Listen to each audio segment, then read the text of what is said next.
Different,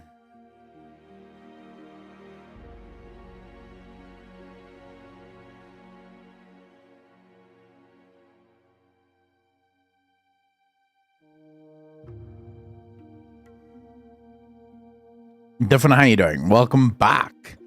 Happy 2025. How you doing? New year. Have you done the new year, new me messages to everyone already? Have you told everyone all of the things that you're going to be doing this year that's going to be very different and that you've probably already not done or have already reneged upon? How's your 2025 been thus far? Mine has started with a bang. Ravy G, how you doing, brother? Benny, how you doing, bro? I don't do resolutions. Ray, you and me both. I find resolutions to be... Well, it's not even that I have a problem with them. It's that I never know what to resolute.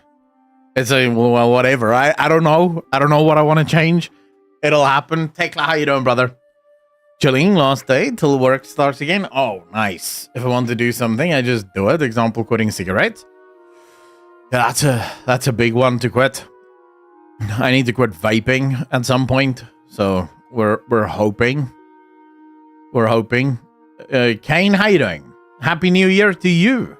Happy 2025. May 2025 be less eventful than 2024.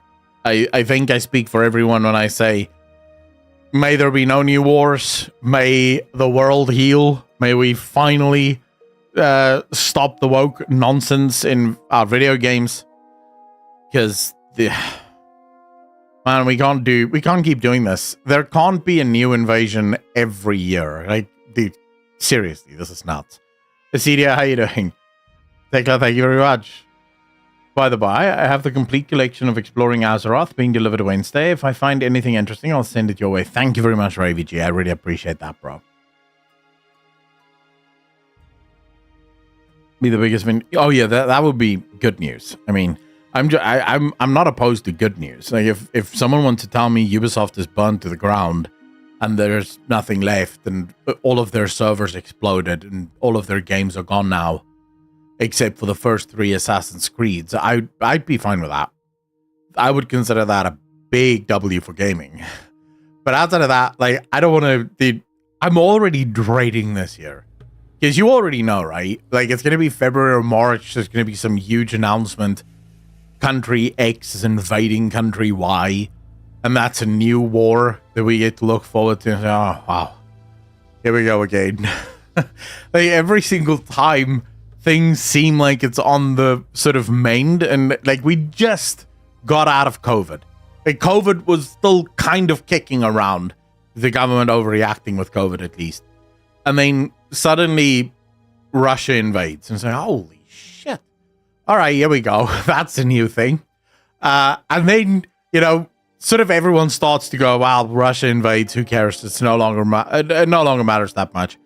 I mean, Israel invades, or Hamas attacks Israel and then Israel invades Palestine. It's like, oh, wow. These guys are just like, as soon as the news starts to dip, there's a new country that goes, wait, we want to be on the front page as well. And I say, holy crap, dudes.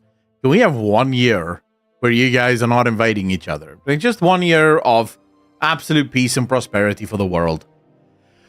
Slammon, how you doing, bro? Not sure if you caught the Ashes drama yesterday with Nark, Stephen Thor, and Asman. Ended up interviewing all 3 of them yesterday. The shit was wild. Wait, what happened? Someone, I have no idea. But yeah, I wouldn't be too worried. It really does seem like whatever is happening in Ukraine, it's between Russia and Ukraine. And I wouldn't be too worried. I personally think now that Trump is back in office, Russia will probably back down.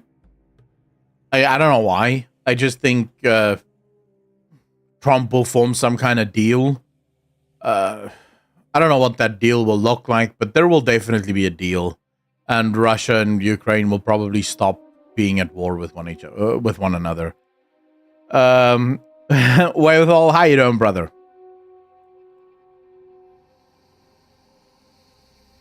But I'm very interested now in this Ashes drama.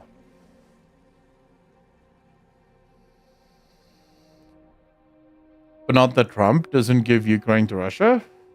Benny, so Trump wouldn't give Ukraine to Russia, but if I were to take a guess, any sort of peace deal is going to look something like this. And this is just me guessing. Donbass and Crimea is absolutely going to Russia. There's no way that that's not happening. Crimea and Donbass are already mostly Russian, so this just kind of makes sense. And then Trump is probably going to form some kind of deal with Ukraine, where Ukraine gets special military equipment from America and special trade regulations, and maybe America sort of buys a boatload of oil or wheat or whatever from Ukraine to help Ukraine recover and make money again.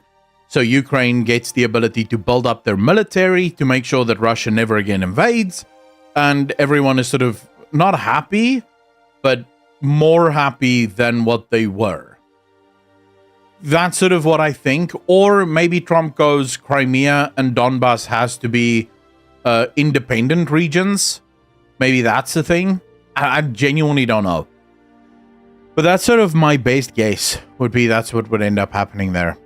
Are we getting Mythic Banter today? Well, hey, how you doing, brother? No. Mythic Banter only coming back next week. So here's the problem. Friday morning, me and Rurikon sort of start DMing and we're like, hey, are we doing an episode this week? And both of us are like, but with what? Because there was no news. Right? Everyone was closed down. Unless we were going to be talking about the top 5 RTS games of 2024, there was no news to cover. And so we were just like, look, there's no point in trying to squeeze out an episode with no news. So we'll just leave it and then we'll do it next week because there's already news. And there's probably going to be a hell of a lot more news by Friday. So, it's going to be fun. Sounds more most likely in our world we live in, but yeah, best just to see what happens. Doesn't help to speculate too much. Oh yeah, Benny, I only speculate because sometimes I find it fun, but no one should take what I say seriously about geopolitics. I don't know anything about geopolitics. Jim, how you doing, bro?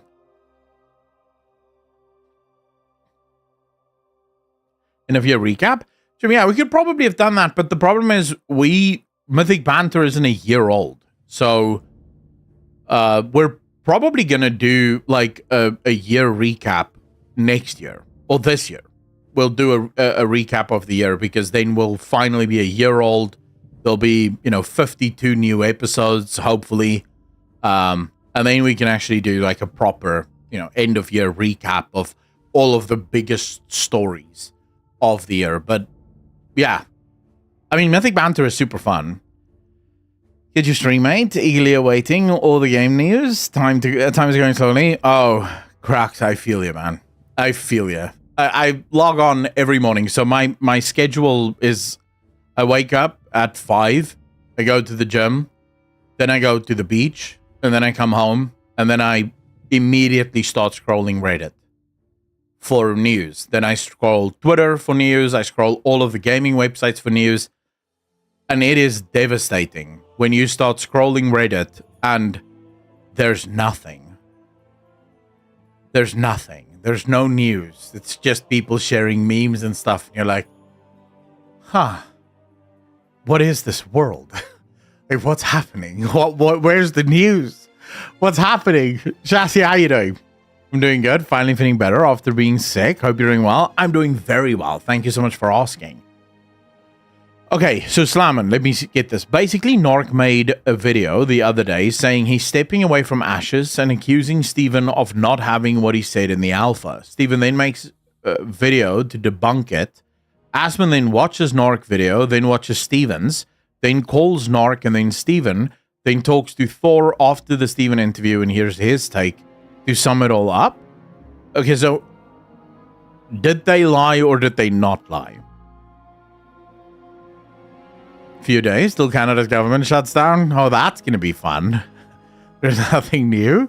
Wow, it, for example, has been dead for weeks. Yeah, I think when's the next big WoW update is on the 18th, I think, no? Ghost, how you doing, brother?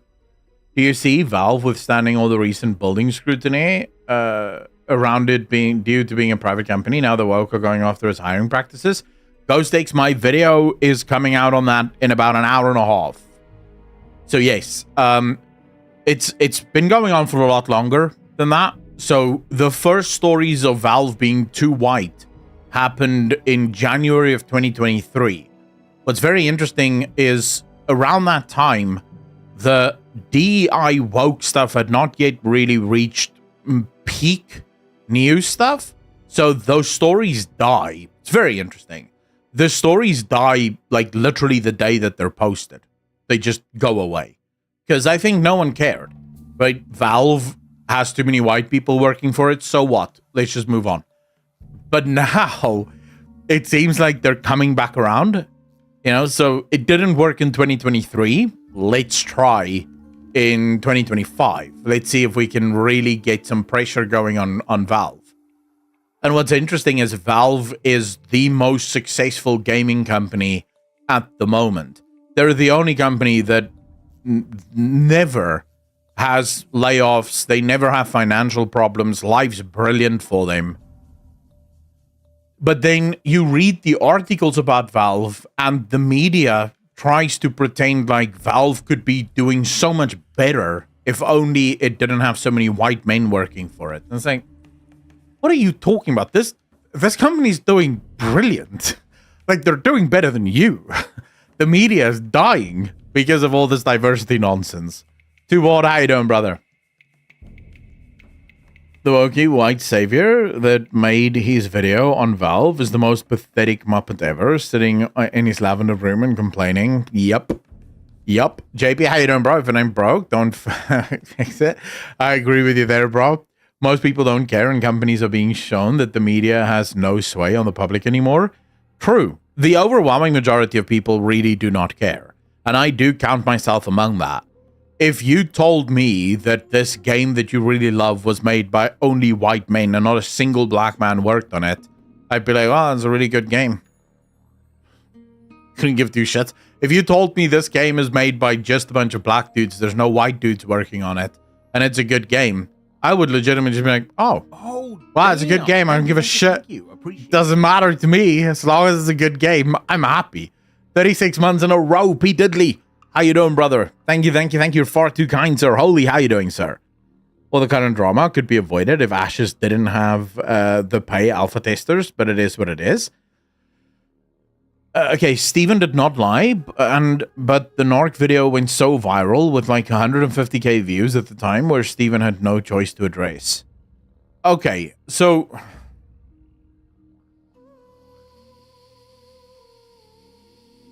obviously, I haven't seen the drama, but I'll be honest with you, I have said for a long time now that I don't think Ashes of Creation is going to be... I don't think Ashes of Creation is going to be the savior that people think it is. But not because it's not going to be a good game. I think it is going to be a good game. But I think a lot of people are not going to like it. I don't think it's a game that's going to appeal to most people. I think a lot of the people that are hyped for it because they've never played a hardcore MMO. Hi, Ark, how you doing, brother? Hardcore MMOs are shit. Like, let me tell you, as someone who played MMOs for a very long time, hardcore MMOs suck. They're not fun. And we're not talking a classic hardcore. WoW Classic is not a hardcore game. It's not a hardcore MMO. If we're saying hardcore, we're talking EverQuest. We're talking Lineage 2. We're talking Dark Age of Camelot. Those are hardcore MMOs. And they sucked. They suck. Because effectively, if you're playing those games, you're playing nothing else. You are playing EverQuest. Because every time you die, you lose XP. You lose gear. You can actually de-level in the game.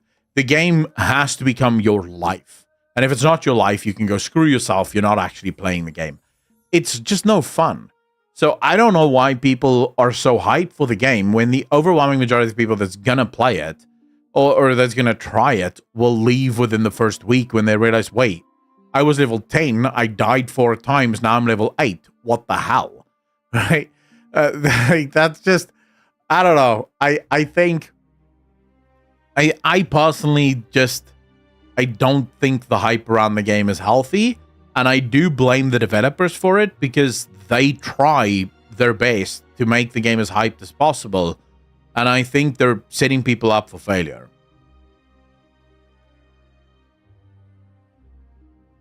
The FOMO of pulling the taste packs, then later on putting the alpha packs back on for sale. But that's why I quit Destiny 2. Oh, but Tristan, Destiny 2 plays into a lot of the hardcore elements. Yes, it's not quite as hardcore as, say, EverQuest Lineage 2, although I must say Lineage 2 was next level hardcore. But it's not quite as, but Destiny 2 also plays into a lot of that. It's games where the fundamental design philosophy of the game is to make it as obnoxious to play as possible. Right? It's literally for the no-lifer sort of, basement dwelling gamer. That's what hardcore MMOs are for. It's meant for that dude that never leaves his house and is just grinding away at that video game, and who actually will, on his Tinder profile, will have his level of the game as part of the flex. That's the sort of that's the sort of player that those games are after. What can you do? They need to hype to raise money to develop it. But holy, the thing is, how long can you hype something for before players lose interest? Because I actually think their hype cycle is going to hurt the game. Because how long, wasn't, if I remember correctly, weren't we promised that the game was going to be out already? I could have sworn the first time I ever covered that game was something like 2017 or 2018. And then they said the game was going to launch in like 2021 or 2022. And then that never happened.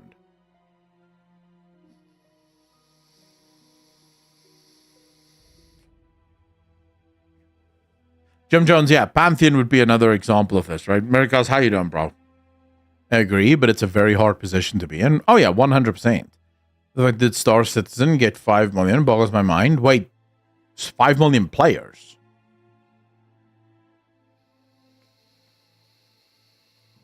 Naeem, how you doing? Those are the guys at the top 0.1% that all the girls go for. Yeah, I'm not so sure about that. Maybe back in the day, but not anymore. Well, it's be crazy, man. Two-board. Star Citizen has... Oh, you mean Star Citizen 2.0? So you're talking about Ashes. I don't know. I don't follow new MMOs. I don't really, unless an MMO falls in the woke or political spectrum, I don't really cover it. So I don't really know much about Ashes of Creation outside of every once in a while I'll see a Narc video pop up. But like, I don't do Kickstarter scrolling or anything like that. It's not really I find no interest in that. So I genuinely don't know. CCS, how you doing, sir? Only Riot MMO is something to look out for. Others are shit. To be honest, dude, I don't think the Riot MMO is ever happening. I know they said that it's, but usually once a game goes through a hard reset, 9 times out of 10, that game never gets made. And we all know why. We know why that game isn't going to get made. Because marketing, guys. Dude, I'm so salty about Project 8 being cancelled. None of you will know what I'm talking about, but I am salty about it, just know. I'm very salty about it. Same, taking a break from MMOs in general. Even stop my WoW sub and uninstall it. Can't bother now with IRL work. I understand that. Hope the fighting game the Riot's making is good. Damn's name aside. Wait, Riot is making a fighting game? First time I'm hearing about this. They keep making all these games no one gives a shit about, and yet the one game they should be making, absolutely, they don't make. A few months ago, Riot had this game mode, which was basically like a Swarm Vampire Survivors-esque kind of roguelike. dude, that game was phenomenal. That game mode was so fun. And then they removed it, and it's not been back since. And it annoys me to no end because I could not stop playing that thing. I was no-lifing that. So I just stop with your fighting. No one wants to play Tekken. Just give us the roguelike back.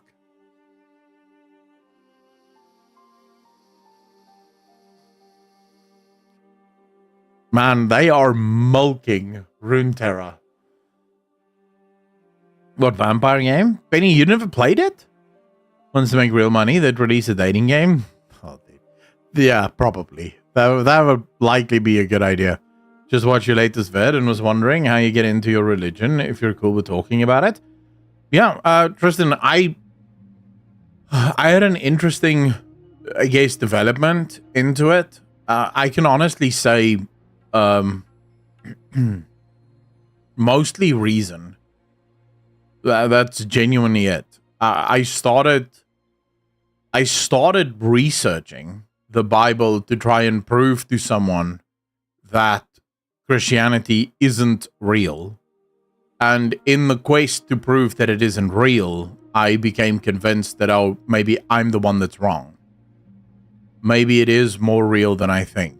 I mean, I had an experience, but not like a crazy experience. It wasn't like, white light or anything like that. It was more a moment in which I realized there is a purpose to my life, and without God, that purpose makes no sense. And when that happened, I just knew. And so I became a Christian, So yeah, that's very shorthand. It's a very shorthand account of how I became a Christian. There's a lot more that goes into it, but it is ultimately that, right? It was just looking at all of the evidence and finding that the evidence overwhelmingly points to Christianity. And since I already at that point believed in a quote unquote creator, so I actually 3 or 4 years ago, already believed in a creator. The universe, the complexity of the universe makes no sense unless some kind of mind created it. I just didn't think that mind gave a shit, right? So I thought, well, who cares, right? The mind made stuff and it sort of moves on.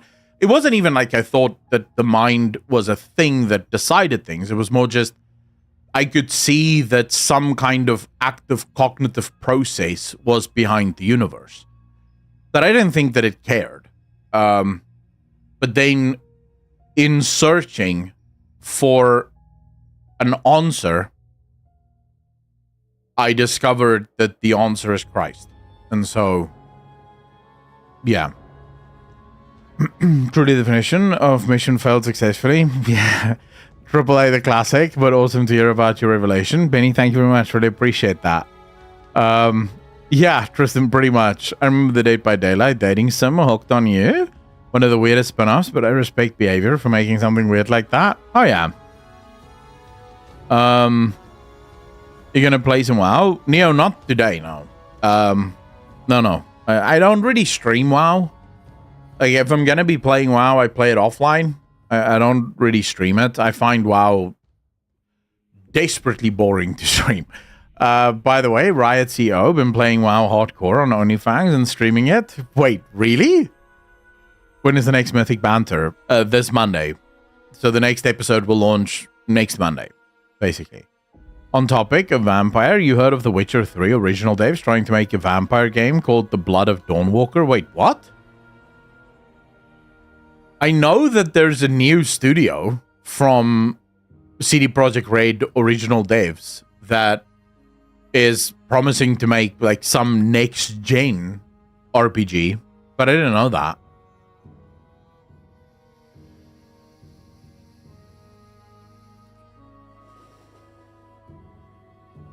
Cracks, I absolutely agree with you. I always put it like this, right? So There is a difference between evidence and proof.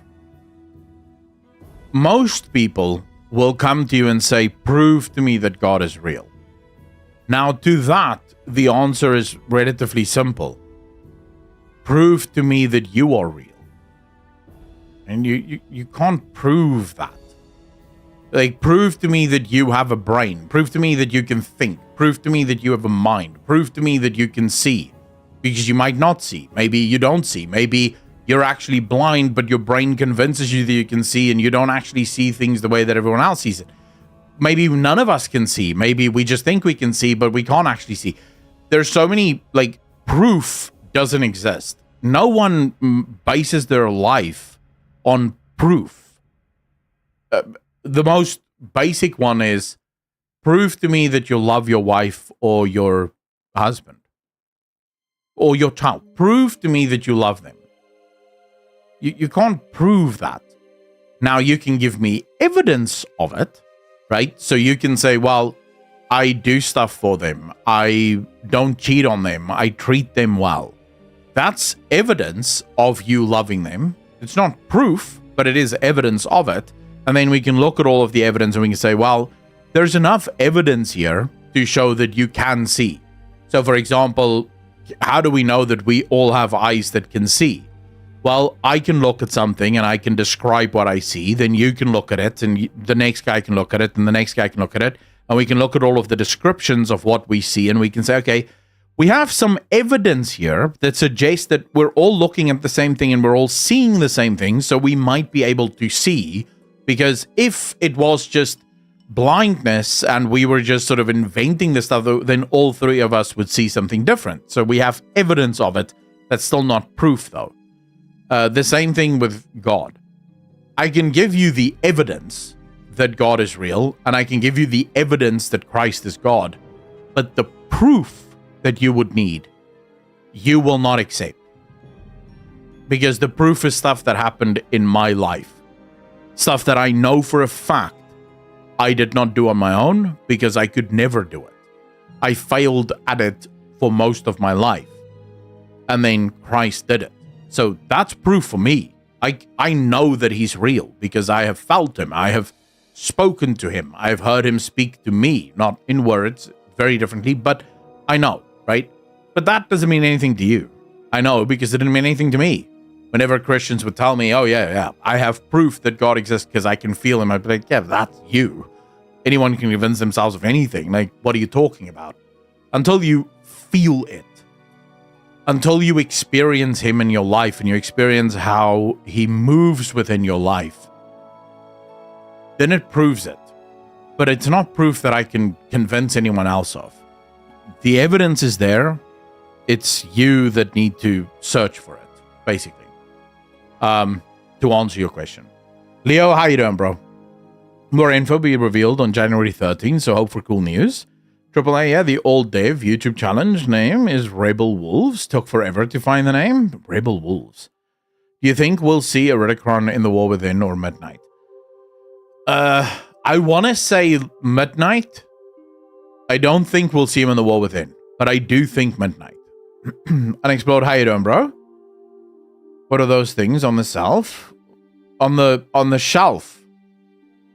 So these are vape juices. This is Vicks Vapor Rub. When I had flu, I would put this under my nose. It helps open the nose. This is deodorant. This is cologne.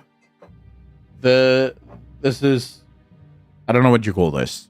It's also a deodorant, but it's you apply it before you spray.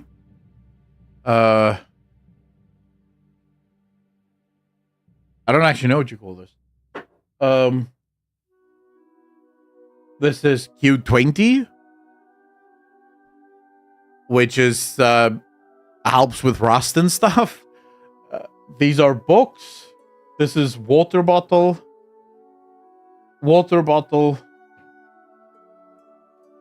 Wet wipes to clean my glasses. And yeah, that's it.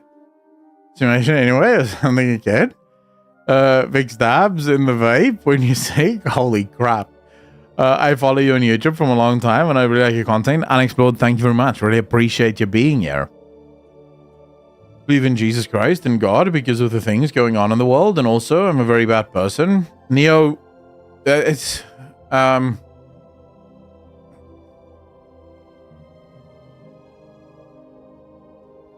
the things going on in the world, if you understood who God was, would make a lot more sense. Most atheists like to use the argument, if God was real, why is there so much bad stuff in the world? And then the immediate answer is, hey, for us to exist, thank you so much for the follow, Unexplored, really appreciate you. For us to be free, for freedom of choice to exist, we have to also be free to not choose God. Or you have to. If the only option was God, then you're not really free. Like if I told you you can drink anything as long as it's coffee, are you really free to drink anything? No, you're free to drink coffee, right? But even if I just introduce the option to go, you can drink coffee or don't drink coffee, at least there's some freedom there, right? You can either drink coffee or you don't have to drink coffee. You can't drink anything else, but you don't have to drink coffee. So there's at least a binary there. But if I gave you a cup of coffee and said, you can choose to drink this or you can drink this, you never really made a choice. You are drinking the coffee because it's what you're supposed to do. So if we live in a universe that is free, then it stands to reason that God himself, as a being that is free, designed a universe to mimic that freedom. And within that universe, for us to truly be allowed to choose, evil must exist. The sad part is that most people will point to babies getting cancer and say, what kind of God would allow babies to get cancer? And then the answer to that is, there are millions of babies who do not get cancer. Yes, there are babies who get cancer, but in a free universe where there is an evil and badness and goodness is allowed to exist in order to ensure a free universe, bad things will happen, right? But for every one baby that gets cancer, and it is incredibly sad, and how do you even explain to a parent whose child just got cancer? You know, you can't explain this to them.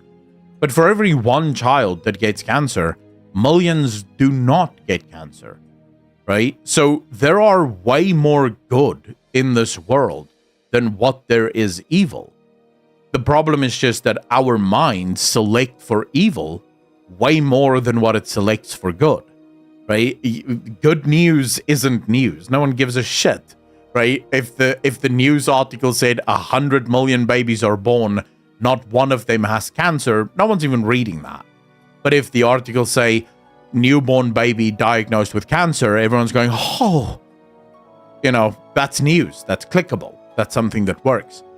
Evil will exist because it has to exist if we are to have choice. If it didn't exist, you wouldn't have choice, and there would be no need for anything really, because you'd be a robot.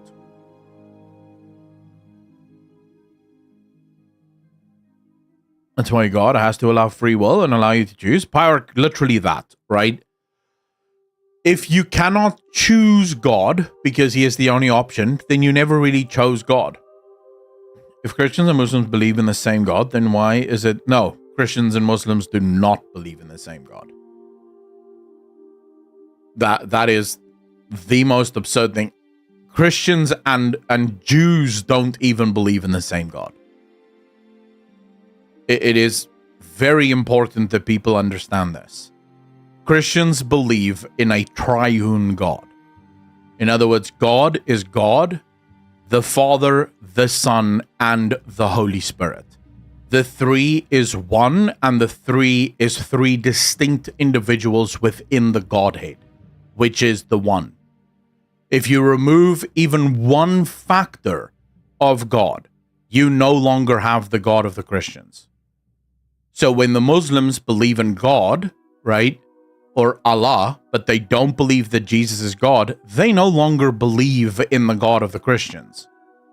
Because for me, God the Father is not to be separated from the Son, because together they make God. It is super important that you understand this. So not even the Jews believe in the same God as the Christians, because the Jews themselves have limited who God is, because they don't understand the literal passages in the Old Testament. All three religions are the Zoroastrian religion based on the one God. Gilgamesh, no. They are all Abrahamic religions because they are born from Abraham. But the Christian God is Father, Son, Holy Spirit. It is God. Jesus himself says this. No one can come to the Father except through me. No one can know the Son except for the Father, and no one can know the Father except for the Son. They are the same. So if you remove one part of it, then you no longer have God. You can't willy-nilly this. It is a very wonderful lie that Muslims will oftentimes tell, but also people in the world like to tell this, where they say, well, we worship the same God. And then I go, well, is Jesus God? No. Well, then we don't worship the same God. I don't know what you're worshiping, but it's not God. Right? So it would be like saying Mormons and Christians worship the same God. Because Joseph Smith also used the Bible to come up with these bullshit. But no one in their right mind would say that Mormons and Christians worship the same God. Mormons believe that God was a man that died and then ascended to godhood. No one in their right mind would say that Christians and Mormons believe in the same God, and yet they believe that Muslims and Jews and Christians believe in the same God purely because they share the same ancestor. But there's 700 years between Christianity and Islam. Islam comes 700 years later. Muhammad makes wildly inaccurate claims. Like, he gets stuff just wrong in the Old Testament.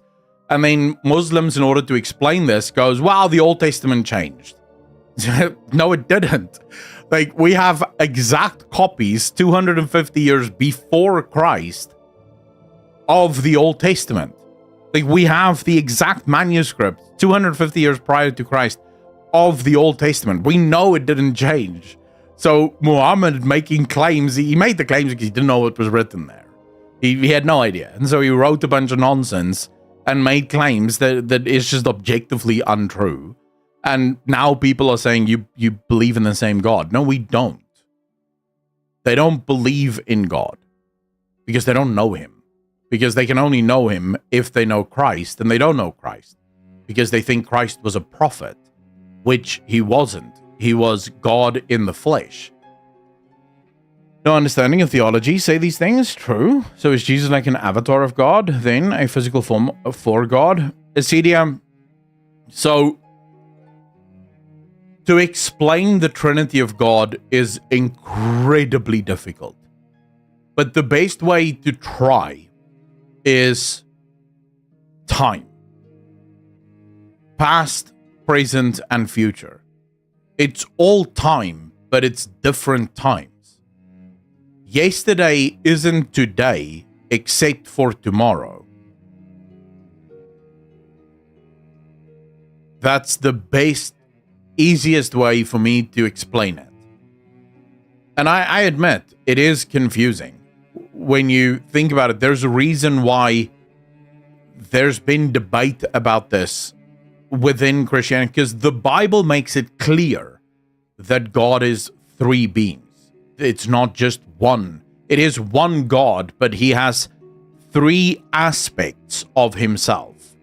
It is God the Son, God the Father, and God the Spirit.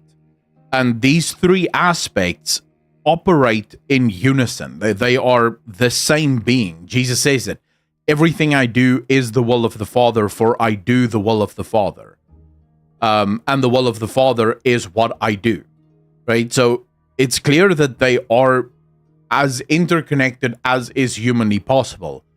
But they are also individually distinct from one another.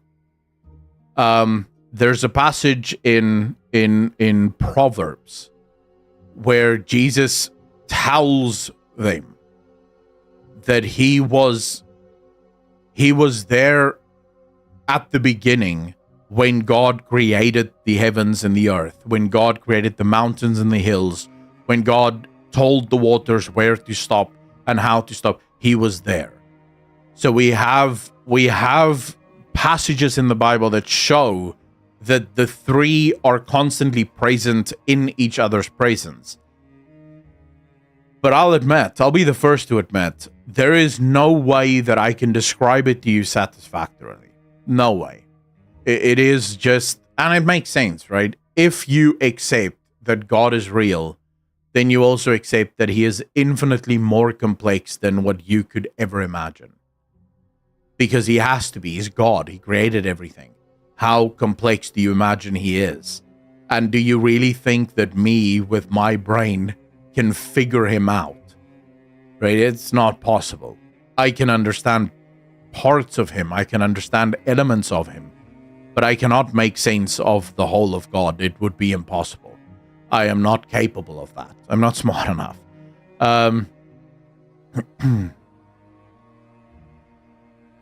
Apple's predictive programming for the iPhone.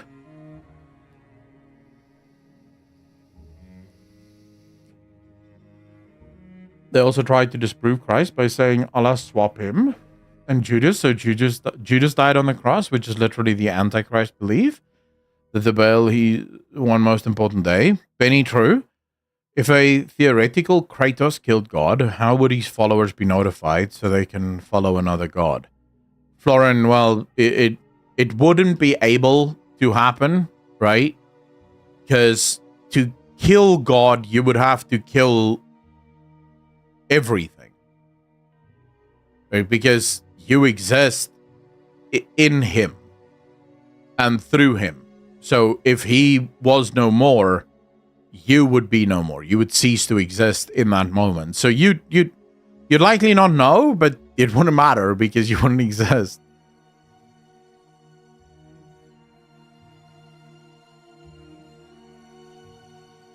Neo, because God chose to reveal himself in the figure or in the role of father. Right? So God doesn't have gender. God is without gender because he's not bound to this. If you read Genesis, it makes it very clear that in the beginning God creates Adam. And then Adam is lonely. So from Adam, God creates Eve. But what does he say about Adam? He says he makes man in his image. So the original Adam is made in the full image of God. But then God splits Adam. So he takes a part of Adam and makes Eve. So man and woman together make the fullness of who God is. The characteristics of God, at least. We're not on his level, but the fullness of it. But God chooses through the role of the Father. Now, there's an actual theological reason why God chooses this. The Father is seen in the Bible as the first servant. If you go and you look at what Paul says, husbands, love your wife as Christ loved the church. How did Christ love the church? He served. He served to the point of his own death. He died on the cross so that the church may be saved. This is God's role. This is what the Father does, right? So God chooses to show himself within this. And no, without woman, there would be no life. Without man, there would be no life. The woman on her own cannot create life unless you live in some weird world where women can somehow self-inseminate, which they cannot. Life grows within the woman, but it starts within the man. Life is not created within the woman. It is the man that inseminates the woman, and then life grows within her. So you'd be, I mean, unless you know some woman that can do some crazy shit, which maybe you do. I'm not saying you don't. I'm just suggesting that I've never met a woman that can self-inseminate, but hey, I've only been on this earth for that long, you know. Kiki, 8 months part of the DJ Nation, appreciate you. Thank you, thank you, thank you. How you doing, Kiki?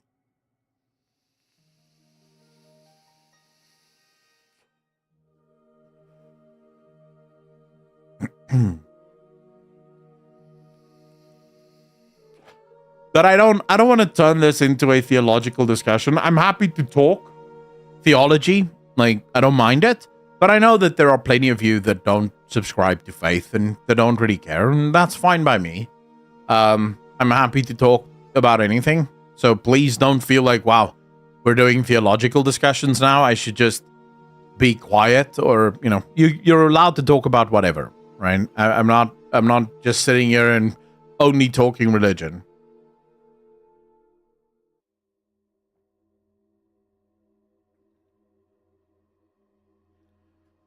I wouldn't say that. I think there's things that she will teach you that is probably better than what I ever could.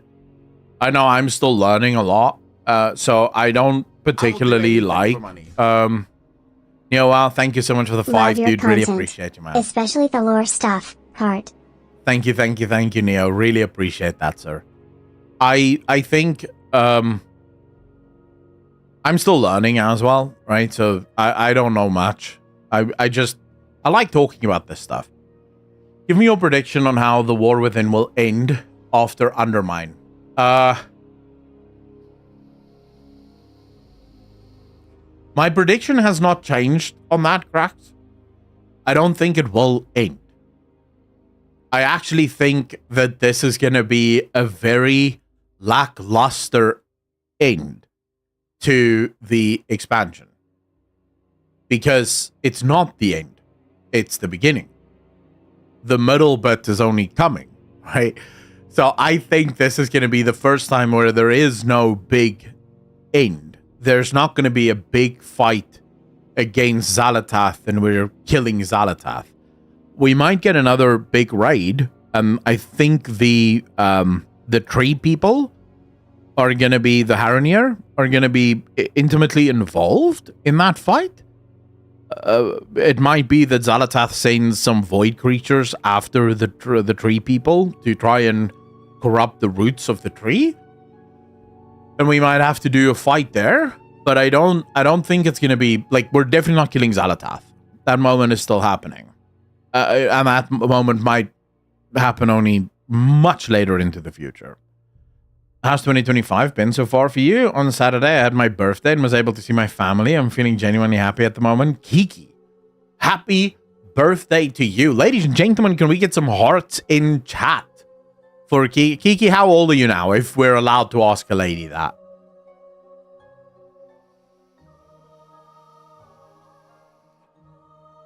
Unexplored, my favorite game. Ivory, how are you doing? My favorite game at the moment is Civilization 6. If you're asking in general, I don't have a favorite game. I have a bunch of games that sort of go up or down the list depending on how I feel. So I would say on that, Witcher 3, Mass Effect 1, 2, and 3, Dragon Age Origins, Baldur's Gate 1 and 2, Cyberpunk 2077, Tomb Raider 1, 2, and 3, not the originals, the most recent ones. They were really good for me. I'm definitely missing some games here. What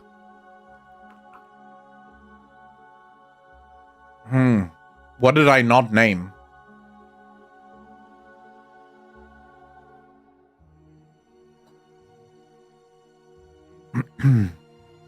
I am 39, and in about 14 days, I will be the big 4-0.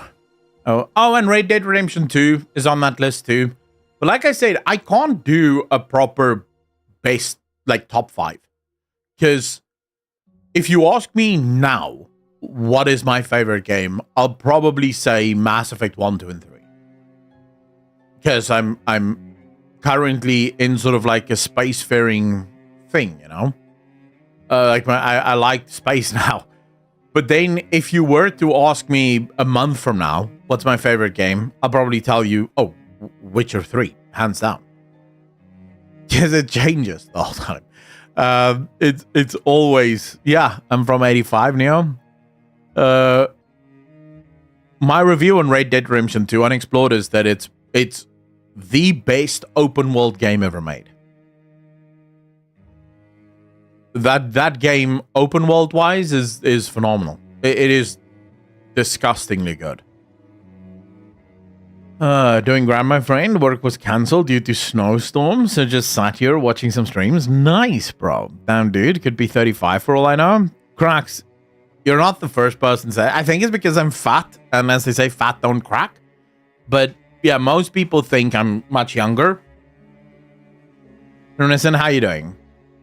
Will forever be Final Fantasy, hands down. See, I've never really gotten into Final Fantasy. Just not really my thing.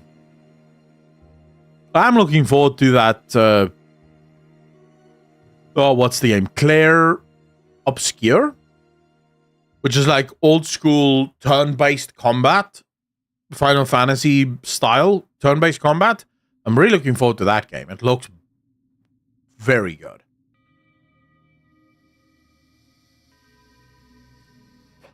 But yeah, Cracks, no, so many people think I'm not even 38. Well, I do think there's at least some, like, not my hair, but in my beard, there's small little gray hairs starting to come out. And when I look at my beard in the mirror, I can see 1 or 2 gray hairs starting to sort of, every once in a while, there's like a gray hair showing up. I'm like, ooh, look at that. You know, the salt and pepper look is starting in the beard.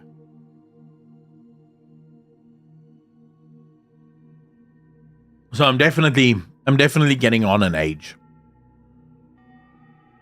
Fat on, the skinnier you get when you're older, the more wrinkles you get.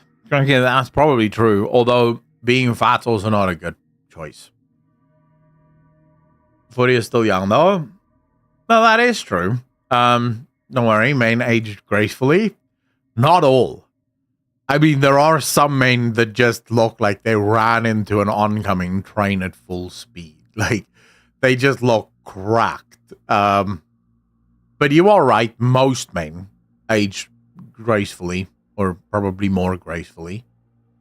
But you'll have to see. 52-year mate? Are you still a youngster? CDJ, yeah, it is funny. I think of myself as still young. I don't think of myself as 40, because when I was like 20, I thought of 40-year-olds as like old, you know? I thought at 40 I'd have everything sorted out. I thought I would have life sorted out. And then you get to 40 and you go, man, I don't feel like I have everything sorted out. It feels like there's still a lot of things I don't know. But then I think you probably always feel that way to some extent. Like, you never quite feel like you know what's going on. I don't play any online games besides Souls, PvP, and that's the best experience for me. Easy pick, since that's all I know. Oh, yeah. Elder Scrolls, not Elder Scrolls. Elden Ring, also in my top 10. It has to be. That game is also phenomenal. You see, the whole thing with vaping is bad. All of the evidence we have of vaping is inconclusive. We just don't know. Now, I'm not suggesting vaping is healthy. I can tell you vaping is definitely short-term healthier than cigarettes. How do I know this? Because I can feel myself in the mornings. Back when I still smoked cigarettes, I would wake up in the morning and there would be slime, like a lot of, like, you could feel that something wasn't right. You know, you could feel it. Things were not right. Your chest wasn't right. You would wake up with a bit of a cough. All of that's gone. I wake up in the morning and I feel absolutely fine, as if nothing had happened, right? So definitely in the short term, vaping isn't as bad for you. Is it good for you? I don't know, right? Probably not. Most likely anything you inhale is going to be bad for you if it isn't air. But, you know, I'll be one of the test subjects. I'll let you know in about 40 or 50 years when we finally have the actual evidence. I'll let you know, you know. Maybe at the age of 80, I go, guys, I've been vaping for 40 years and I feel fine. Or at the age of 40, I'm breathing like this. And then I'll be like, don't vape. You know, you never know. Anything can happen. We'll see how that plays out. Dude, I just started playing Elden Ring and I get it now when people say it is huge. Dude, it is a good game.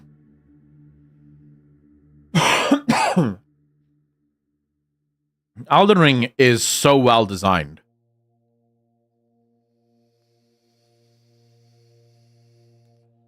How many of you have played Death Stranding before?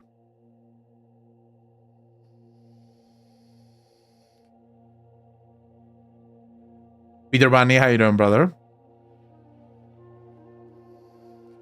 Oh, Peter Bunny, yes.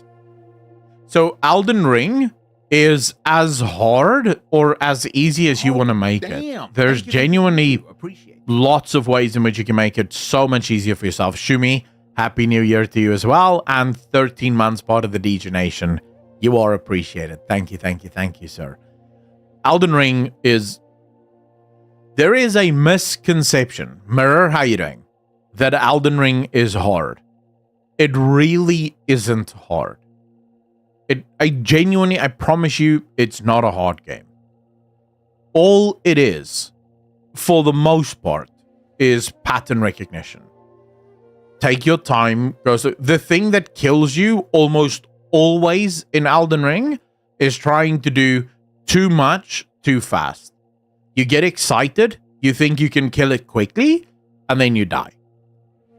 If you just take your time and you dodge and you look at what the boss is doing, and you take your shots when you can get them, and you're not greedy, because greed kills in that game, most of the bosses are incredibly easy to kill. And more importantly, almost every single boss in Elden Ring, at least, have ways to make it easier. Summons that you can do, so you summon actual NPCs that will help you kill the boss, or items that you can find in the world that will allow you to basically cheat certain mechanics that the boss may have. So there's really a lot of ways in which you can make the game a lot more palatable or a lot harder, depending on which one. Build is also a big one. Like, you get super easy builds that really hold your hand, and then you get super hard builds. So I would not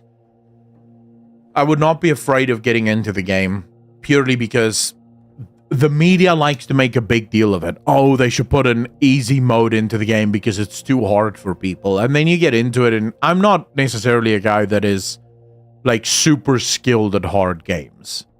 And even I had very little issues getting into Elden Ring. Very little. Shadows Scalig, 28 months, part of the DJ Nation, a little over 2 years. Really appreciate you. Thank you, thank you, thank you. You're far too kind. The new Hot Souls game was Sekiro, and that's because of reaction time. I haven't played Sekiro yet.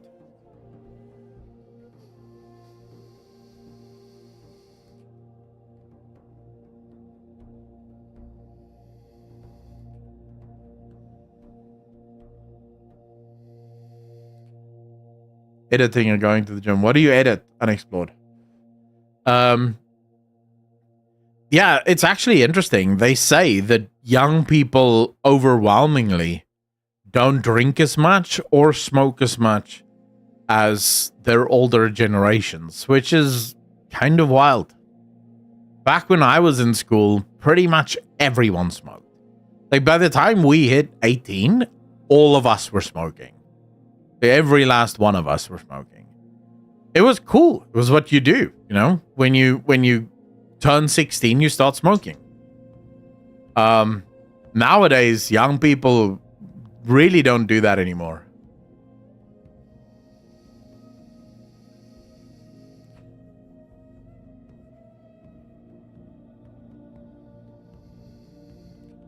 But yeah, to finish, Youngling Slayer, how you doing? Welcome, welcome, welcome. Youngling Slayer. That is either the sort of a nickname of someone playing a certain game where younglings mean something, or MILF. That's such a MILF name, actually.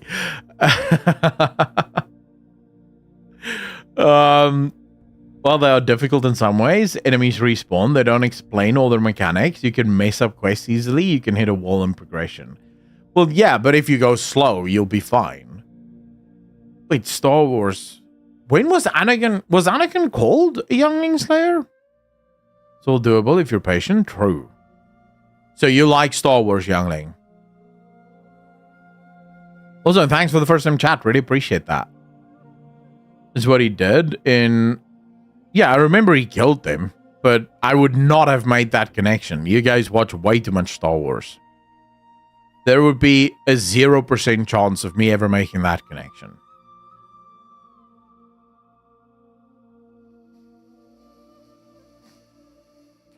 Thank you very much, Youngling. I appreciate that. And it is nice to meet you too. It's kind of a meme. See, I'm not down with the kids, as they say. I'm not down with all the memes that happen in video games or in pop culture. Not really, but it's a fitting name if we're going to name call people for some mistakes. Well, are we suggesting that Anakin made a mistake? Like, that was very much on purpose. I wouldn't say that it was a mistake.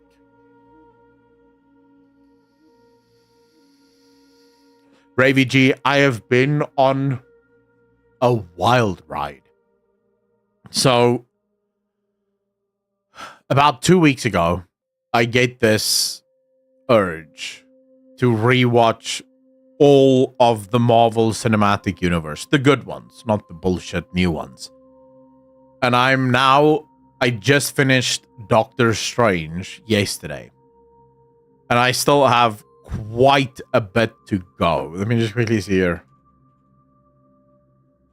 So I have this list that I'm going off of, right? So, and I've been following this list perfectly. Like, to a T. This is the exact list of all of the movies and how you should watch it. So, I didn't want to watch Ant-Man, but I finally decided, well, you know what? I committed to this. I have to watch it this way. So, it's fine. I'll watch this. And it actually turns out Ant-Man wasn't too bad. It's better than I remember. So I just finished Doctor Strange. I'm on Guardians of the Galaxy Volume 2 now. I'm not looking forward to Spider-Man Homecoming. Really not looking forward to that. Thor, always love that. I've actually never watched Black Panther, so it's going to be interesting to watch that. Avengers Infinity War, love it. This one I also haven't watched yet, but I will watch it because I'm going to stick to the rules. Captain Marvel. You see, this is the one where I'm like, do I really want to watch this?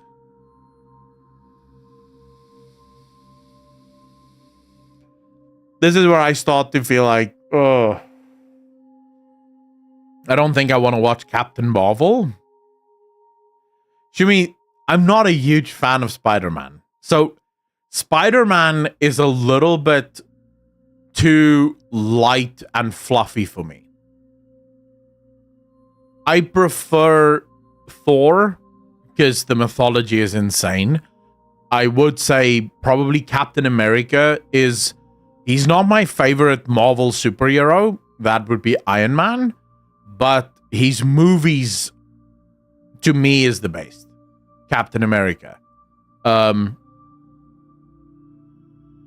But yeah, it's sort of whatever. Understand? More The Shield? Have you ever watched any anime? Not really. I'm not a huge anime fan. Captain Marvel. Yeah, but the problem is the what's her name again? The woman that plays Captain Marvel? I find her intolerable. Like, I cannot stand her character. Or her person, really. She is just, Brie Larson. She is the most annoying human being on the planet. And then I'm still salty at what they did to Black Widow. Because I will actually say, Black Widow is probably one of my favorite heroes in the Avengers. Because to me, that is how you write a good, powerful female character. She's written incredibly well because she uses her sexiness and her sexuality to her advantage.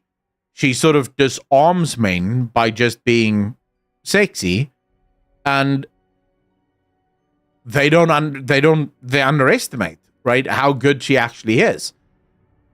So it's kind of annoying that they turned Black Widow into, she's like the proper femme fatale almost.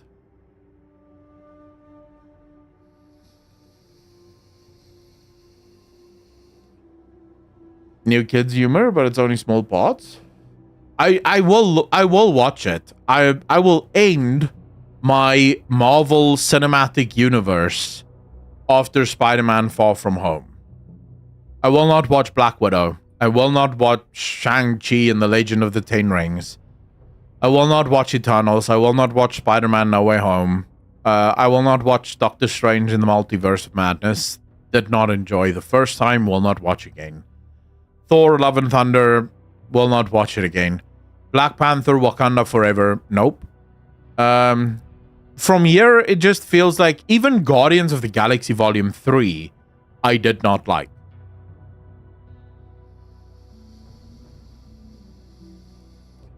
This just felt... I don't know how to put it. Guardians of the Galaxy Volume 3 felt like they had run out of ideas and they were just sort of doing whatever. Like, do anything, we just need another movie. I did not enjoy Guardians of the Galaxy Volume 3. DC, to some extent, I will say I'm a fan of Batman.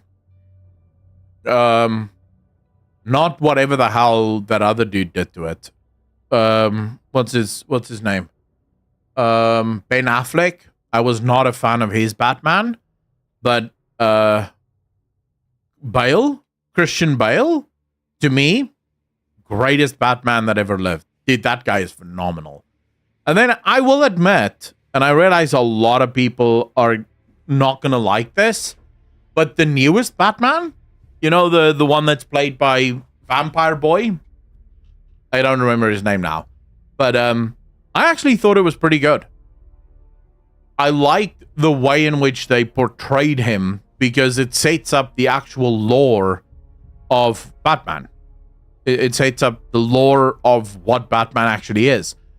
Because what many people don't know is Batman is not his alter ego. He is Batman. Bruce Wayne is the alter ego. The playboy, the couldn't care about anything, spends money on anything, does whatever he wants. That's the alter ego, and it is meant to throw people off the fact that he is Batman. So I liked what they did in the first Batman, or this newest one. I'm not saying it's as good as Christian Bale. Christian Bale is still the best Batman. And I wonder how much of that is because of Joker. Because Joker was good. So it was salty mood, so it kind of ruined the movie for me by going in hating it. I can understand that. Did you watch Penguin? Not yet, Estrella. I'm also waiting for Silo to finish. Does anyone know how many episodes is there in Silo season 2?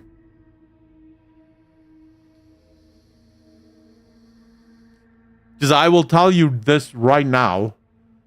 If you've not watched Silo yet, you have at least one incredible series in front of you. Season 1 of Silo. I haven't watched season 2 yet. I'm waiting for it to finish so I can binge watch all of it. But season 1 of Silo, that is some good TV. That show, that has some mystery in it. That show had me at so many moments just going, what? What's going on? Hey, this is insane, actually. You really need to watch it if you haven't already.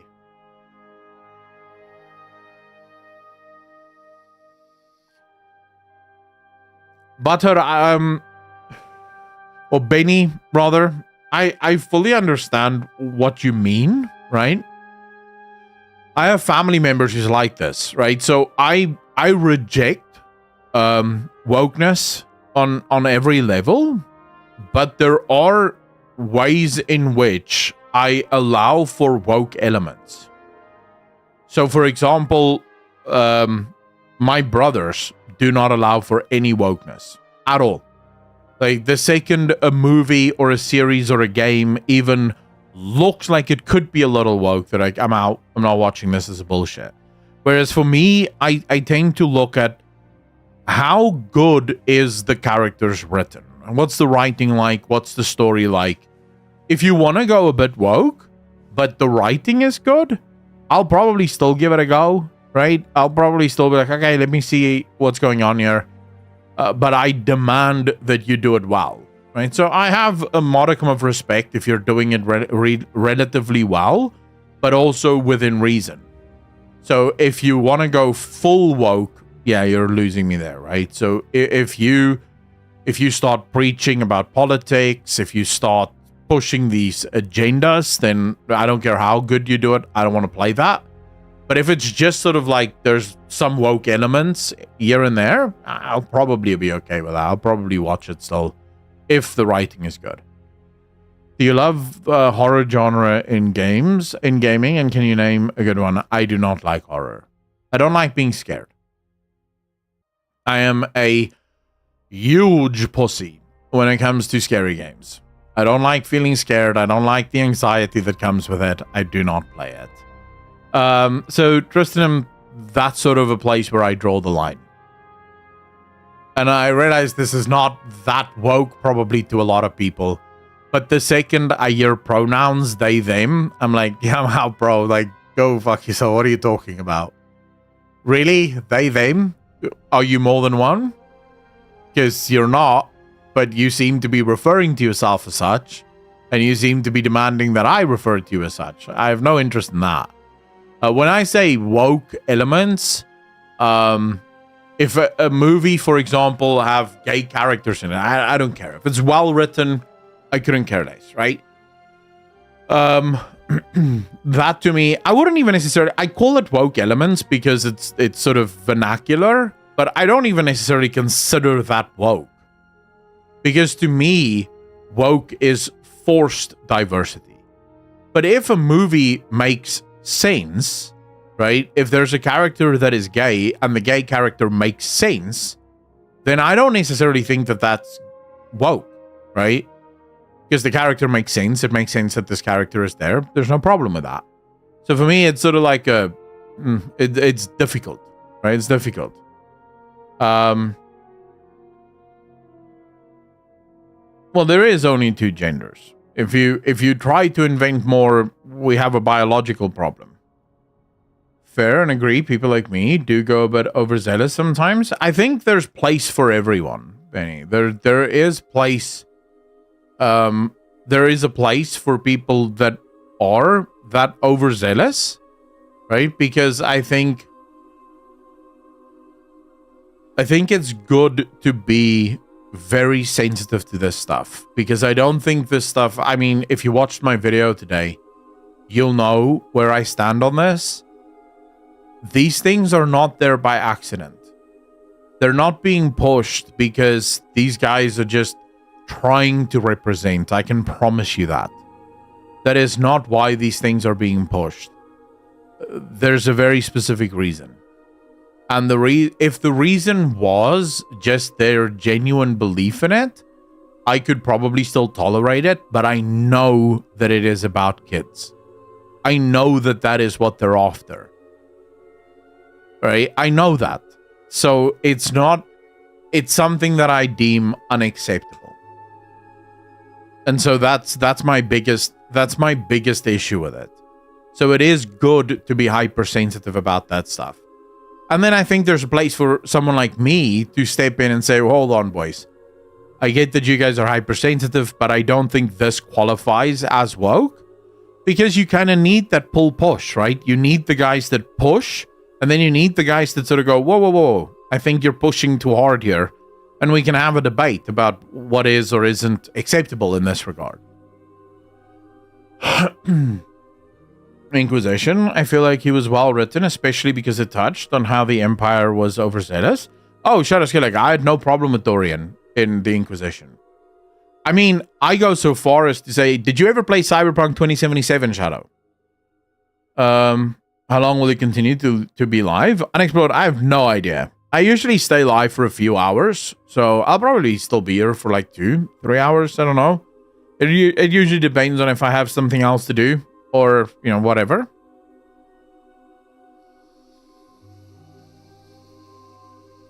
So, Shadow, you'll know about Claire, right?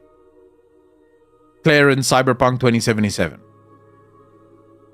I would say Claire is another great example of a character that happened to be trans that is really well written. Claire makes sense within the world, right? Claire's entire personality isn't just the fact that Claire is trans. The first time you meet Claire, Claire isn't immediately starting with the, oh, I'm trans, by the way. And so, yeah, who gives a shit? You're a bartender? Like, why does this even matter? Unexplored, take care of yourself, bro. See you later, man. You only find out that Claire is trans towards the end of the storyline. And once she reveals to you that she's trans, you're like, oh, shit, that makes sense. Okay, a lot of things make sense now, right?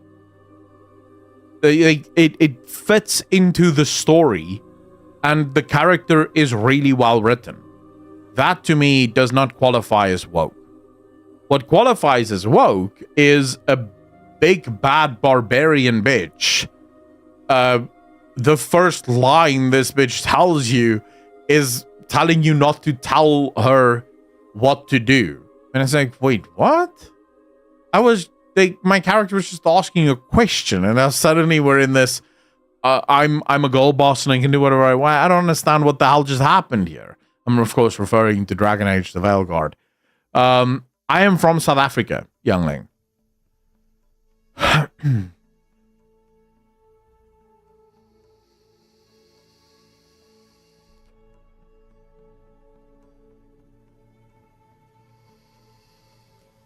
Well-written characters a must. Yeah, and you are more than welcome to explore the complexities of human existence within the writing of your characters. Right? You are more than welcome to do so. We can have debates outside of video games about whether or not people are actually trans, or whether or not people are actually this, that, or the other. Like, that's debates that we can have in the real world. It's a fact that some people believe themselves to be trans, right? So if you want to write that into a game, you better make sure that you're writing a good character. And when I say make sure that you write a good character, I'm not even suggesting that you should write a better character than all others. But how many of you would find it ridiculously obnoxious if you were playing a game and the first thing the main character tells you is, I'm a straight white man, by the way, and you need to respect the fact that I'm a straight white man. And then every other conversation, they remind you that they're a straight white man. How long before you'd go, dude, what the hell is going on here? Like, why do you why is that everything you are? Or every other conversation starts with him, well, you know, growing up as a straight white man, this is my experience and this is how I felt. By conversation 2, you'd be like, man, if you one more time, tell me that as a straight white man, I'm going to slap you. No one gives a shit. This is not important. Why are you making it important? And that's the problem for me. All of these woke characters tend to be written from the perspective. It starts with, we want a trans character. And then let's make sure everyone knows we have a trans character. And everyone must know we have a trans character always. Wow, that is super annoying. Tokenizing diversity and writing one-dimensional characters that are only there in the story because of their skin color or sexuality. Kiki, 100%. Could not have said it better myself. My name is Optimus Pride, Transformer. They aren't written as people, just mouthpieces. Yeah. Or, in the case of Dragon Age the Veilguard, fan fiction. I am willing to bet a lot of money that the person who wrote the character in Dragon Age the Veilguard of Tash is a developer that identifies as non-binary and went on to write his or her literal fantasy or power fantasy of how people must react to them telling people that they are non-binary, right? And I use the pronouns because that's how they would think about it. Like, it's usually men who think that, although sometimes women do too. But it's usually some dude that wants to feel special and now claims that they're non-binary or whatever. And it's like, man, you are not non-binary. You're just confused. Shut the hell up. No one cares. Same like Star Wars Acolyte. You mean you didn't think that this scene with the power of one, the power of many... You didn't think that that was the most epic scene in the history of television ever? Really? Because they think that that was the moment that sold the show to everyone. No. There is Netflix series, Saints 8, that have all LGBT characters and races and colors, but done quite well. I thought Saints 8 was pretty good, actually. Barbarian. I don't like wokeness when it takes well-known characters and turns them into their story while also saying this isn't for X people when it originally was. Christopher, that's the thing that bothers me most about it. Is whenever people go, I don't know why you guys care about this so much. Literally, you just don't have to play it. And it's like, well, you know, I was kind of looking forward to the next Dragon Age, considering I played 1, 2, and 3. So, of course, I'm a little bit peeved at the fact that they screwed up my game. So of course I'm going to care about it, because they clearly cared enough about it to insert it into my video game. When they could have made their own game. There's a game now, currently. What's the game called again? I'm going to have to hold up. Where's my bookmarks?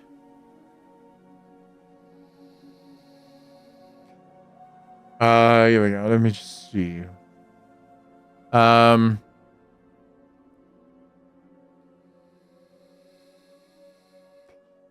Oh man, I can't remember.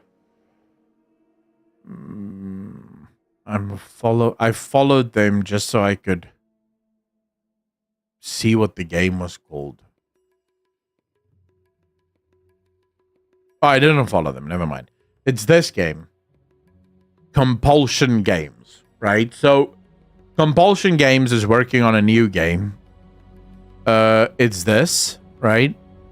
So, the idea is you're playing as that character and you're going through this whole weird world, and it's sort of like a platformer type game. Now, I don't know if this game is woke.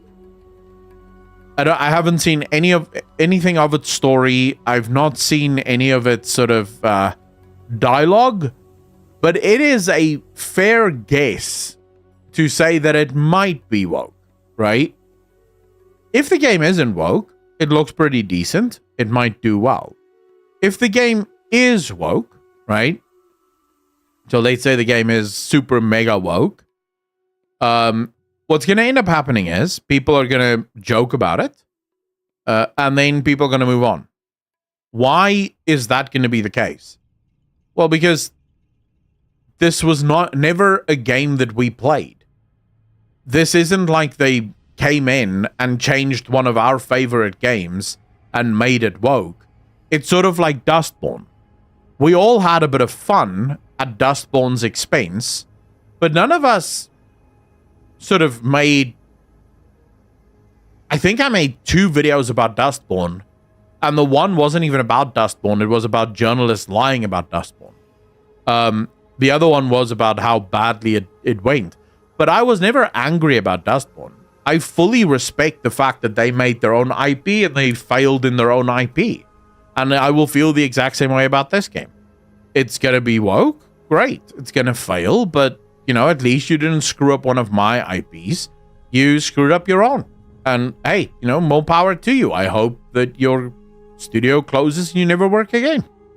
It just is what it is, right? Alan Ags, how you doing, bro?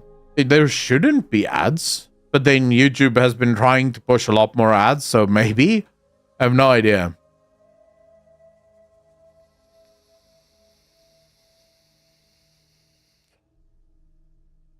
Oh, wow. Wait, Tekla, I didn't even know that. I literally found out that this game exists yesterday. Grofal, how you doing, bro? So I have not done any research into this game. I saw, I think, this tweet yesterday. This one I think I saw yesterday. And I was like, wait, what's this? So I have done no research on compulsion games or anything yet of this sort of game. But if they race swapped it, then you already know it's going to be very woke, right? Got several already. Maybe bad internet, I hope. I am very sorry to hear that, man. I don't know which is worse, Twitch or YouTube ads. Although I would say maybe YouTube ads might actually be worse. Because YouTube ads tend to be like it. I don't know if it continues the stream at the moment that, you know, it's live. So you might actually start falling behind.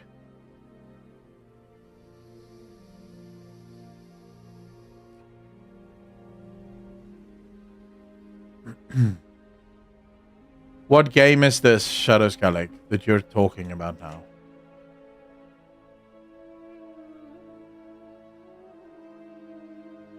Oh, no, I know about this. Oh, I know about this. You can ask chat, Shadow. Preparing to transfer now. I am very much looking forward to this game. This is your last chance to bail, June. Do it.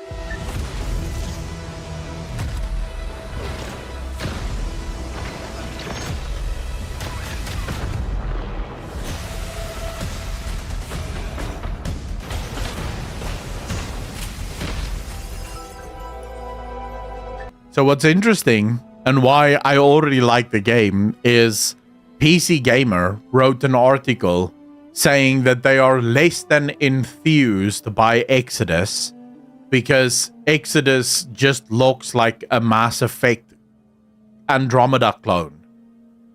And I was like, why? So PC Gamer hates this game? Oh man, I'm gonna love this. Like, that's sort of my new sort of standard. The second the mainstream media hates something, I know I'm gonna love it, right? It's gonna be good.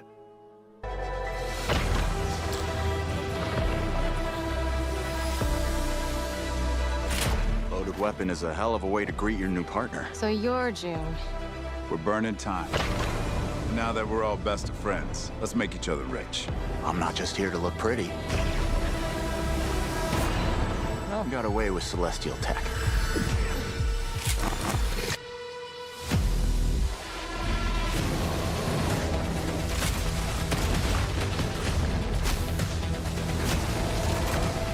And the fighting looks pretty good. I mean, the combat looks really good. The game looks I see a lot of potential good. in this new partnership. Let me light the way for you. Target acquired.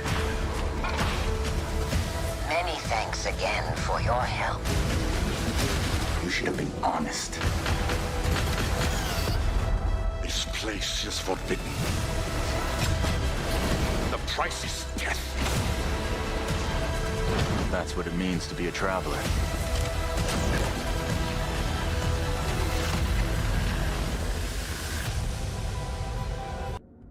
Looks good, man. Yeah, it looks good. Tekla, I think the faces look weird because of Novotic. How you doing, bro? I think the faces look weird because of I think this is Unreal Engine 5. And I have a theory about why everyone is switching to Unreal Engine 5. It's a wild theory. There's no evidence for it, but I do have a theory as to why that's happening.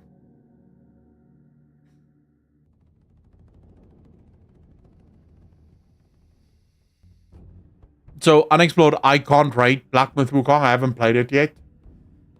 We were busy playing other games at the time. That is done, like the new one. Maybe that's not going to be a disaster from the start, but I'm not looking forward to this. Tekla, I'm looking forward to it purely because this is the writer of the original Mass Effects that decided to write this. Now, I'm not going to lie to you. The original Mass Effects have phenomenal writing. So, you know.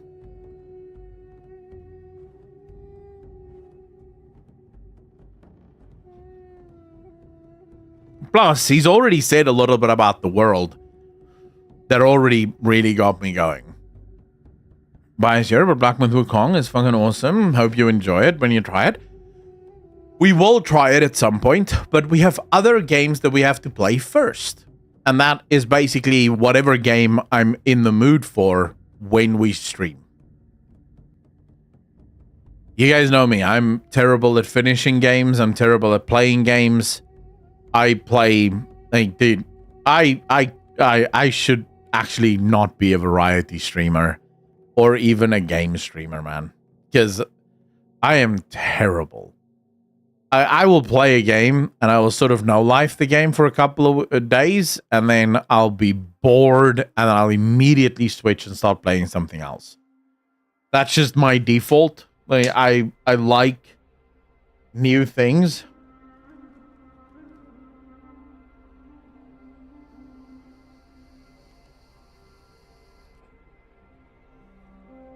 Tekla, to some extent, yes, but I think it's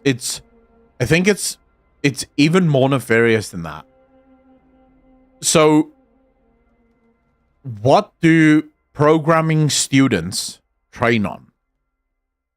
We have the answer to that from CD Projekt Red themselves. So, CD Projekt Red, when they announced that they're switching from the Red engine to Unreal Engine 5, they said the big problem that they have is all of the new developers that they employ are perfectly versed in Unreal Engine, and it wastes too much time training them on Unreal or training them on the Red engine, when if they were to switch to Unreal Engine, they would immediately know what's going on. And this makes sense when you realize the industry is on a massive push to diversify their studios. So what does that usually mean? Well, the answer is simple. If I have 300 developers that is already working for me, but most of those are white because I'm some Polish company, and I need to hire more diverse developers, well, I need to fire a lot of the white guys, right? If I then fire those white guys to get the diverse devs in, now I have to not only delay my project because I have a bunch of new developers, I have to delay my project even more because I have to also teach them how the Red engine works. But if everyone switches to Unreal Engine, there's no delay. These new developers simply step in, they know how the engine works, and they can instantly start working. So it makes it easier to make your team more diverse.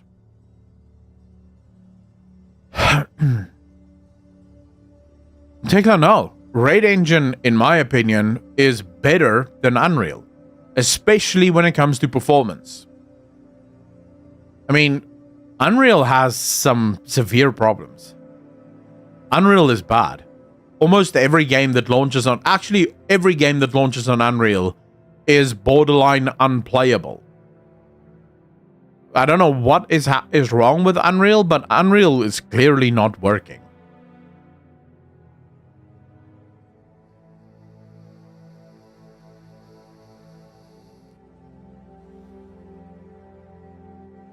Metal fan from Al, how you doing, brother?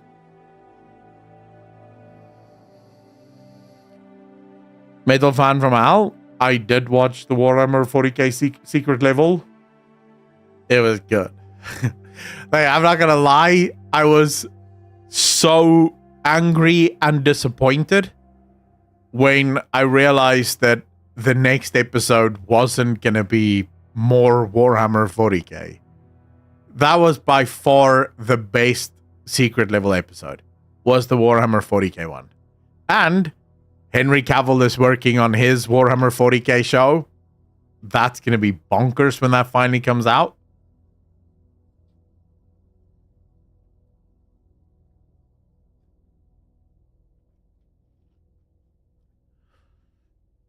Tekla, yes. It's all one... We already know that most studios now have developers that has never worked on video games. Ubisoft literally has that problem now. More than half of the developers that worked on Assassin's Creed Shadows has never worked in video games before. They've never made a single video game. So you have to ask yourself, will they be able to make an Assassin's Creed game knowing full well that they've never made a game in their lives? You know, there used to be this thing where you would come into a studio and you would work on smaller projects until you've proven yourself. But since all of these studios are trying to go as super woke as possible, they're just replacing their old developers with new developers faster than what the new developer or the old developers can train these new developers. Pringles, how you doing, brother? No, the war against woke will only end once we win. There's no point in even trying. We did this with Gamergate 1.0. In Gamergate 1.0, we genuinely thought that we had won. And so, you know, life was good. It's interesting because for a while it looked like we won. But I think we know more now. I think we know more now. We know that this only ends in their complete and utter destruction.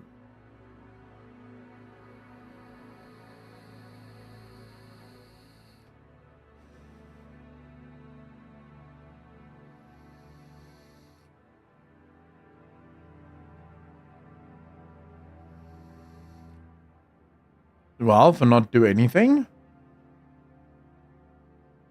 I have no idea, Pringles. I genuinely don't know.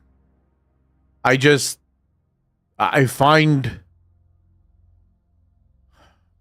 it weird that none of these studios have woken up yet. That's the thing that makes me question everything. It is painfully obvious, and should be painfully obvious to anyone with eyes, that the woke stuff isn't working, right? Or every game that comes out that's woke fails. Every last one. And yet every studio is still hardlining it. Now, I mean, I've made videos sort of postulating and trying to figure out why. But the problem is, you can't help but ask, why? why are you guys not turning around? Like, you can see what is happening. You can see that you're on the cliff.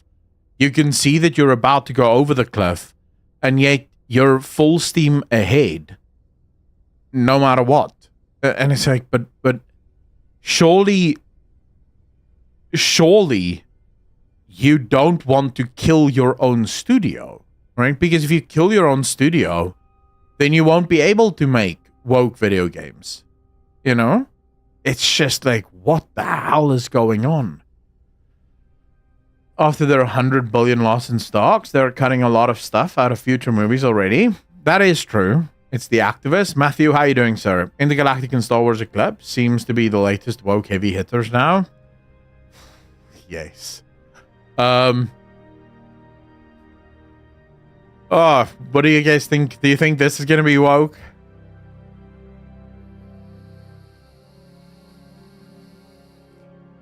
I have a feeling this is going to be woke too. I think the woke is slowed down. They are burning hundreds of millions of dollars, but now they are starting to see it's not worth. Barbarian, well, you would think that they're starting to see it, but then you see these interviews from industry, like veterans and industry heads, and they just continue, right? They just continue to say, well, you know, diversity matters. And you just go, wait, but didn't you just fail a game because of this nonsense? I wonder if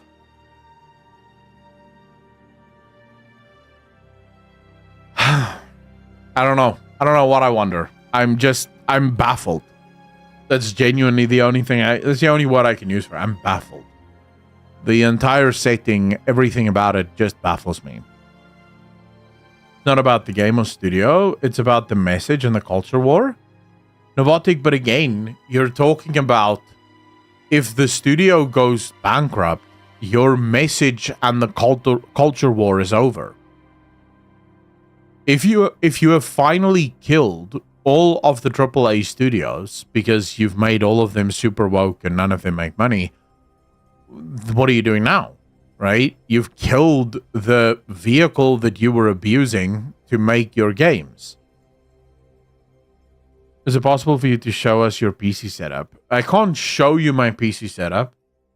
But I mean, it's nothing special. It's a 3080 with a Ryzen 7900, no, 5900X.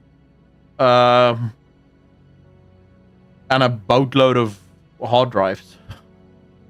But the setup is just normal. It's like 2 screens here, lights, desk, chair. That's it. I mean, clearly they lack logic. So I don't, Novotic, that's a good theory. But you have, like, this isn't even logic. This is just having eyes. You know, this isn't like high functioning rationality. This is like, you should be able to just think, you know. Do you use the key lights, Akko, for your streams? I do. Draft and Troll, how you doing? I do. I use the Elgato key light. When I first got Elgato, so I have the Elgato camera as well as the key light and the Elgato Wavelink. And I used to have the Elgato mic as well. But then I got the Shure SM7B, so I switched that out. And the only reason I switched was this is a condenser microphone and the other one was dynamic. Well, this is dynamic and the other, I can't remember what the difference is again. But this one doesn't pick up sounds as much, so I didn't have to have as much sort of post-editing on it, or post-processing on it, than I did have on the Elgato.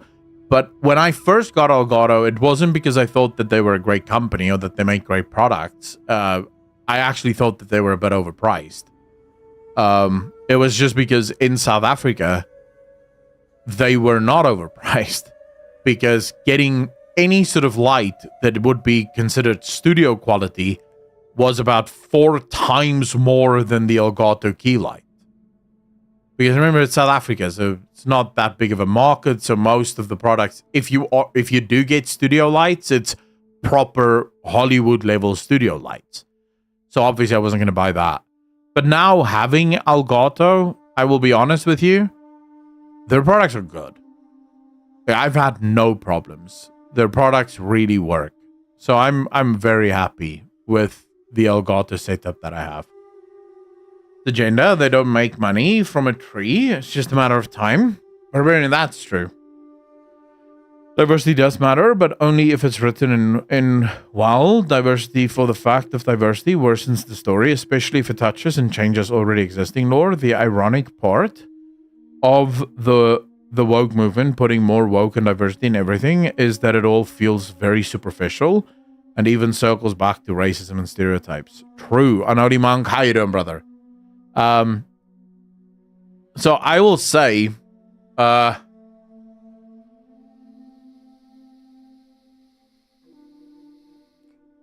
Metal Fan,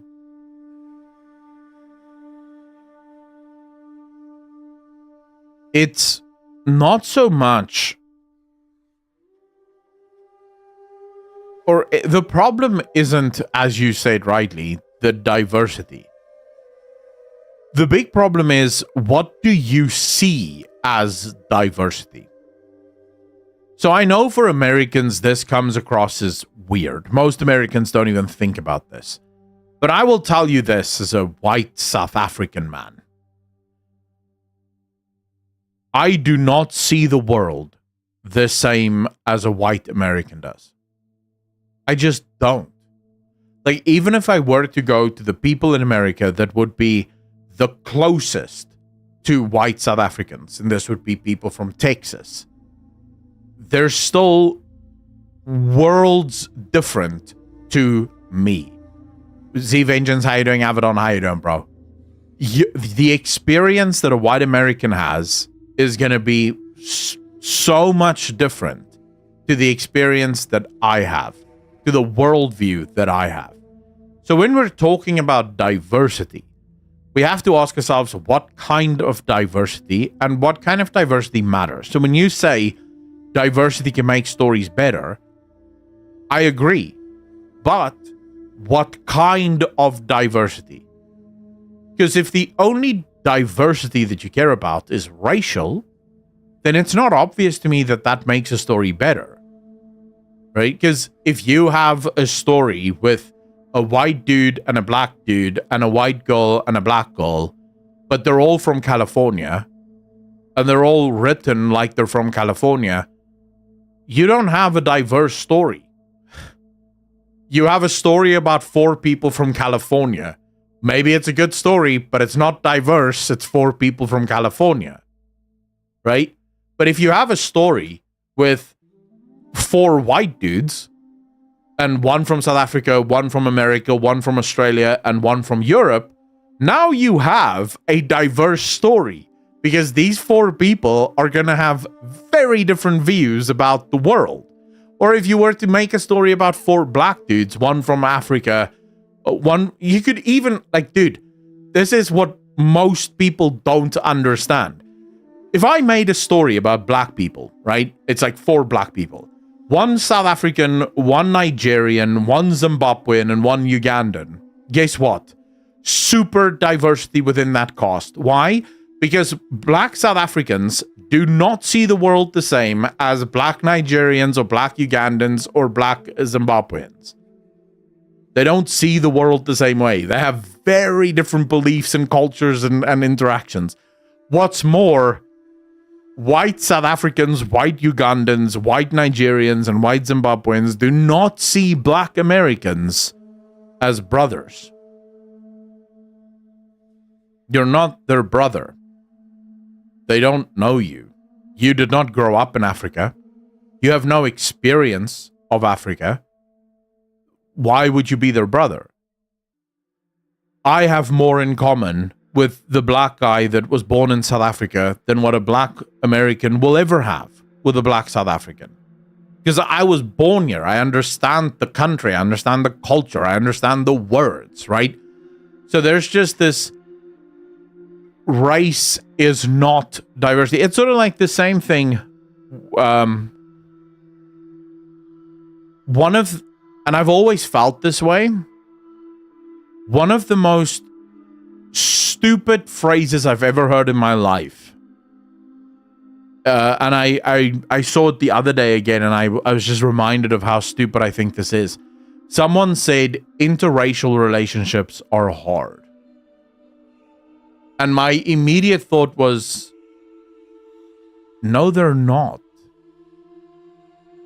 Like, if you're dating a girl, let's say, for example, you're dating an Asian girl, but the Asian girl grew up on your street, in your neighborhood, in your town, with your language, with your culture, there is literally zero difference between you and that Asian girl. She is American or South African, whatever, right? There's no difference.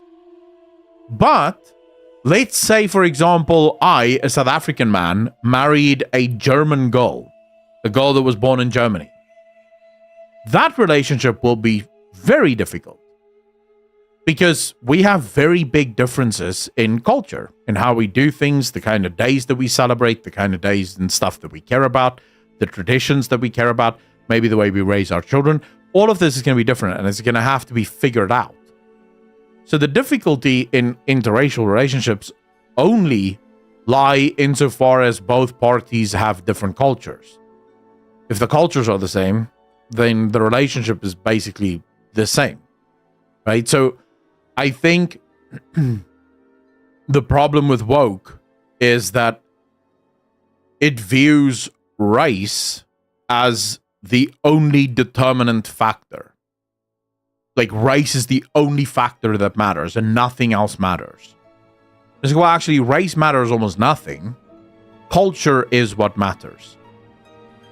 Like culture is the thing that determines the differences between people.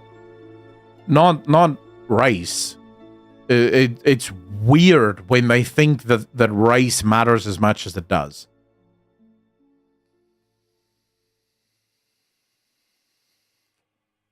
Just racist about skin color, I guess. Tekla, very true. 100% agree. The difference in writing between Altair and Yasuke is that Altair is an assassin who happens to be Arab, and Yasuke is a black guy who happens to be an assassin.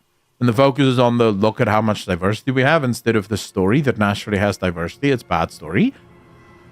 True. Z-Vengeance, super true. In the West, it's kind of correlated, as they've made it that everyone has their own little conclave and they don't interact with different groups. There's no integration. Thank you. Or me, 42 months part of the DJ Nation. Appreciate you, sir. Thank you. I really appreciate that, man. Well, you are right? And that's obviously going to play into it, Abaddon. But either crap, 24 months part of the DJ Nation. Appreciate you, sir. Thank you. You're far too kind. You're absolutely correct that there is enclaves. I mean, even South Africa has enclaves, right? Even in South Africa. So I come from the north of South Africa. The north of South Africa is still very divided, right? You have white people who live in one neighborhood, black people live in another neighborhood, and they don't even go to the same schools. But then you get to Cape Town, and it's a whole different story. Dude, my eyes were opened so much here in Cape Town. Because Cape Town is primarily, I would say, and it's not perfect, it really isn't perfect, but Cape Town is what the Rainbow Nation could have been. Because here, most people are quite heavily integrated. Like, there's very little difference between a colored person here or a black person here and a white person here. Because most of them go to the same schools, live in the same neighborhoods, their kids hang out together. For example, the community that I live in, there's like about 20 kids in this community, and there's Indian kids, there's black kids, there's colored kids, there's white kids, there's one. No, the Asian girl is a little bit young. She does play with them sometimes, but she's like maybe 3 or 4. cutest little girl you'll ever see in your life, dude. Like, I've never seen anything like it. But they're just like 20 kids playing together like we used to do when we were children.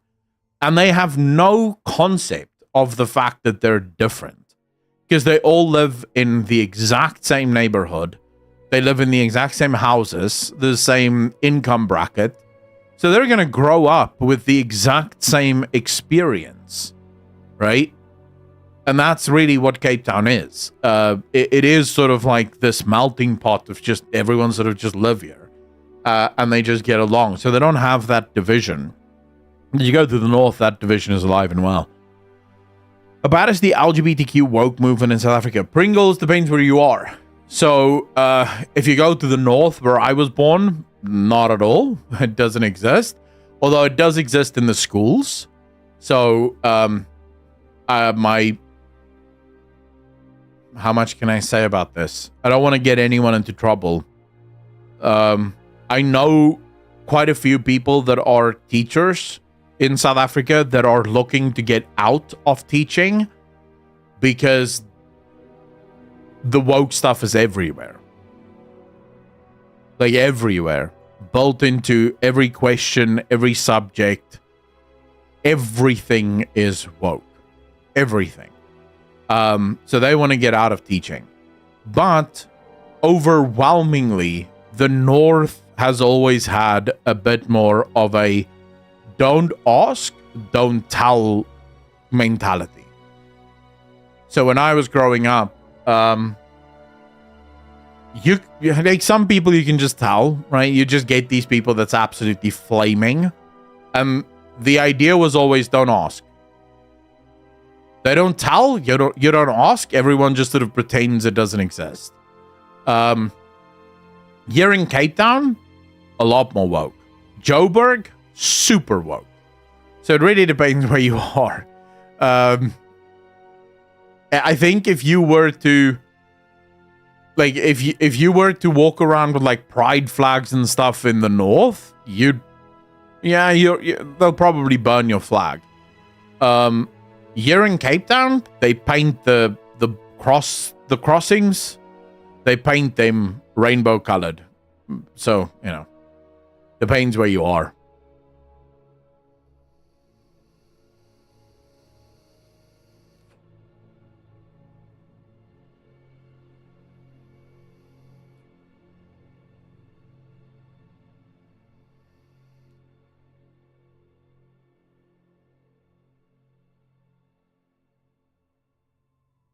Wait, what?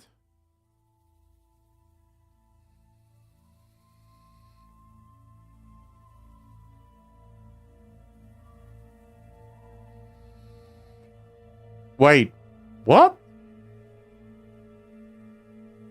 Dude, what is wrong in the UK? I'm sorry, but why does the London police chief think that he can arrest Americans for online posts?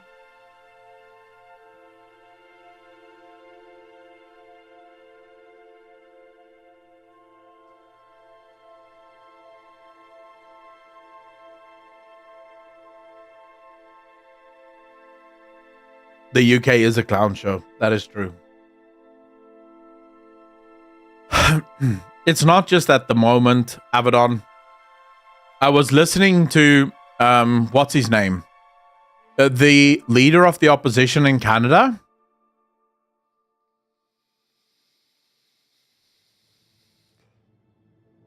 Oh, what's his name, dude? He has a French name.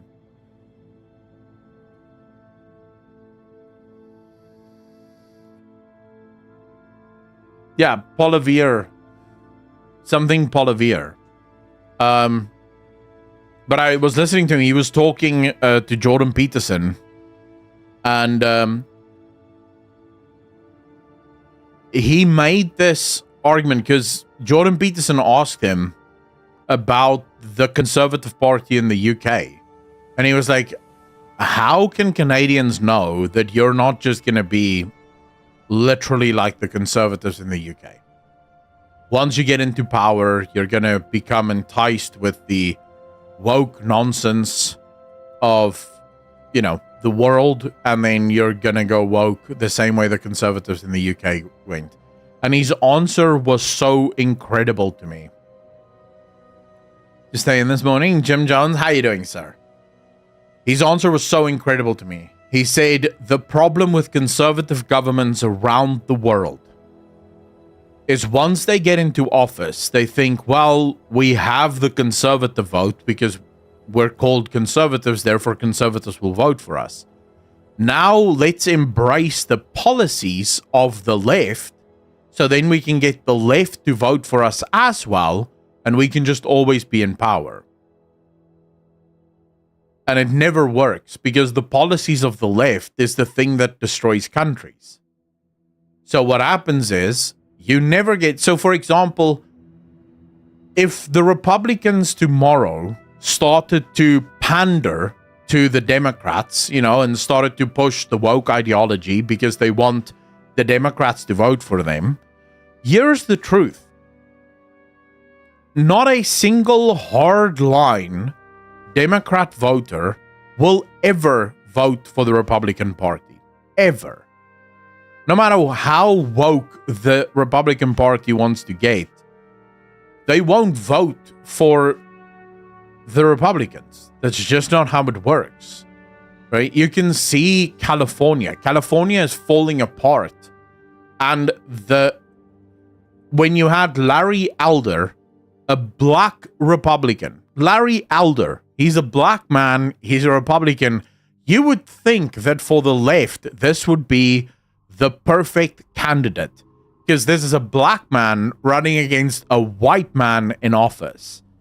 The Democrats refused him because he's Republican.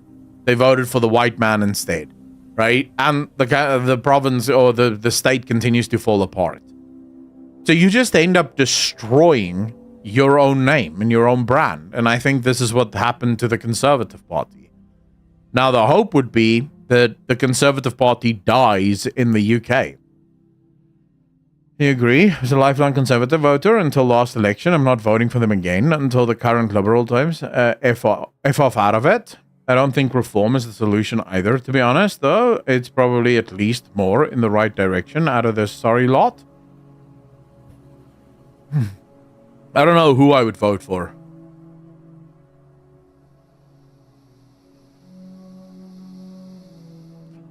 Actually, I think I know who I would vote for. There is one man in British politics that I would absolutely vote for, if for no other reason than he looks like a nice guy. Jacob Rees-Mogg. Dude, Jacob Rees-Mogg might be the greatest guy in British politics. The man is like a living fossil. He's like, dude, he looks like he should have been born 200 years ago. He's still that hardcore sort of, you know, class type. He's a nobleman, and he speaks like a nobleman. He's just the coolest guy. I love Jacob Rees-Mogg. I love Mogg. You see his reality show? Wait, he has a reality show now? I mean, I'll watch that.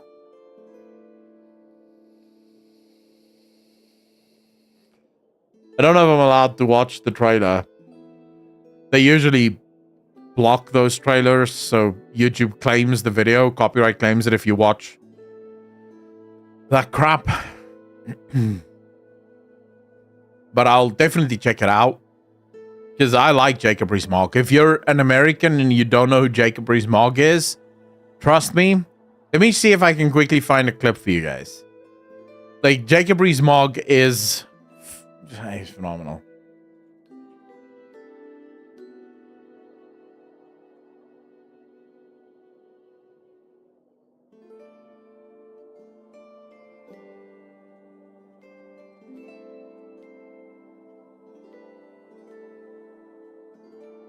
Yeah, like, check. This is the dude.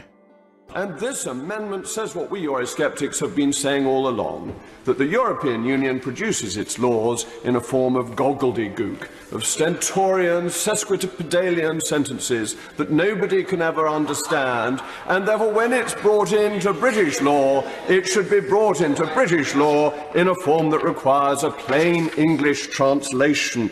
I like reading in the newspapers that I've suddenly become a soft touch. And, you know, frankly, it's true in so many ways. I do whatever my children tell me. That is my... And they're all staunch Eurosceptics. But this session has hardly begun. It is in its infancy. It is like Sixtus, my newborn son. It is still in the mewling and puking stage. It has not reached the stage of toddling and walking and taking bold steps. And I'm afraid to say that this... Of course I'll give way, the Honourable Gentleman. Does he not agree when you raise a child, one must try and instruct that child on good behaviour from the very beginning and not let it misbehave early on? And so therefore our role is surely to make sure the government does not misbehave early on. The Honourable Gentleman is a harsher authoritarian than I am. I think the strict discipline of a child yet a fortnight old would be unreasonable by any standards, and I hope... Well, I'm just glad I'm not an infant in his household. That's all I can say, Mr. Speaker. I like this guy. Like, I don't know about you, but I like this guy. Old Jacob Rees-Mogg. If you haven't seen this guy yet, you should hear some of his speeches. Like, this is just the sort of funny moments of Jacob Rees-Mogg, but he has an incredible way of expressing himself that is just really good. Anyways, now that I've pissed off the Americans because they just heard British English and they don't like that, and I've pissed off the Germans because they've just heard British English and they don't like that, what can I do for the rest of you guys?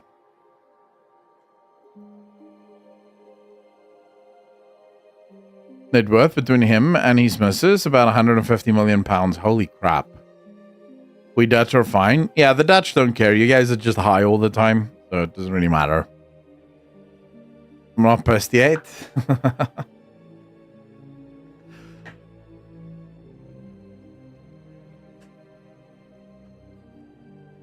So what is everyone up to? How are your 2025s going, boys? It's only been 6 days. How many of you are back at work? Let's start there. His own chapel on the house grounds. Dude, this guy is old school. Like, super old school. Pushing hard on Path of Exile. Where'd your Twitter go, Echo? Silver Coppin, how you doing, bro? I have a new Twitter, Silver Coppin. I closed the last one because it was annoying me.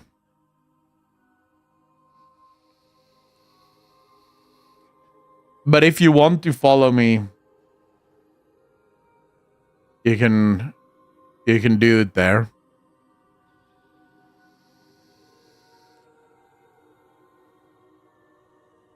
But yeah, I decided to... I did not like the old Twitter. I just decided, screw it. I'm starting a new one because I don't care. I don't like the old one. I don't like the people that was on it. I don't like the people that were tweeting on it. The algorithm was completely confused about what I wanted to see. And I was like, no. I'm starting over. I don't want this bullshit. So I just decided to do a new one. And I have not... I've not really advertised it at all. And I'm probably never going to advertise it. It's just going to sort of do its own thing. And whatever happens will happen.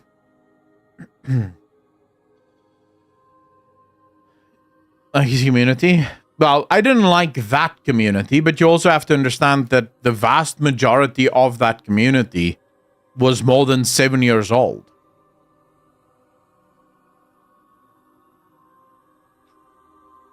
So there were a lot of people on there that I just didn't have a lot of time for. I'm not really someone to block, so... the algorithm isn't unchangeable, Silver Coppin, but there's also the case of... So, the way Twitter works is... when you tweet something, and your followers aren't liking the tweets, right? So your followers aren't really engaging with the tweets, then other people don't see the tweets.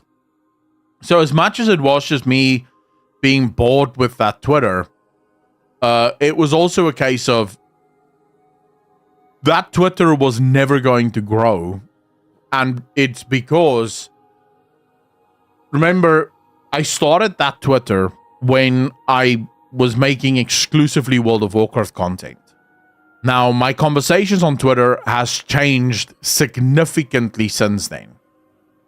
You know, since then, my conversations on Twitter has been mainly political, right? I enjoy the political stuff a lot more. I'm pretty much engaged with it constantly. So now I have this thing where I'll make a tweet that is political, but most of the 3,000 people that followed me only care about WoW lore. And I never tweet about WoW lore. So it was sort of like, it was like having a dead account where the algorithm just continues to go, well, no one wants to like his tweets, so we're not going to show anyone else. Whereas this one is politics from the beginning. It's what I care about. Of the 59 people that I follow, every single one of them is related to games and gaming politics. So it just feels like a better place.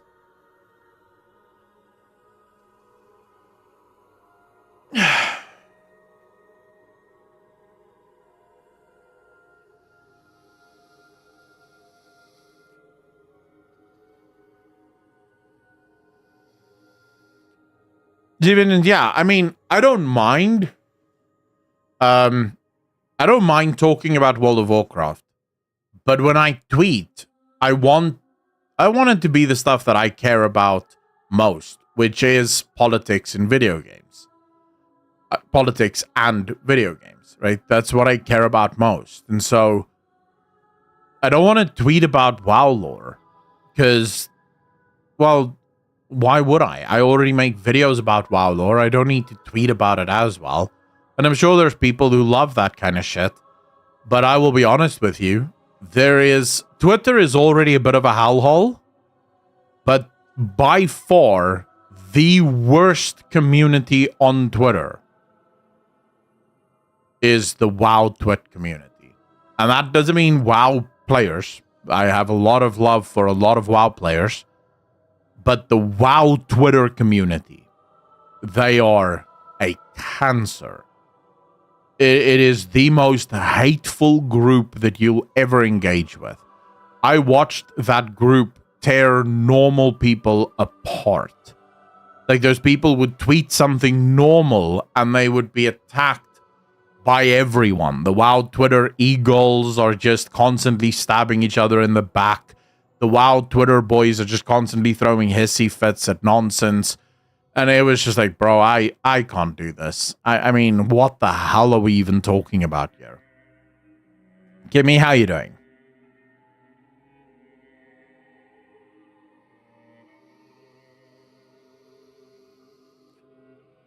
Oh yeah, correct. So WoW is already a very woke game. Let's just be very honest here.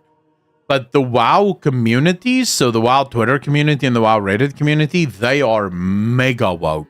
And for good reason. Most of the non-woke WoW players don't participate in those communities. They have left long ago.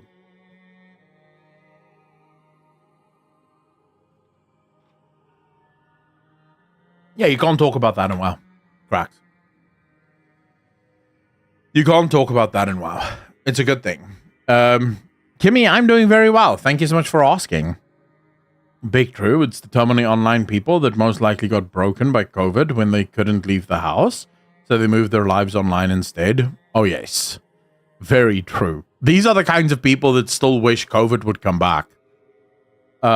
People who have nothing going for them in life other than WoW need to constantly feel validated or they lose their shit. Because saying WoW equals bad to them is saying their life choices are bad, which they are, but they can't take it. I mean, to be fair, I don't think it's just WoW. I think every game has its toxic community.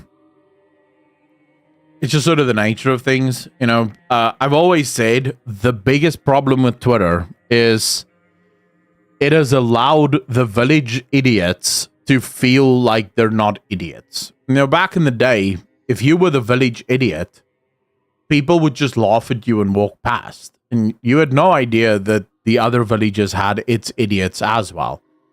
But now, on Twitter, all of the village idiots have found each other.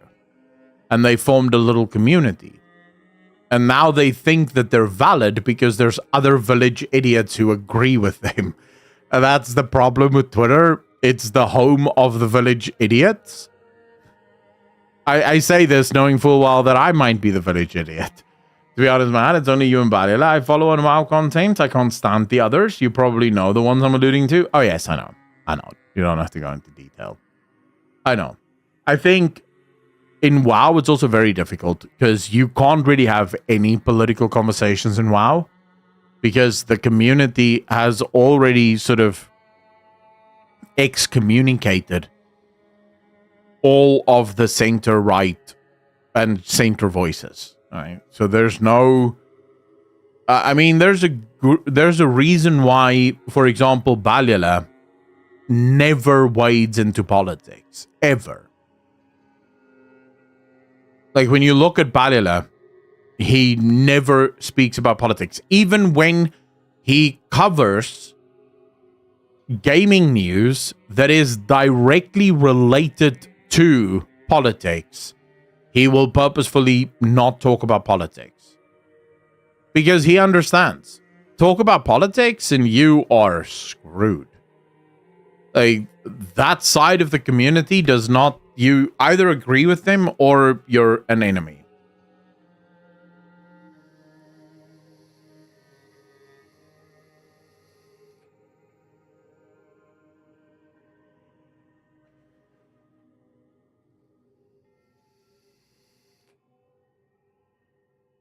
Cancerous are the ones that try to spread false positivity. Dominus, I definitely agree with you there. I think one of the biggest flaws in the WoW ecosystem has been its consistent positivity, the false positivity. I think it's very difficult for the devs of WoW to know what's actually going on in WoW because I would say 80% of the information that they get is through this sort of... So the WoW player base, and I only say this as someone that covered the game for 7 years. The WoW player base has this incredible... They believe that the devs of WoW just know things. Like, they do not believe that you have to tell the devs of WoW anything. So from their perspective, when the game is a bit bad and the devs do make mistakes, you shouldn't tell the devs that they're making mistakes. The devs will fix it. They'll just know. You should be focused on the good things. And the only reason I say this is this was genuinely said to me. If you keep making negative videos, you are going to make the developers negative, and negative developers don't make good games. That is a genuine comment that was made to me. And it is a miracle that I did not get brain damage from reading that. So you're not allowed to tell the developer that this thing you did is shit because it might make the developer feel bad, and developers who feel bad won't want to make good games. It's like, what are we talking about? This is nuts. Ravy G, you've been following me for 7 years, yeah?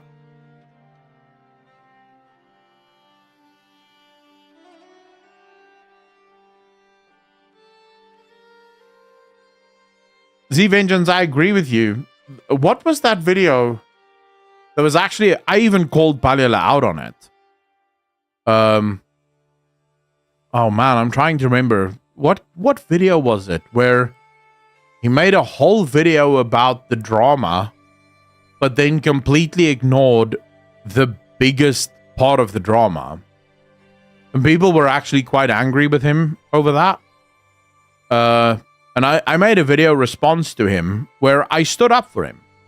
Because I know Balila doesn't touch politics, but I did also say the right response there should have been not to make a video at all. Like, if you're not going to talk about the very obvious political problem, then just don't talk about it, you know?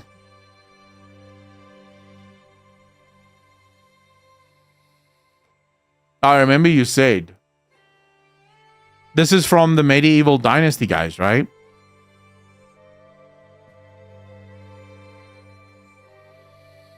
But it's mixed, bro. It's mixed.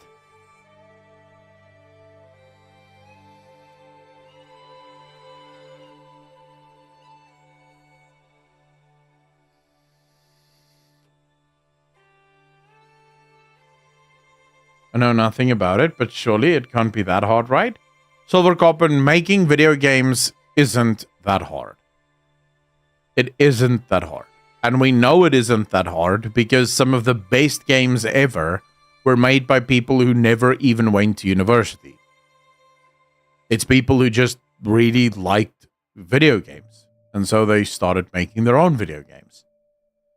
Making video games is an art. It's a skill.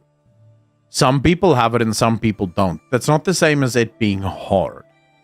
The biggest problem in video games today is the fact that everyone that goes into video games are people who went through university. So they were taught how to code, but coding means nothing. At least as far as I'm concerned. Coding is only part of the skill. The bigger part of it is, do you love video games?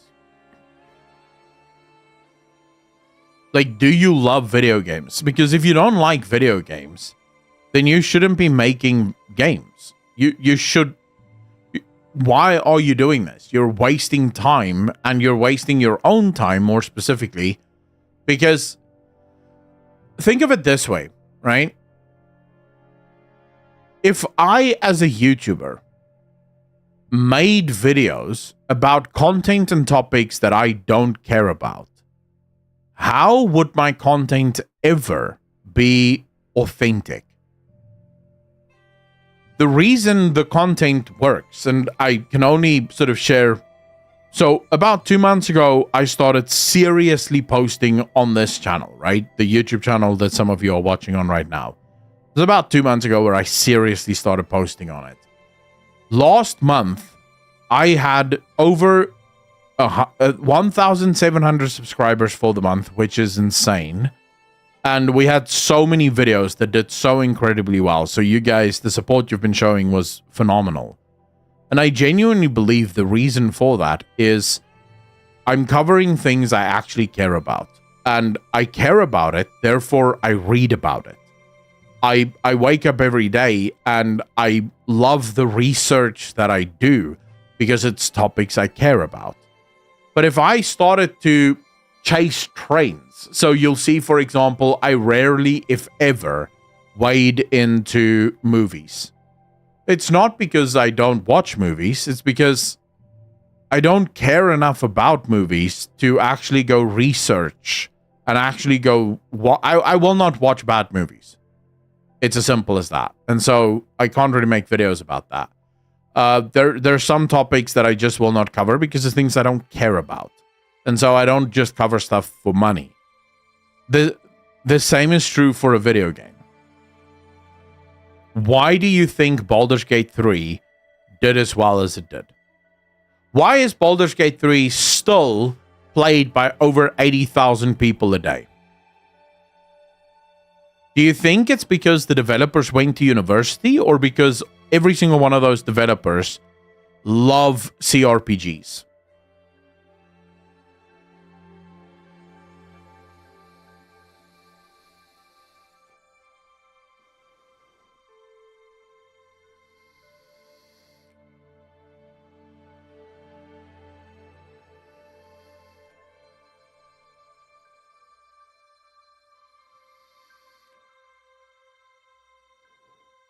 Z Vengeance, I can tell you because I have a little bit more insight into this. Larian Studios only hires developers that like CRPGs. Because it's what they make. So Sven Vinke, the CEO of Larian, his favorite games are CRPGs. He grew up with games like Baldur's Gate, Neverwinter Nights, Icewind Dale, those games. Those are his favorite games. It's the games that he wants to play. And it's the games that he makes because it's the games that he plays. So every single developer that works for Larian Studios is a developer that loves CRPGs.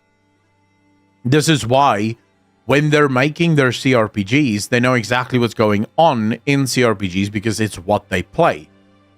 You can use, and I've used this example before, you can compare Path of Exile 2 to Diablo 4. Diablo 4 is the perfect example of a game made by developers who do not actually play ARPGs versus Path of Exile 2, which is a game that clearly the developers play ARPGs. They understand the mission. Right? They understand what they're supposed to be doing here. And let's use a perfect example of this that has nothing to do with gaming. Everyone here would agree with me that a plumber and an electrician are both quote-unquote handymen. In other words, they know how to work with their hands. They both know how to use screwdrivers. They both probably know how to use spanners and all the rest of it. They can both use the same tools. You give a plumber a drill, they'll know how to use the drill. You give an electrician a drill, they'll know how to use the drill because it's part of the job description. However, would you phone an electrician to fix your toilet? Of course not. That's not what an electrician does. They have no concept of what that job would entail. They might know how the tools work, but they don't know how the tools work in that application. Now, that is true in game development as well. Just because you know how Unreal Engine works doesn't mean you know how to make this particular video game. Because if you don't play this particular video game, or at least this genre, you're not going to know how to make a game from it. Unless you're into Eastham and want a toilet that zaps you when you sit. Yeah, of course, that's a different story. I remember a video about Sven only seeing the first games they made as a way of making quick money and almost tanking the studio. So we're comment, well, yeah, I wouldn't be surprised. But I think a lot of people, look, there's this concept called paying your school fees. Right? All new businesses and game studios and pretty much everything goes through this process where you have to pay school fees. You have to learn lessons, and some lessons are very hard. Other lessons are less hard. But lessons will be learned across the board no matter what happens. And I think Sven and the people over at Larian Studios, they had to learn a lot of lessons before Baldur's Gate 3. But I think Baldur's Gate 3 makes it very clear that those lessons were indeed learned. You know, they ended up making a phenomenal game because it's what they specialize in.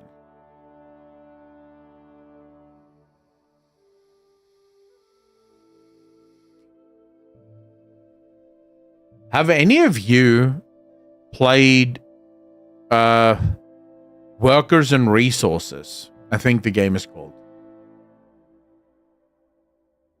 The Soviet Republic game.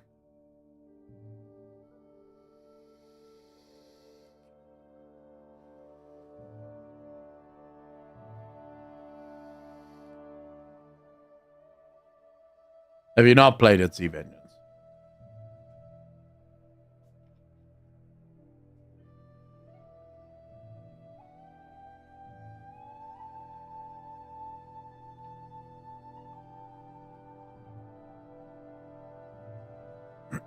Servers, why would you ask that?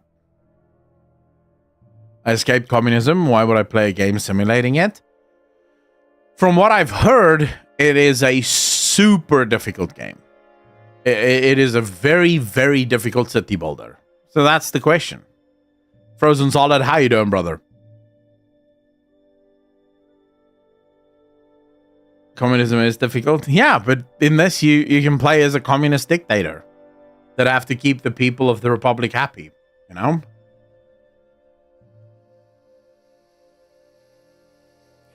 I don't know how realistic it is. It's not, I mean, I have 3.9 hours in it, and most of that is me starting over because the game triggers the hell out of me.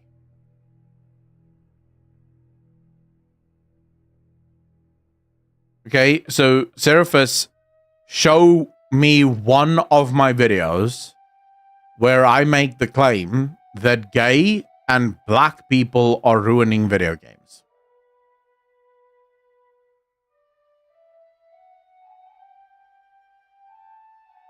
Please, show me. I make a lot of videos about that apparently, so you shouldn't be struggling to find a single video where I make that specific claim.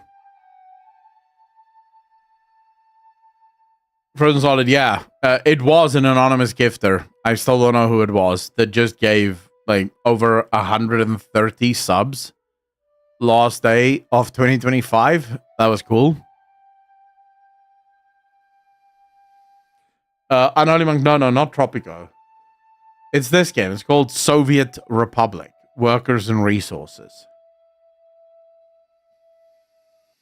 Niara, how you doing? But most of this game is just me starting over because the game triggers me. Because building in a straight line in this game doesn't work. It doesn't want me to build in straight lines. And the way the snapping works also doesn't...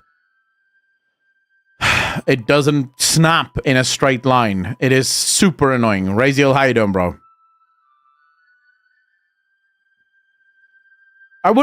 So, Raziel, I wouldn't say that Seraphis is ruining video games. I think the problem is most people have bought into the propaganda that any criticism of bad management of video games and tokenization of individuals must be because you are ultra super racist.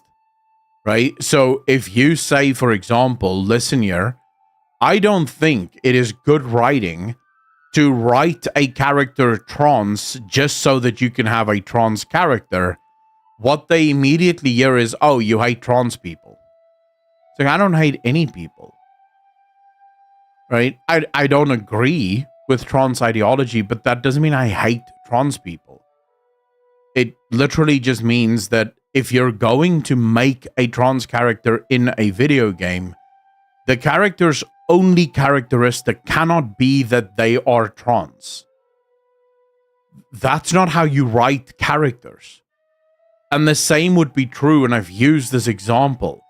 If you have a character whose only characteristic is that they're white, it would be the most boring character on this planet. No one would like it. The character has to at least have a bigger personality than just, oh, look at me, I'm the white dude. Like, what are you talking about? Like, do you have nothing else? Like, do you have no, like, is there no more depth to you than that? Your skin color cannot be the most important part of your personality. If it is, you're not real. You're not a believable character. Because your skin color is the least important thing about you. Like, when I meet you, the last thing I care about is what is the color of your skin, because it doesn't teach me shit. I don't learn anything by learning that you're Asian or black or white. I need to know a little bit more than that. Right? Like, there needs to be something extra, because just your skin color is of no concern to me. Olympia, how you doing, bro? I think you should not be the character. Video games are not white people worship, Akalon. Who said that, Seraphis? When did they say that? But also, and I would like to highlight, what are you talking about? You guys like to go on and on about representation, right? You love to talk about representation and how important representation is. Okay, so let's quickly talk about it. Why is representation important? It's important because you want as many people to play your game as possible, right? That's what you guys keep telling us. You want everyone to play your game and therefore representation matters. Okay, that's perfectly fine. So in America, people of color make up, depending on the statistics, between 30 and 35%, right? People of color. The rest are all white. In Europe, that number is far lower. Let's say about 20% of all people are not white. So just based on those statistics, if I make a game for just white people, the majority of people are going to play it because they're represented and therefore it's fine, right? Whereas if I make a game that purposefully excludes all of the white people, I'm automatically making a game for almost no one. Because the majority of people are white, not black or any other color. So based on just your metric of representation matters because we want as many people to play our game as possible, that's not true. Because if that was the metric, you would just make white people in your games. You wouldn't care about anyone else because most people are white in the West. And if you want Africa, you first have to figure out how to get Africans to have enough money to play video games. Most Africans have real problems. They can't care about your made-up ones. And then we get to the next layer of the argument, right? Why do you want the black people in the game? Like, why do you want a black character in a game? If the answer to that question is we wrote the character and it made sense for this character to be black, no one cares. Not a single person cared that Idris Elba played the lead character in Cyberpunk 2077. Not a single person made a video, oh, the diversity hire Idris Elba. Why? Because Idris Elba's character was phenomenal. It was amazingly well written. And not a single sentence in Cyberpunk 2077 was Idris Elba telling the player, you know, as a black guy in America in 2077, slavery is really bad. Like, who gives a shit, bro? Life's bad everywhere. What are you talking about? We're living in a dystopian hellhole, and you're going on about shit that happened 200 years ago. No one cares, dude. The character was an amazingly written character who happened to be black. Captain Anderson from a game that is almost 20 years old at this point, Mass Effect. Captain Anderson was black. But it never came up. At no point did Captain Anderson go, hey, while we're zipping through the stars here, let me tell you about how the bad life of black people is back on Earth. It's like, man, what are you talking about? Like, why are you bringing this up? Captain Anderson, black guy, but that never comes up. Because it doesn't matter. Because you've written a character, the character is good, no one cares, everyone's happy, no one makes a big deal out of it. The issue isn't, right, that you have gay characters in games, or that you have black characters in games, or white characters, or Asian characters in games. The issue is, why do you have them? If you have those characters purely so that you can say, hey, look at us, we have a black character, you're a racist. You are the racist, not me. I don't want people to be judged based on the color of their skin. I want people to be judged based on the content of their character. I remember, maybe that's me just saying it, or maybe there was a famous black dude that said this once. I forget. It's not me that's the racist. Because I actually don't give a shit. As long as what you made is a good character with a good story, I'm happy with it. So no, I have never made a single video saying gay people or black people are ruining video games. I would never say that. Why would I say that? I have no problem with black characters in video games or gay characters in video games. I have a problem with characters being written purely because they're black and purely because they're gay. And I would have the same problem with white characters being written purely because they're white. It would be boring for everyone involved. Celestine, how you doing? I really hate how the left will deflect criticism and dress it up as today's phobic slur of choice. You are not wrong. You are not wrong. Prototype Games brings me back. Love those when I was younger. Idris Elba was putting there the same reason Keanu Reeves was put in there because of his acting bout. And he's a good actor. He's a phenomenal actor. Nobody ever brings up the creators of Black Panther. I cringe. There's even the word black in there. Sounds super problematic today. Ruining the games in a sense that they make gay characters do very gay things and it's never enough. Gayness shoved into the product for a lot of them. Turned off because they see black gay or woman. Where? Seraphis.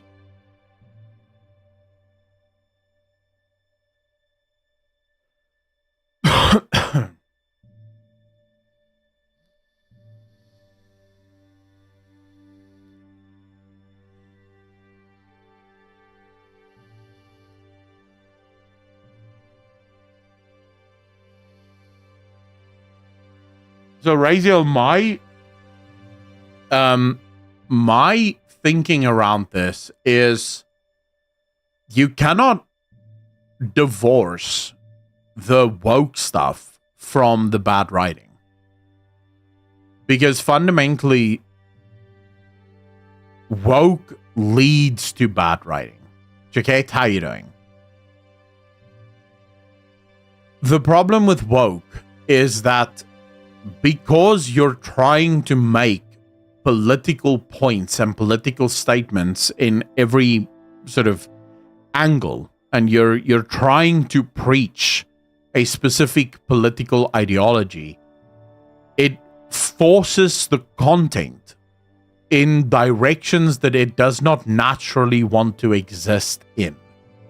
So there's a good example of this. Let me just see if I can find it quickly. I made a video on this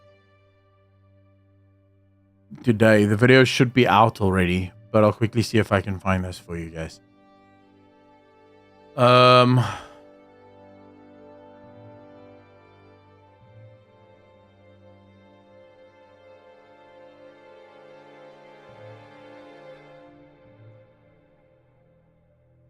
Here we go.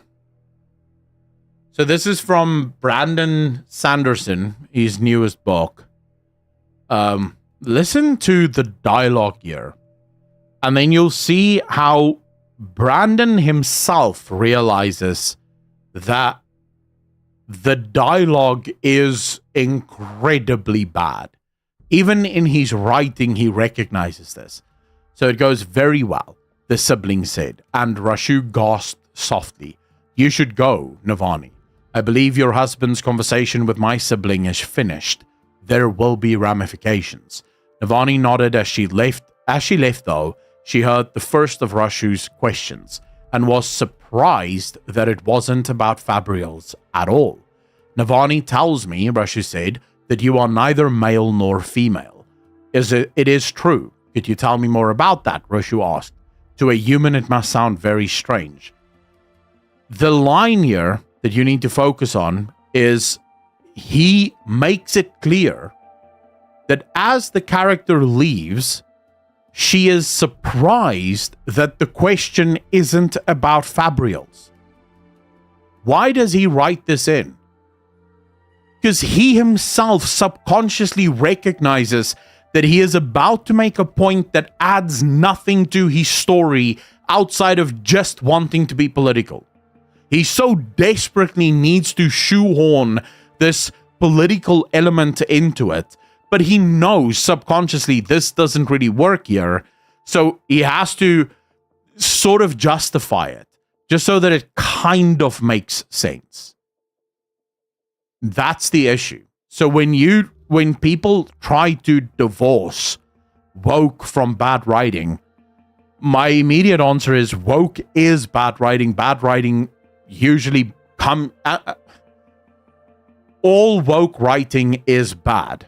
Not all bad writing is woke. You do get bad writing that is just bad writing, but all woke leads to bad writing because you are actively almost tasked with writing unnatural dialogue, right? The dialogue is not natural.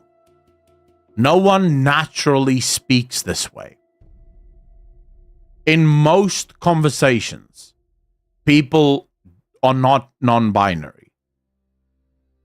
In most normal conversations by normal people, people are not exchanging pronouns. Your pronouns is whatever you look like. So when a character walks up to you in a story or in a movie and gives their pronouns, this is unnatural. It's unnatural. It doesn't happen in the real world. Except, of course, if you live in the wokest of woke cities, where these people don't live in the real world anyway, so it doesn't even matter. But for most normal people, this is not actual dialogue that you will ever be confronted with. And they know this, right? They know that it isn't real. But they still have to put it in there because they're trying to signal their own virtue. Look how good I am. I've added a gay character. Oh, congratulations. Birdcage did it first. With what's his name? Years ago. Pyark, I did, yes. I covered it. That video should be out now, I think.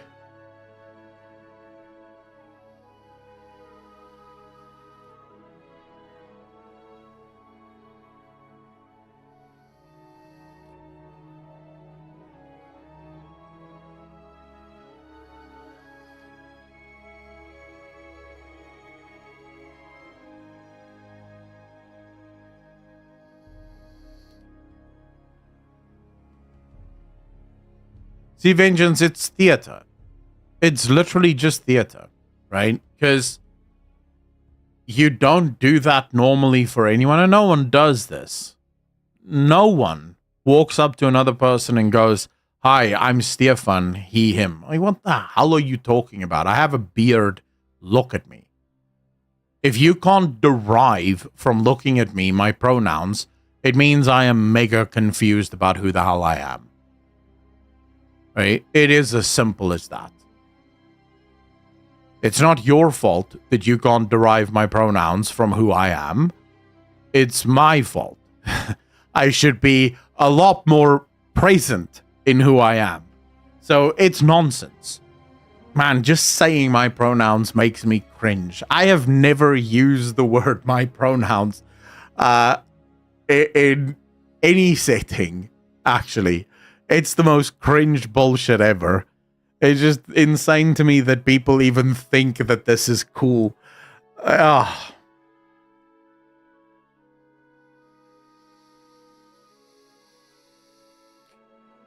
Seraphis, you are a very, very annoying person.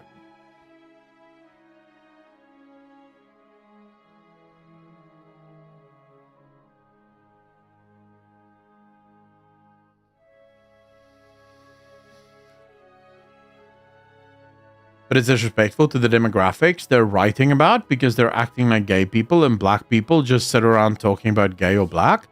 Zach, the funny thing is, yes, right? Absolutely. It's insane how according to these people, they think that black people walk around all day thinking about how black they are, when in reality they do not, right? They have more thoughts than just that. But this is the thing. The brown shirts did not think that they were evil. And for those of you that don't know who the brown shirts are, they were the youth group, let's call them that, of everyone's favorite Austrian painter.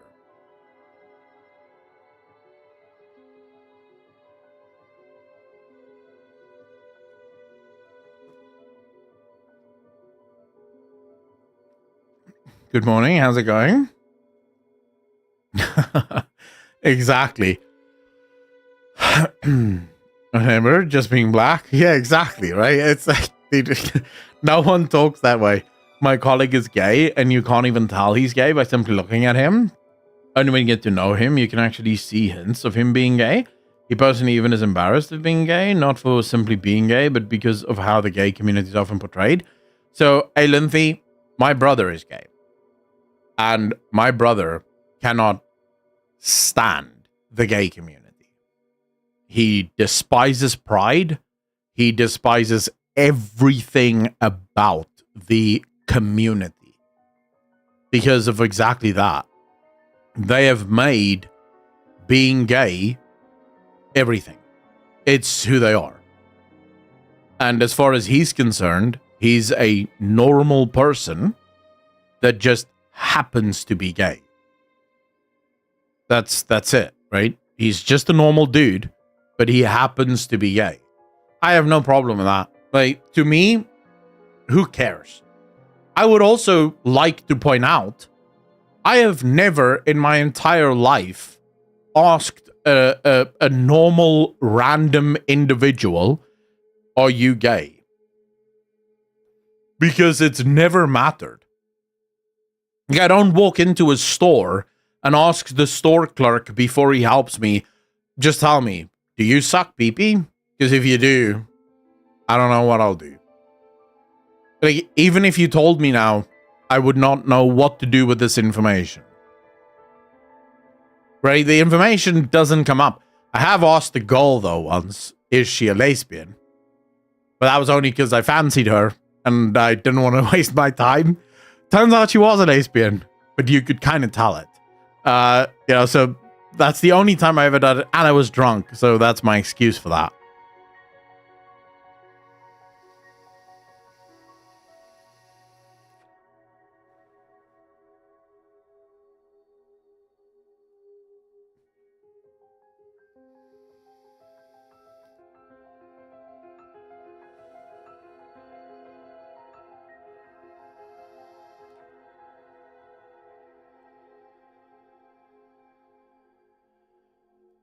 They were marching to let the government know they want marriage rights. They were granting that. Everything's cool. Nowadays, they're having sex and peeing on each other. Holy crap, yeah. But I think a lot of that is just fetishists. Just people with weird fetishes that are trying to shock as much as possible. It is... I don't think... Well, I know for a fact it's not indicative of the vast majority of gay people. So it is what it is. I don't know. It annoys me how the insults or how the names get attached. You don't agree with the woke stuff, it's because you're racist. You must be a racist. So, well, really? I don't know that. Like, I would actually consider myself very not racist, but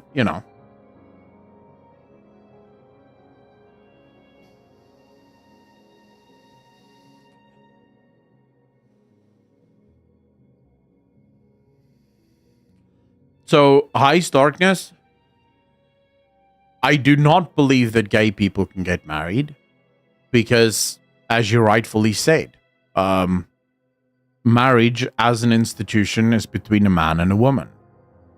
But I also don't think that the government should be involved in marriage in any way, shape, or form. Do I think gay people shouldn't be allowed to live together and, be joined by the state? Yeah, sure. Like do whatever. It doesn't matter. I don't think you can force churches to marry gay people. I think that's where you step over the line. But I definitely don't. I'm a huge believer in Christianity cannot, under any circumstance, be forced onto people who do not believe it. Right? So I cannot demand that people who are not Christian adhere to my beliefs. That's not how Christianity works. It's a personal relationship. And so if two men want to enter into a civil marriage or a civil relationship, I couldn't care less.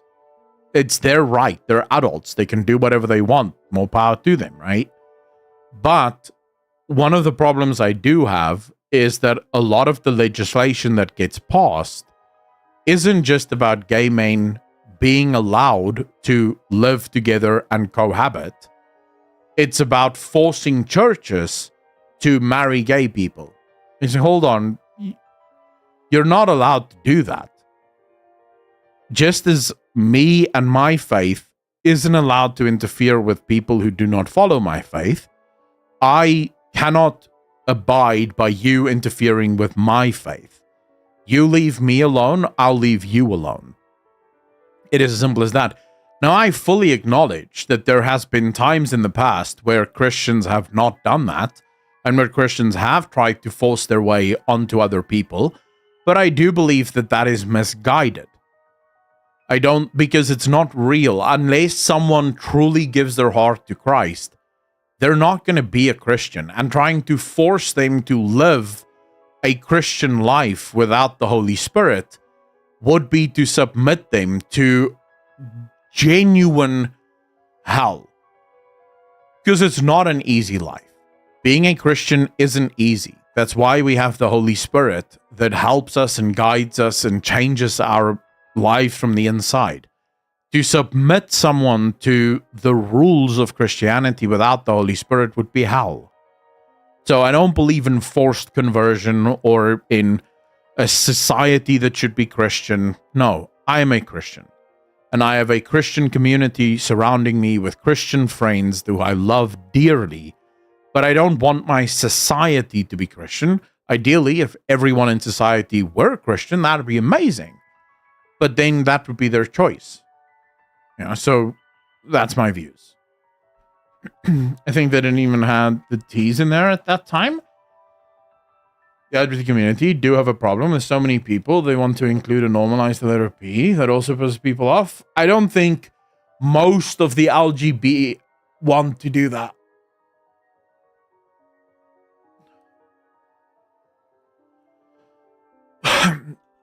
Coincidental that the alphabet always co-ops Christian beliefs such as marriage and the rainbow, which was God's covenant. There's a reason why it's doing that, and we can have that conversation at some point. I don't think it's an accident. I think you have to understand what's behind most of these movements.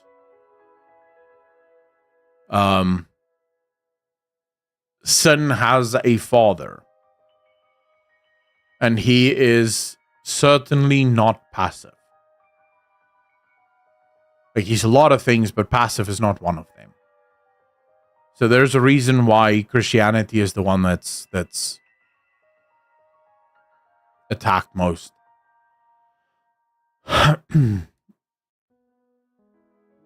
Nicole making donuts on Animal Crossing, desecration. If you think being Christian is hard, try Judaism. Well, I don't know, I'm not surprised, because Jews follow the law of God, again, without the Holy Spirit. So yes, they're going to have a very hard time. But they've also changed their own religion enough to where it's not that bad anymore.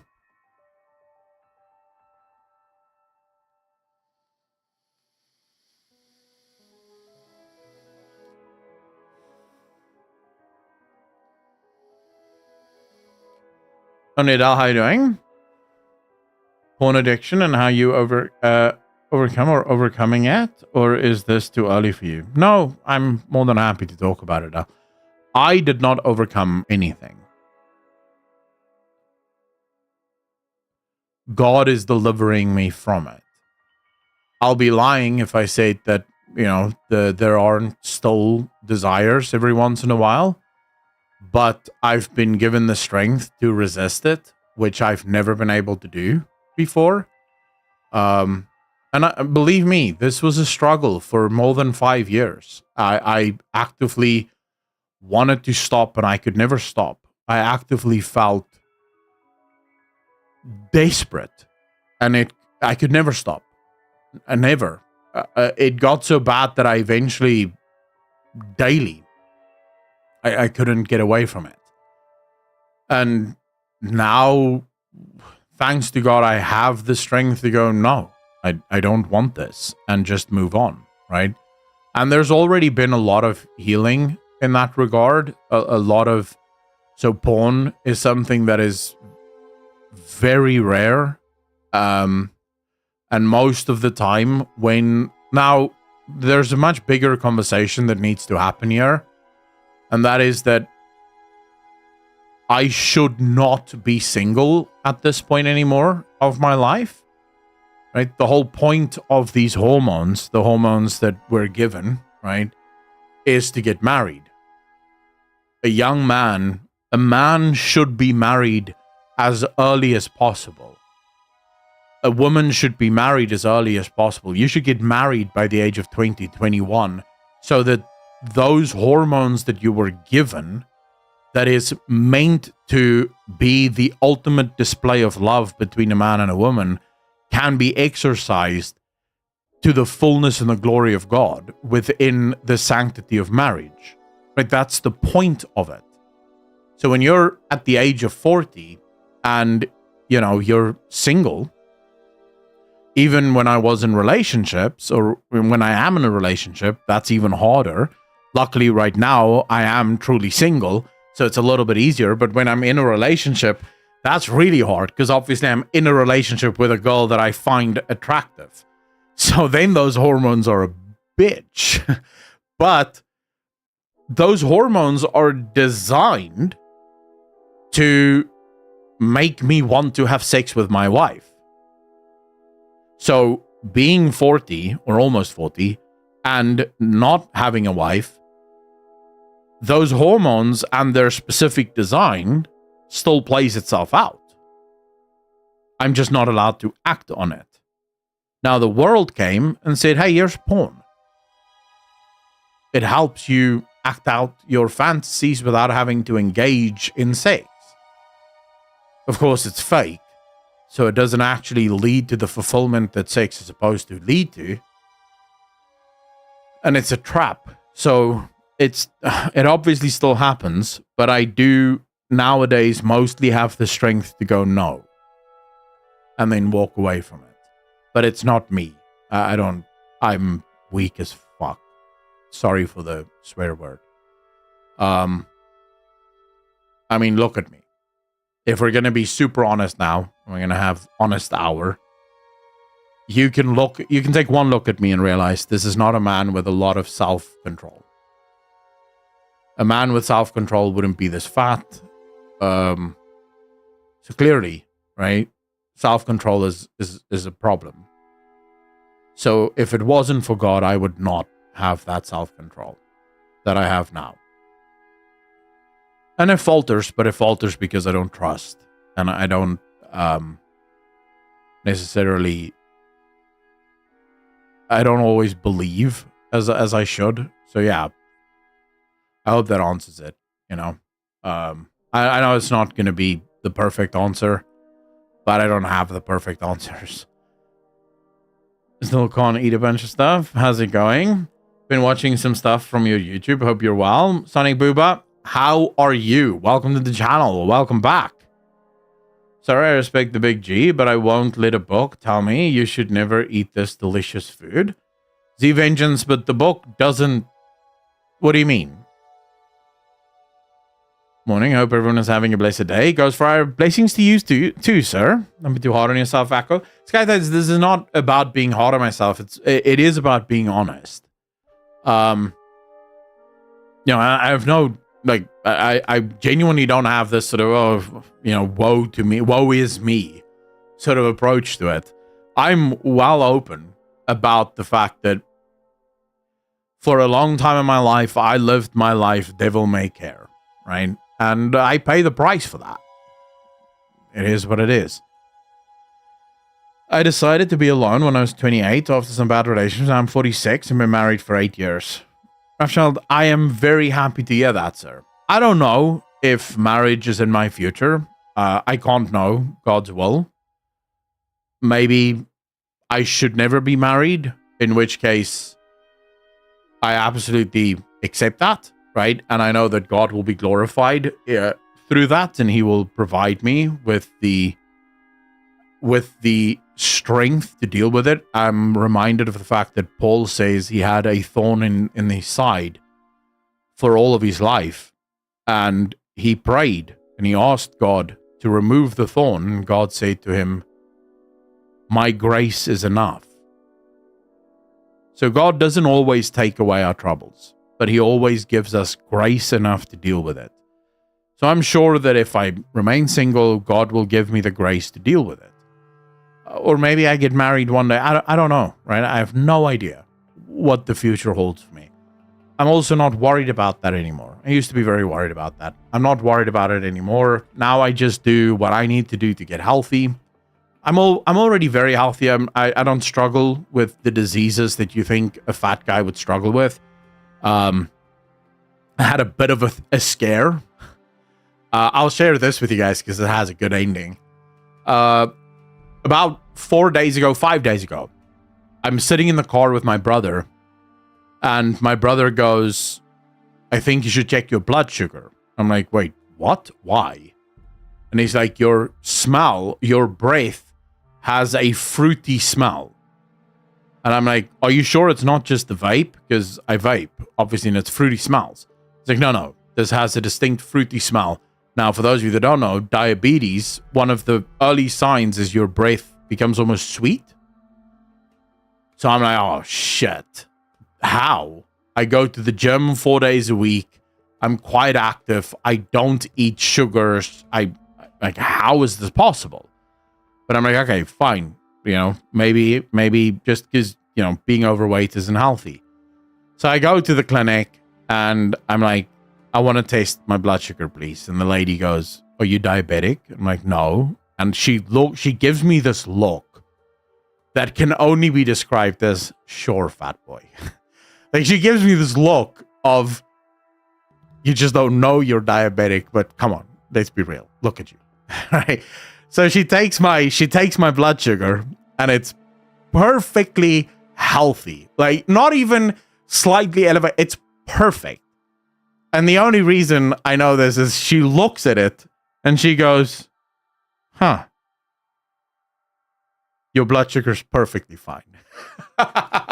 So, that was like a scare for me, because, that's something you really don't want.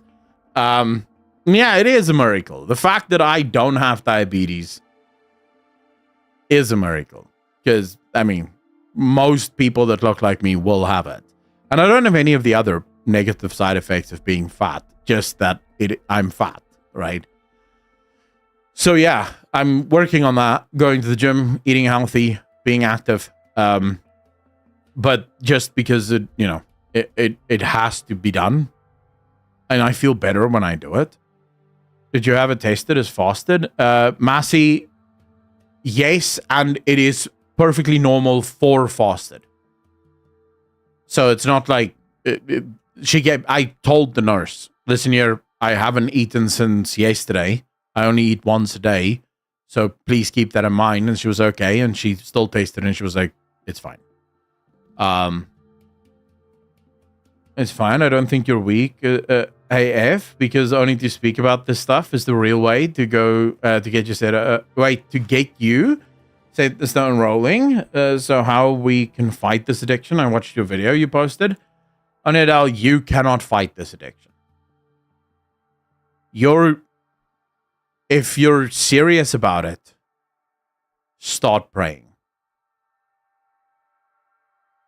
I know it sounds crazy, but I promise you, that's the only answer. Start praying. Ask God to give you the strength to walk away from it. And then trust in that process. Trust that it will happen. And just keep praying. And that's it. You just have this round thing on your belly. Yeah. So that's it. I'm skinny. I am skinny. I'm just trapped in the body of a fat guy. Type 2 is because of fat cells. The body keeps producing insulin to enter those cells. Skinny people can have fatty organs too. Leo, that does happen, yes. Did you ever taste it as fast? The Divine Miracle. Roaming Firebat, how you doing, sir? Barrels, how you doing, sir? Raziel, take care of yourself, man. Still single, never had a GF or anything, and I'm not a bad-looking guy. If I do say so myself, then again, I don't like going outside to a pub or anything, so... And then that's definitely difficult. Meeting a goal when you're, not leaving the house is very difficult.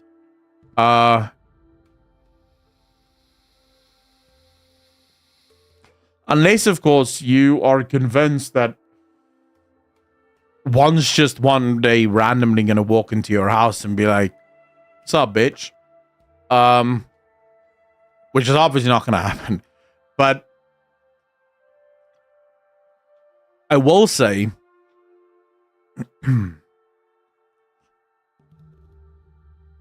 I wouldn't go to the pub to meet my wife. Or it probably depends on you, right? I don't believe in dating, at least not anymore. The next girl I date, I will date because she's going to be my wife, or else I won't date her. But even so, if you're going to date, don't meet a girl at the pub. The best place to do it is either if you're not a Christian, find some sort of society, some sort of cultural club, maybe a sports club. Those work really well, or the gym. Just some place where you can meet someone with similar interests to you that isn't the pub. People don't go to the pub because they're looking for their soulmate. That's not to say that some people won't meet their soulmate at a pub, but it's significantly, statistically, the likelihood is very low that you're going to meet your soulmate at the pub. Most likely find an interest and find someone at that interest that has similar ones. Well, of course, that does depend. It depends on your lifestyle. If you're not someone that goes to the pub regularly, meeting a girl at the pub can be a bad idea. I, for example, won't want to meet a girl at the pub because I will never go there for her, right? And so if we were dating and she wanted to go out on Friday nights and get drunk, that would be very bad for me. Because I don't want to go out drinking on a Friday night. So yeah, I would much rather meet a girl at church or at, the gym or something to that effect, where I know we have similar interests. But you definitely need to go out. You definitely need to go out. You're not going to meet her sitting on your ass. It's never going to happen. Saban, I'm not saying all girls. You can meet girls at bars, of course, right? And that can work for you.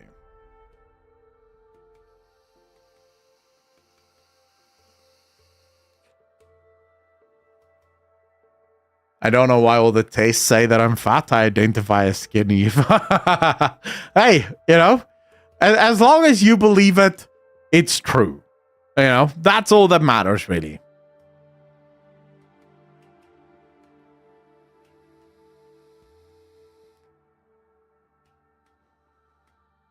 Being bothered to go out? What do you mean being bothered to go out, Sky Tides?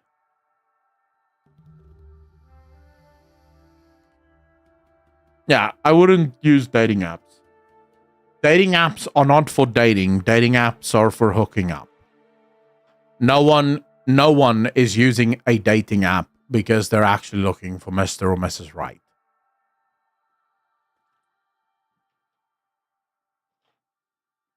Sky Tides, I will say,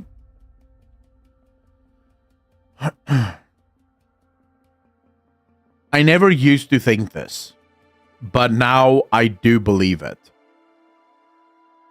Meeting a partner, meeting a wife or a husband is the most important thing that you can do on this earth.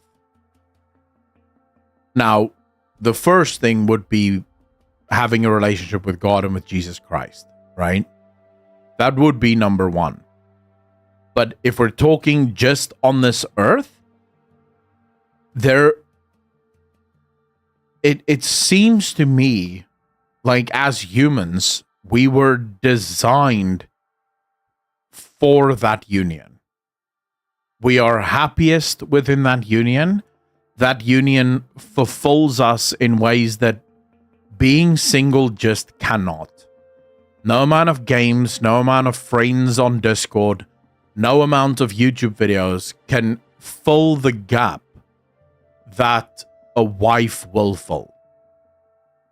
It is as simple as that. It is as simple as that. And I think that the mistake that so many young guys make, and I'll say that I made the same mistake for a long time, is thinking that you don't need it.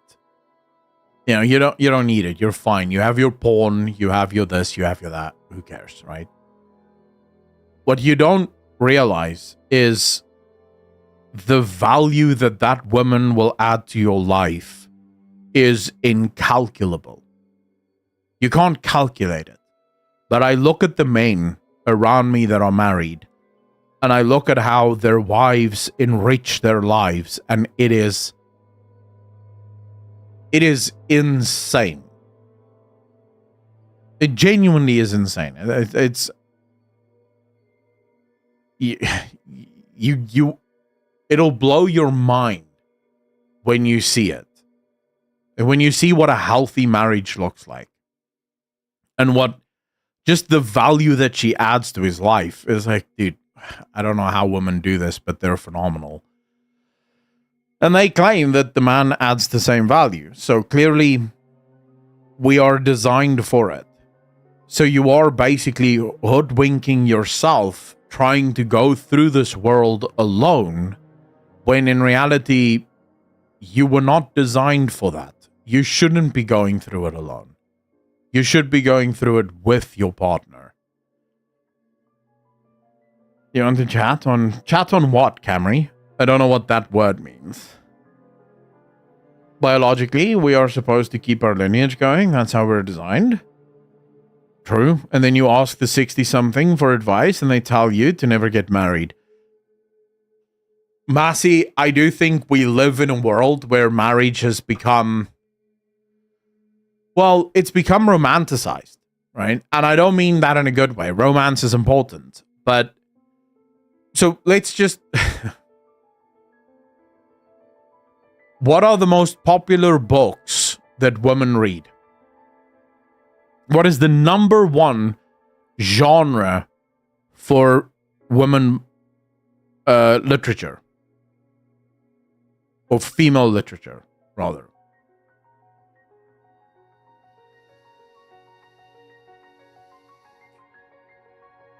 It's romance. Niara, not you. You're weird. You're French. We've already established this. No, it's romance.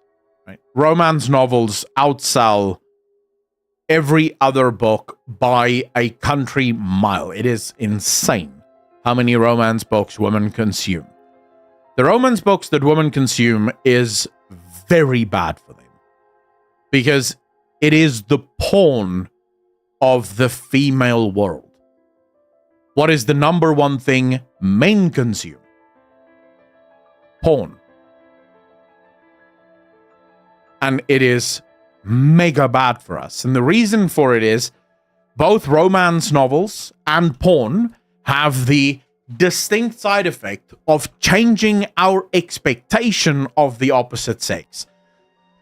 No woman, at least living, will ever be able to satisfy your needs when you're addicted to porn.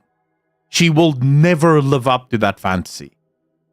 Because the woman that you're watching in the porn movie isn't doing it for her own pleasure. She's doing it for your pleasure. Every act, every angle, every moan, every noise, everything is designed for you to watch this and enjoy it. Your wife isn't going to do that, right? That's not how it works. So it's giving you this weird idea of who woman is. But then women watch read romance novels, and they get a very bad idea of who men are. And more specifically, the role that a man is supposed to play in a relationship. And this is why people get to the age of 60 and tell young people never get married. Because neither partner was ever married for the right reasons. And they didn't have a healthy marriage. Because everyone I speak to that have healthy marriages, the first and only thing they tell me is get married. It's the most amazing thing ever. Get married. There's no guy can be that guy from 50 Shades. If you think about the guy from 50 Shades, so 50 Shades of Grey is beyond ridiculous on the face of it. Because the psychology that would make a man, like, I don't know what's his name, but the guy from 50 Shades, would make him incapable of becoming the man that he is towards the end of the books. It would be physically impossible unless that woman managed to figure out how to cure narcissism. Because the man in the books is a narcissist. He's a severe narcissist. She would never be able to cure that. Because we don't have a cure for it. And yet, in the books, it gets cured because that's the ultimate female fantasy. Is getting this really rough dude and then taming him. That is, by the way, 50 Shades of Grey is the modern day Beauty and the Beast.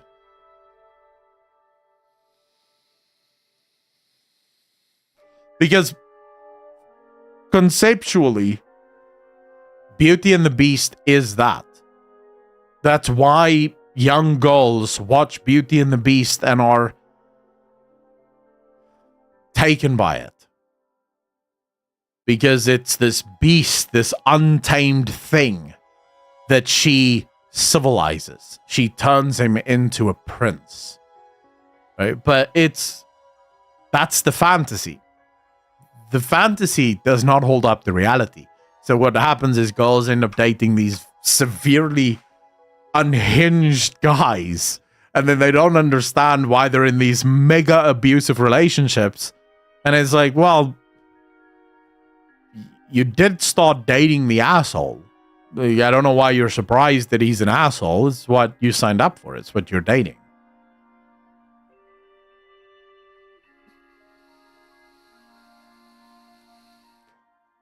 I agree with you, HV Prospect. I'm yelling, all men are trash. Luckily, I will say, Olynthy, Z-Vengeance, take care of yourself, sir. I will say the lucky thing about that is that most girls don't think that. We have this tendency, and I do it myself, but we have this tendency of thinking that what girls on Twitter and social media think, all girls think. I can promise you the vast majority of girls do not think men are trash. The vast majority of girls are not the enemy. The vast majority of girls are in some ways very confused the same way as men, and they're trying to make sense of the world. And in many ways, most women out there are waiting for men to take their place. They might not know it, but they're waiting for men to become men again. Because it's always fun. It's funny to me when you hear people like Andrew Tate talk about how bad women have become, right? And how bad modern day women are. And then I look at the guy and I go, well, you're not a man. Right? You're not what we would consider to be a godly man. You're not a man of virtue. You're not a man of morals. You're not a righteous man. And that's what she's waiting for. The vast majority of girls are waiting for a righteous man. A man that knows who he is, isn't abusive, isn't trying to control her. Right? Because there's a massive difference between a girl submitting to a guy because she trusts and loves him, and a guy demanding submittance. There's a huge difference between the two. If you become the man worthy of submission, she will submit to you. But you have to become worthy of it first.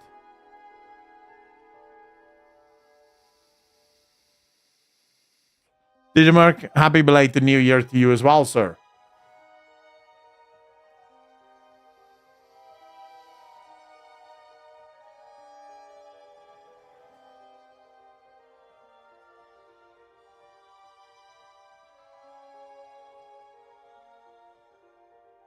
$50 Shades was huge, Tekla.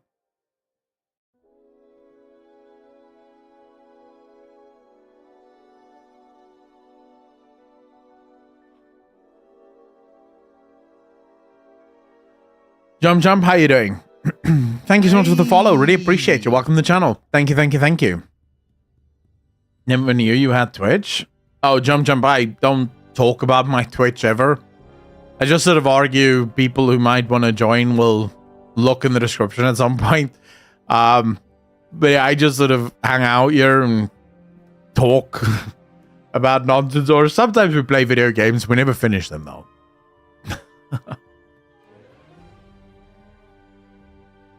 But HP Prospect, yeah, but I don't think it's just him. I think most...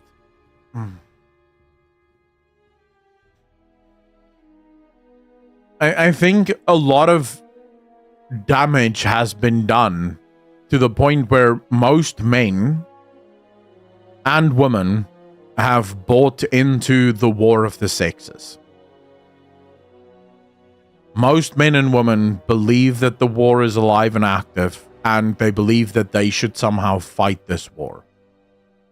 Which is sad, because there should not be a war. Men and women shouldn't be at war with one another. There's no point. We need each other. And Andrew Tate is just another, in my opinion, victim of this war.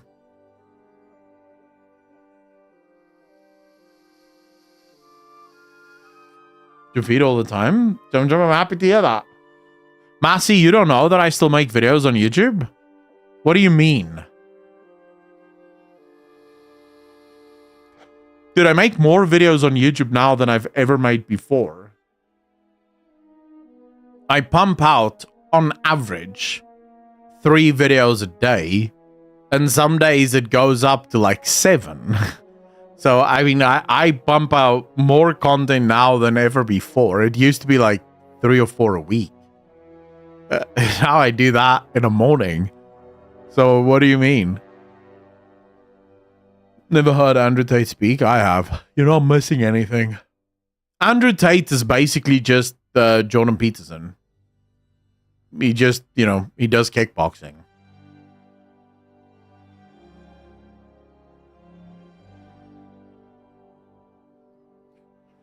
Oh no, it doesn't show up on mine, Massey. So because I use OBS and I have a thing installed called multi-chat, I can't see emotes. So if I want to see emotes, so when I see that someone has posted an emote, because sometimes it's obvious that someone's posting an emote, I will go to Twitch or I will go to YouTube to see what emotes is posted. But otherwise, emotes don't show up. So I just saw the kappa. Don't worry. I get it now. I don't know why they don't have emote integration. It's a multi-chat feature. It should have emote integration, but it fails. What Kula is, but Cesius, what are you talking about? I don't know what you're writing, but you're being weird. There should be no weirdness here. Why are you being weird, bro?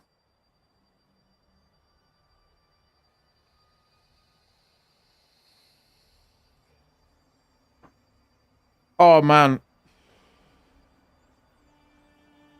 What a day to be alive. What a day. Do you guys think 2025 is going to be the year where things go normal again?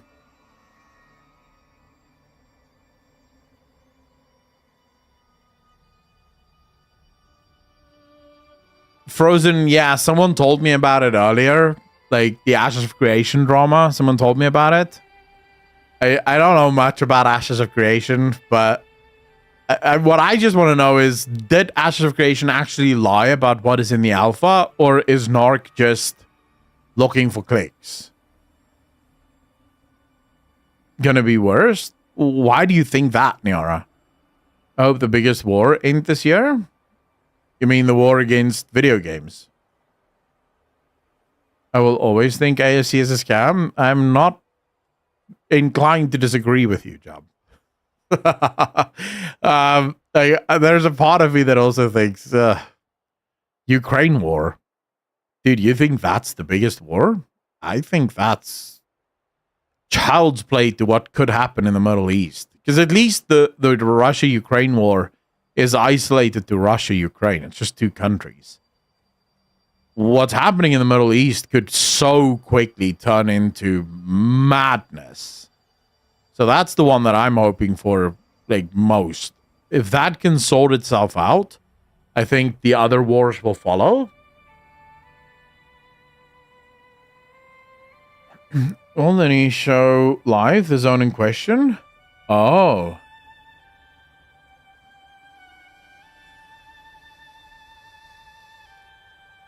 Wait, so why did Narc...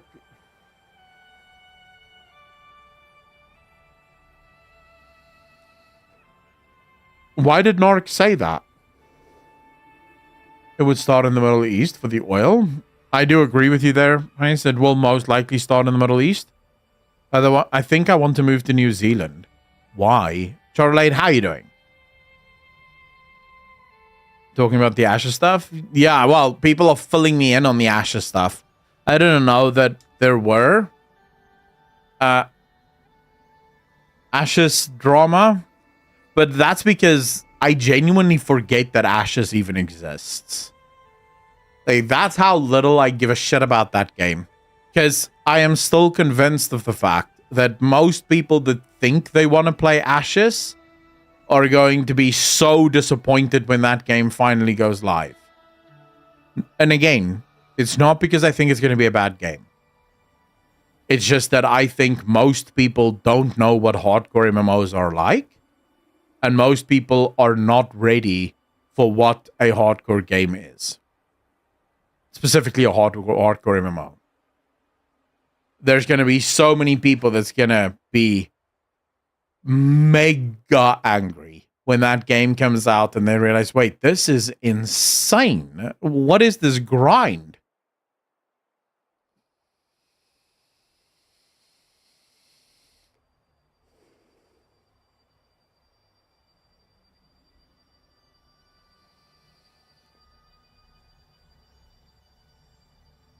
It just mean women who stand up for their dream and want equality with men. Suddenly, without realizing it, now mean women is muscular who can beat up and dominate men. HV Prospect, that's just because modern day feminism isn't about women being women. Modern day feminism is about women being men.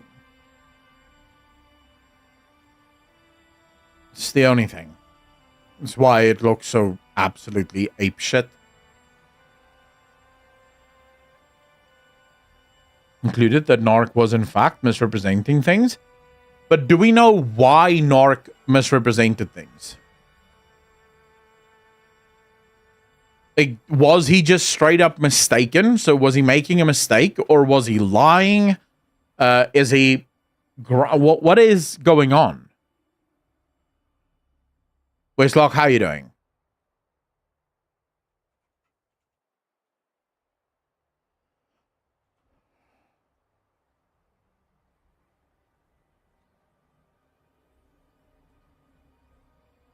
Yeah, but that doesn't answer my question. It's misleading, but to what end?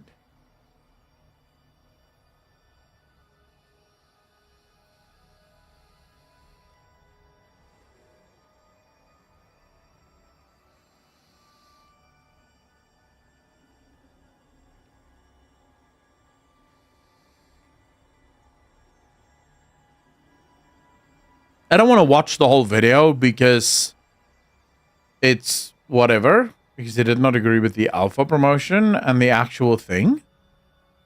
Right. But there is a problem with this. If he's now going to stop making Ashes videos, what else is he going to do? Because he pretty much only makes Ashes content. That's been, if I look at his channel here, it's literally Ashes videos all the way through.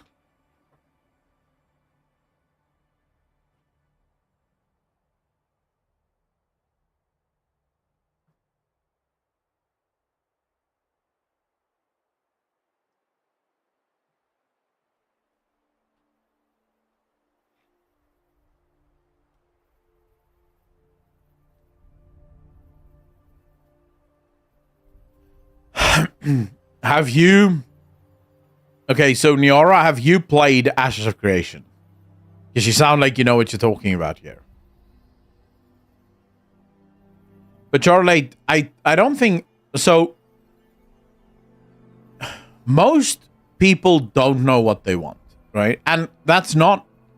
That's not because it's bad. If you look at all of the base games out there, no one knew that this is the game that they wanted until they played it. And that's the whole point. That's why games are so good.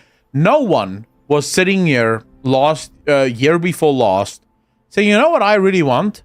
I want a 4-player or a 3-player co-op game where I get to fight on behalf of Super Earth on different planets killing aliens. No one was asking for that until Helldivers 2 came out. And then suddenly everyone realized, shit, this is what I want. This is what I needed, right? So people don't know what they want because, well, the whole point is you make creative decisions and you make the games that you make, right? The issue... Ashes of Creation is not an unknown entity. I know what Ashes of Creation is going to be because they've told us. Steven Sharif admitted right in the beginning he was never a WoW fan. He was a fan of EverQuest, Lineage 2, Dark Age of Camelot, RuneScape, these games. These were the games that he was a fan of. Now, all of those games have one fundamental thing in common. They are what we would refer to as hardcore PvP MMOs. Right? Not RuneScape so much, but you get what I mean, right? They are hardcore PvP MMOs. What does that mean? Hardcore games mean that the success, the formula of it, is to become a second life. It is to grind your way to the top. It is losing things when you die and gaining things when you kill someone else. The whole point of it is to basically become the thing you do when you're not working. That's the point of a hardcore MMO. Those games were already dying by the time World of Warcraft came out. Most people don't remember this, but when World of Warcraft came out, there was every chance that it would fail miserably because MMOs were already dying when World of Warcraft came out. It had a very small population. Yes, there were some games that had a community, right? But none of them were massive. EverQuest wasn't a massive game. Dark Age of Camelot was basically on its way out, and Lineage 2 had a very small but niche community. So most people sort of argued MMOs are done. You know, they were around for a while, they looked promising, but it's the end of it. Then WoW comes out, and WoW absolutely blows things out of the water. Why? Because it's not a hardcore. It fixes the hardcore problem and actually makes it a much more approachable game. And that works. Now Stephen Tree is sort of trying to harken back to the days of the hardcore MMO. It didn't work the first time around. I highly doubt that it will work the second time around. It's basically a second monitor game while you watch stuff on the other screen. That's how bad the grind is. Dominus, but that's the thing, right? The whole point of those games is very, very grindy. And while they do have an audience, that audience is always going to be very limited. Ashes of Creation would have worked perfect if it wasn't for the constant hype mull that they're trying to push. So they're hyping the game and marketing the game to all MMO players, when in reality, a very small slither of MMO players would actually play a game like this. So they're almost bound to run into serious problems.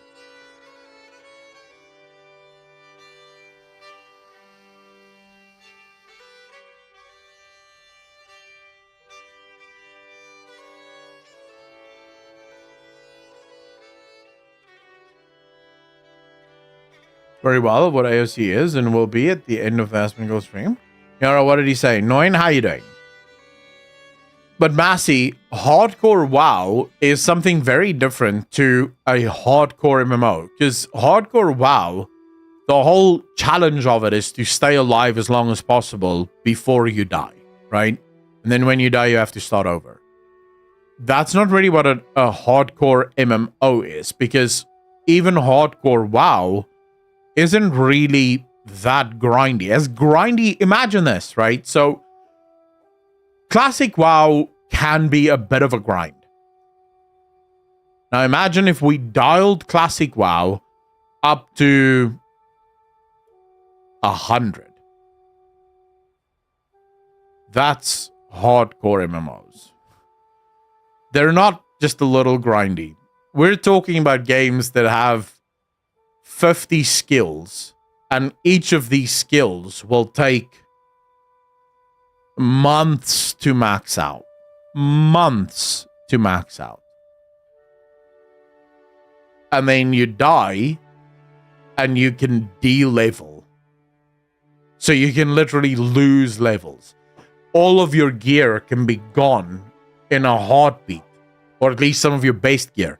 You can work for months grinding that one piece of loot, and you can lose that piece of loot in 2 seconds just by getting killed, right? That's the problem with it. You have stories of people in Lineage 2 reaching places where just going up one level took almost a month of grinding. Like a whole month of grinding to go up one level. Because the game is designed in such a way that, what quest? Go stand and kill shit until you level up. Oh, you need one bear ass? Well, congratulations. 10,000 bears might drop a single bear ass. And oh, also, the bear is quite spongy and will take a while to kill. Have fun. That's hardcore MMOs, right? That is very hardcore. It's not fun. Daily active players compared to now.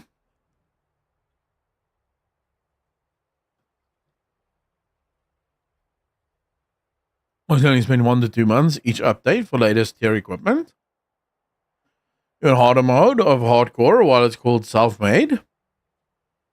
Classic is basically a casual game compared to L2 or EverQuest or FF11. True.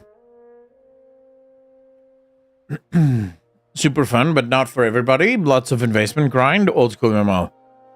Yeah, but that's exactly why I think the game is going to fail. It's being marketed to a lot of people that are not going to play it. And they're actively going to either demand that it changes. I can already see it. The game is going to go live and it's going to be downranked to hell and back on Steam because gamers are going to wake up in a world where for the first time ever, it's not easy. And I don't think that's good design. I will be honest with you. I don't think hardcore MMOs are good design. Because I don't think that games are only good if they're hard. I think there's a place for hard games, and there's a place where hard games make sense. But I think you can make a really good game, even without it being the hardest game you've ever made. You can make games that are as complex or as hard as you want them to be, depending on how you want to engage with them. And that's where Elden Ring's success lies. I don't think games are only worthwhile if they're hard. You know, like for example, the Soviet Republic game, Workers and Resources. Niara's been telling me about this game, and I want to play it just to see if it is actually as difficult as she says it is. But at the same time, I sort of, if it is as difficult as she says it is, I'm already gonna hate it because they need, you don't need to make a game this hard in order to make it fun.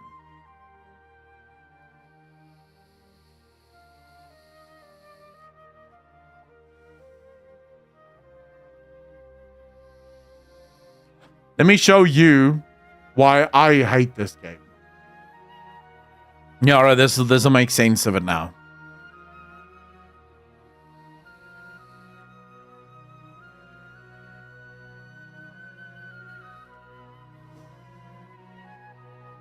Also, it doesn't want to load properly. It pisses me off. But I'll quickly show you why it's the most frustrating bloody thing in the world, this to me, man. And I can't play a game like this because it triggers me every time I look at it. It is beyond triggering to me. I'll show you guys.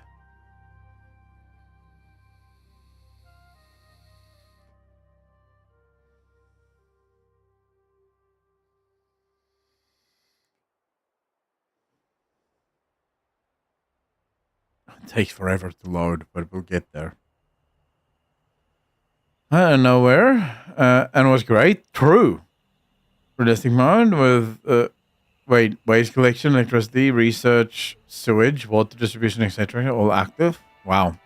I'm enjoying Civilization 6, but at the same time, I want to get the mods for Civ 6, but most of the mods require that you buy the DLCs, and I've read about the DLCs and they're terrible. So you guys can tell me, if you were to look at this, what would you think is the thing that's triggering me about the game?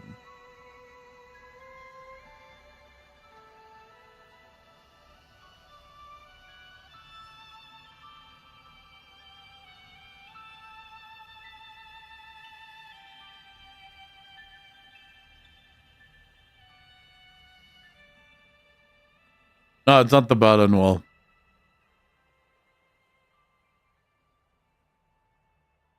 No, let me show you. Well, the UI is a bit of a mess, but that's not the thing that triggers me. So let's say I want to put down a nice little building, right? I want to do an apartment complex. Okay. So I want to make it straight. Well, good luck. Making it straight, near impossible. It won't go straight. That's the least you can turn it, and it will not go straight. Then you can do this thing where you can turn on these, right? But then you can click it again, and now it's magnets. So technically, I should be able to make it straight now, right? But no, I can't. So let's say I want to do multiple buildings here in a row, right? You can't do this. Shift does nothing. It just zooms in and out. So you can't do it straight. It's constantly going to be a little off. But let's say I wanted to do like one building here and then the next right next to it. Unless I build it exactly next to it, it'll snap into weird positions. So you can't build it right next to it. And this one cannot even be here. And I'm like, oh my, dude, I can't be living like this. I need my stuff to be in rows. If I'm building houses, all of the houses need to be exactly in a line. All of the roads need to be exactly in a line, need to go exactly. It is so beyond annoying. So beyond annoying. Dude, when you start off, there's no roads. You have to build the first road. Trying to get this road to just have a semblance of straightness, I had to restart the game multiple times just to get this road to be as straight as possible, because it kept turning not straight. I mean, this road isn't straight either, but it's straight-ish. But you can see that there's a twist at the end, because when I tried to make the road longer, it would no longer go straight. So, you know, screw me, I guess. I can't play this game purely because of this. The Damoiselle, how you doing? I need it to be straight. And the fact that I cannot build it straight is literally what is killing this game for me. I'm trying my best to not look at it, but the farms are actually the worst. This is the farms, and I tried my absolute best. You can't build all of the farms next to each other in line with one. Look at this. Look at this. These two are in line. Then suddenly this one decides, screw it. I'm not being in line. I'm going to be just a little bit off. Just enough to trigger the hell out of you. And then this one goes, you know what? I also don't want to be that close to the main road. Let me go my own way as well. And then this one again goes, oh, I can be in line with this one. No problem. Why can't all of them be in line? I do not understand this. This is nuts.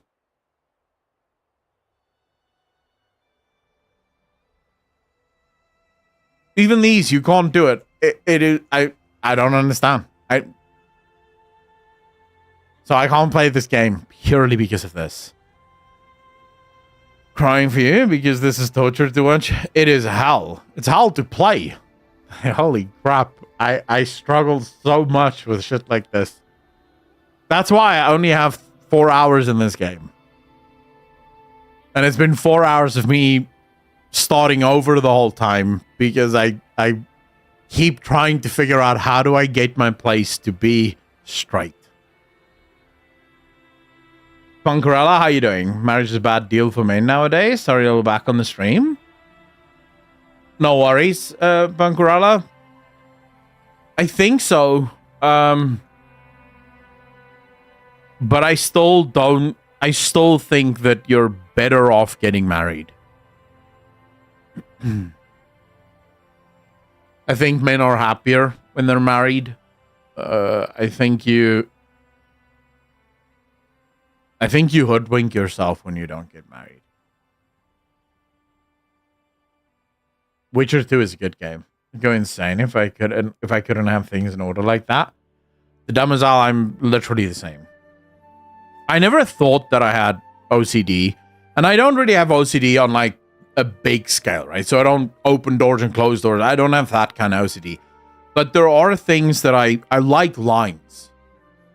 So I'm not a huge fan of like, I used to have this friend in college who would have, she had these couches that were ridiculously comfortable, but they drove me insane because the couches are big and poofy. They're not liney. And I prefer things to be in a line. prefer things to be a box. You're a couch. You don't have to be poofy, because poofy makes me. I don't know where does this fit. It needs to be on a line. Also, when you have tiles in your house, the couch needs to be on the tiles. It can't be like in the middle of the tiles or something. That would drive me nuts. Get it on the tiles so that I don't have to look and go, this half tile, if we moved it annoys me. Damn engineer, Akko. Or me. If my math was better, maybe I would have.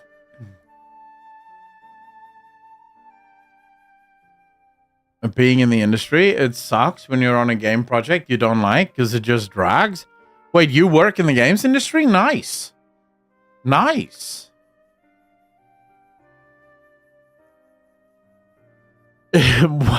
What part of the games industry, the Demoiselle? I mean, yes, I should just point out, it's not like I can't do it. It's that I would prefer if I didn't have to. Although there are some things that I will absolutely refuse to... There are some things that I will absolutely never have in my house ever again. So I remember in college, the apartment that me and my friend, my roommate, but my friend, we lived together in his apartment. So his parents owned an apartment and we lived in that apartment. And then his mom upgraded the apartment. So they installed also everything new. Everything was done over. They renovated it. And they decided to redo the bathrooms, which was beautifully done. Except they decided to go with mosaic tiles?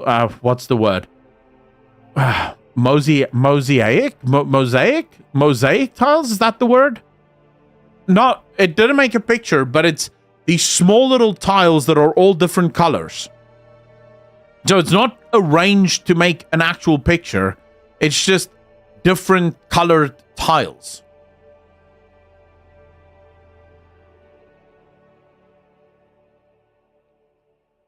That bathroom drove me insane.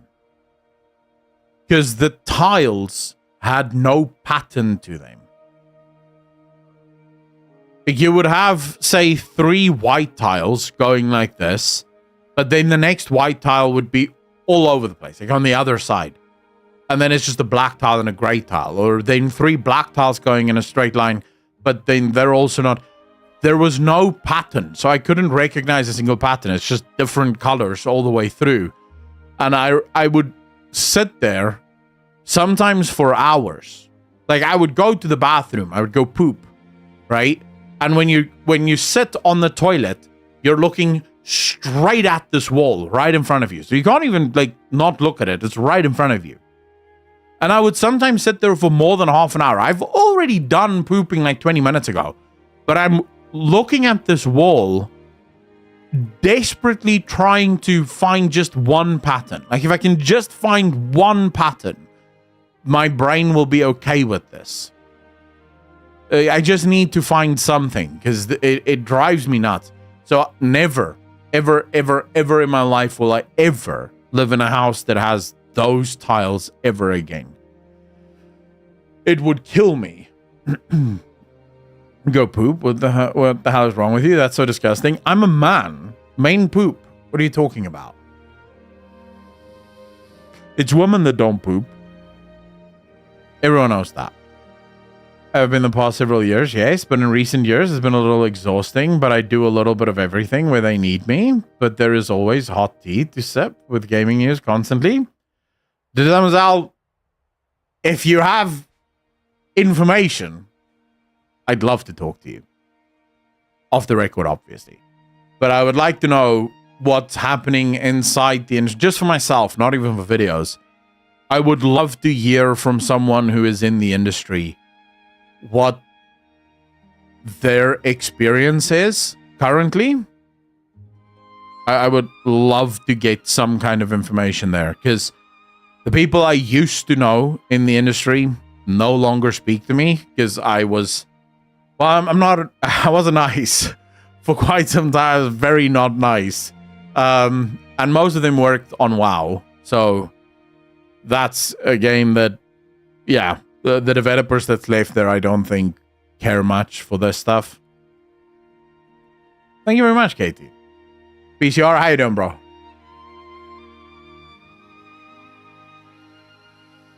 Massey, that's exactly what I kept thinking. The guy who put down these tiles just gave up on making sure that these tiles form a pattern. It's exactly what I was thinking. Like, he was lazy, is actually it. Like, it wouldn't have killed him to just make sure that there's a pattern.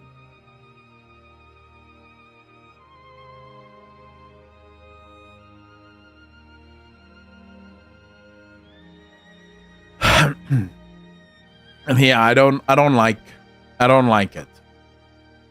I don't like artistic homes either.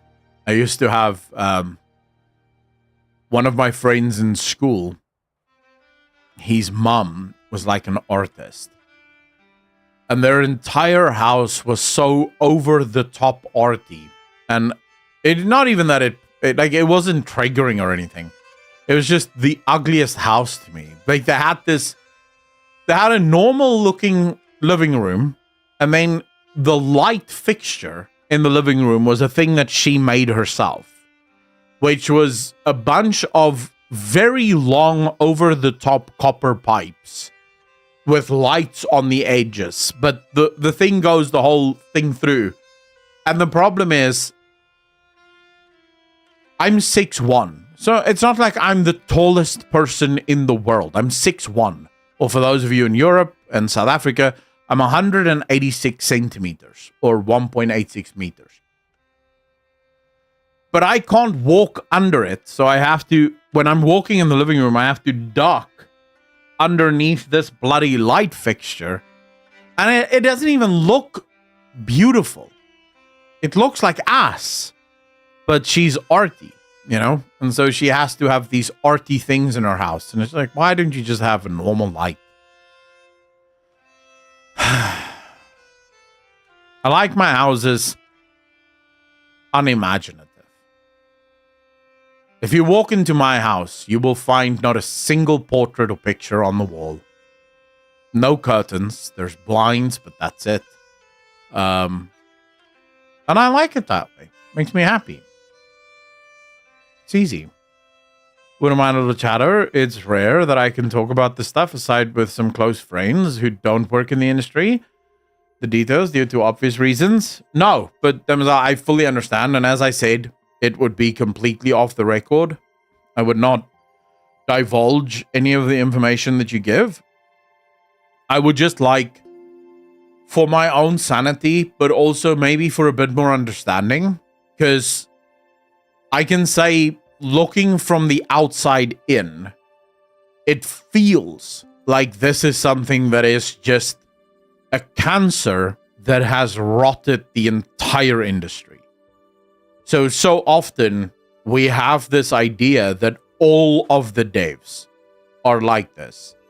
And we don't think that, well, maybe some of the devs are just hard stuck in this. And there's no way for them to get out, or if there is a way for them to get out, it would mean upending their entire lives. So I would just love to have a bit more of that information, you know, so I can have a bit more of a nuanced opinion rather than just, because all I have is my opinion from my perspective of the problem. I don't have your perspective and how it works from your side of things. So please DM me on Discord. My Discord should be available everywhere, but you can DM me and we can set up a chat, because I'd love to know a bit more about what's happening there. Liney and square. Yes. I like lines. I've made IRL grade really ugly. My drawings and stuff are levels above what they produce. Guess you don't have to actually have talent to be an artist. Most artists, well, it depends on what you mean by artist. True artists tend to be very awkward, I have found. Whereas if they make modern art, I don't consider that art. Because I'll put it this way. If I can make what you made, you didn't make art. Because I'm not an artistic person.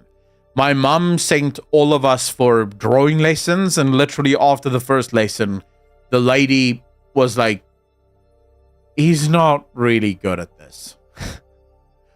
And I agreed. I didn't even feel insulted by it. I was like, yep, that makes perfect sense to me. I don't know what the hell I'm doing. I can't even draw a stick man. My brothers were good at it. I just sucked. I don't have the patience for it. I don't have the skill for it. But if I can make it, it's not art. And most modern art today is not art. Because I can do that too.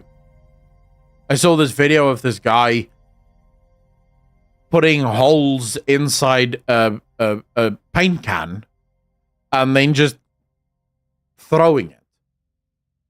And the paint can just goes around and drops paint on the canvas. And now that's art. I can do that. That's not art. You're just making a mess and charging people money for it. Like, that's not art. I can draw peepees. That I can do.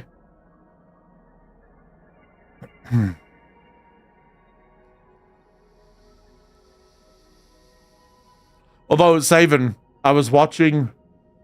I think you know this, but one of my favorite things to do at night before I go to bed... Actually, while I'm in bed, but before I go to sleep. So I'll read a bit, and then as soon as I'm done reading, I'll watch Would I Lie to You? It's like this British comedy show. Or I'll watch 8 out of 10 Cats Does Countdown, which is also a British show. And on this British 8 out of 10 Cats Does Countdown, Rachel Riley, one of the guys mentioned how she spent the last 10 years standing in front of a whiteboard doing math, and she never once drew a penis on the whiteboard. And they don't understand how she could resist. Now, as a guy, I fully understand that. There is not a man alive who will see a surface and not immediately think, I could draw a penis on this. Like, that is true. If you can't, like, one of the first things I did when I realized bullet holes in Red Dead Redemption 2 stays was I shot a penis into the side of the building. Not ashamed to admit that. I remember the very first game I ever played where snow, I can't remember what the game was, but it was the first time where you were running in the snow and the snow would remember how you ran. First thing I did was run a penis. 100%. But now she said, okay, in the next round, once I've done the math, with the remaining time, I'll draw a penis. And she genuinely drew the most artistic penis I've ever seen in my life. I was blown away by it. I was like, dude, what? I'm used to just balls, penis, here you go. She drew it like side profile. You know, like proper side profile penis. I was like, holy shit. I would never even have thought of that. Oh, man. I feel like art has shifted quite a lot. Recently, I've been wrinkling my nose when you have modern adaptations of classic works like Lord of the Rings. I never liked the Rings of Power. Definitely not. The problem with almost all modern adaptations of art is that they're not actually adapting the classic work. What they're doing is they're using the classic work as a vehicle for their politics. If you watch The Rings of Power, it's not about Tolkien. If you compare Rings of Power to the original Lord of the Rings trilogy, the movies is a celebration of Tolkien's work. They tried their absolute best to stay as true to the work as is humanly possible, and for good reason. Tolkien was one of the best writers of his time, of our time. Right? So you don't get to just do whatever you want with Tolkien. These writers instead really wanted to push their politics, and they thought, hey, Tolkien is a good vehicle for this. Let's push our shit there. So they're sort of, it's actually funny that they can't see it, but they are Morgoth. They can't create, they simply corrupt. And this is the problem with the modern adaptations. It's all corruption. So annoying. What's a good thing about Rings of Power? Easy. Not canon. True. I did it with the black powder in the quest in Warlords. I did the same there. Yeah. The black powder, I also drew a penis immediately. That was a fun quest, actually. Oosface, how you doing? Entertainment sector is lacking. It's a bit maddening watching the interviews and listening to the reasoning behind making said films. I don't need to watch it. Just watching the trailers tells me it's unappealing. I went to school for cinema and communications. You gain a more critical eye for it after years. Ah, you went to cinema school. I remember dreading working with the cinema dudes at college. They were all weird. All of them. Because every year, the fourth year film students would have to produce a short film. Third year film students would have to produce a short film. And then they would come to the drama campus to get actors for their short films. And every single one of their short films were always weird. Like, none of them could just make a normal short film. No, it always had to be weird. Very weird dudes.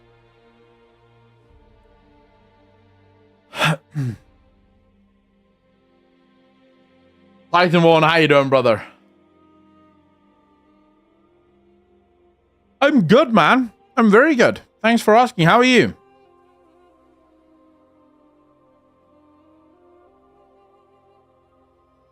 Got hurt or some shit? No, Titan One. No. Okay, so this year started crap for me. I'm not even gonna lie. At exactly, and well, actually, I don't know if I could say exactly, but let's say roundabout exactly. At 12 o'clock on the 1st, my internet goes down. Not fully down, but sort of intermittent. So, let me put it this way. It goes on and off so often that it crashes my Steam games. Like, even my offline Civilization 6 playthrough crashes because the game is in the process of trying to reconnect, and then it disconnects, and then it crashes the game.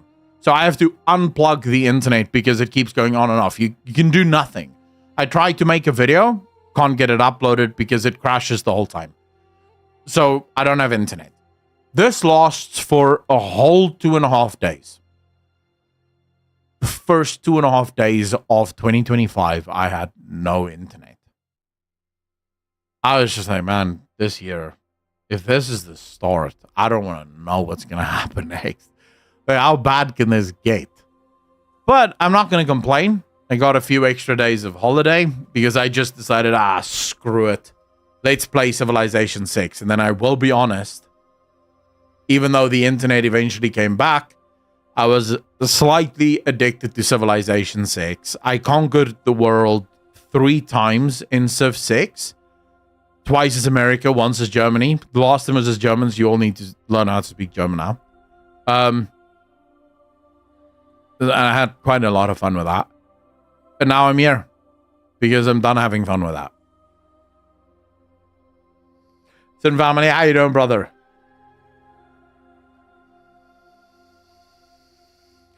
I remember that I made a horror film for mine, and someone in the audience for the viewing was like, finally, something different, and it was selected for Best Narrative. Wow. Congratulations, Damazal. I would not watch it. I don't like scary movies, but congratulations. The one that I played in was about a dad abusing his son, and I played the abusive dad. It was quite fun.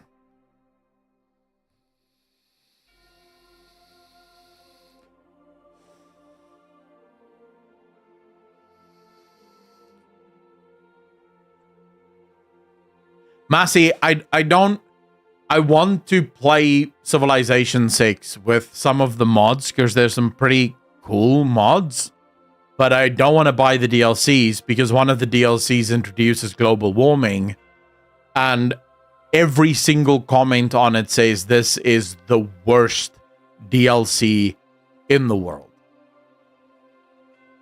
Apparently, the global warming one sucks. Like, the technologies are cool, but it breaks the game.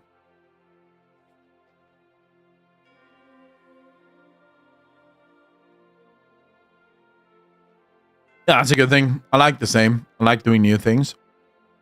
Seen a lot of awesome fan-made movies. About what, Epic Voodoo?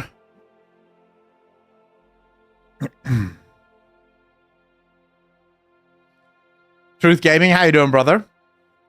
You and yours, a happy new year. Also to chat, of course. Good to hang with you again. Hey, very good to have you here, sir. Very good to have you here. You joined right at the end. I'm about to go make some dinner, because I haven't eaten yet. Because I went a little bit overboard today with the video edits and shit. So I don't have time before stream to eat. Usually fan-made video game videos on games and things like Star Wars. I mean, some Star Wars fan movies are as good as the movies. I don't know about that. Like, which ones? I'll say the best game movies or fan movies that I've watched are those dudes who make these Life of an NPC shit. I don't know if you guys have ever seen that. But it's these guys that sort of pretend to be in video games. Dude, that's the funniest shit ever. Like, their videos are really cool. I don't know if they're on YouTube. I usually see them on Instagram. Like, they're small little episodes. Okay, Astartes is good. I'll admit. Astartes is super good.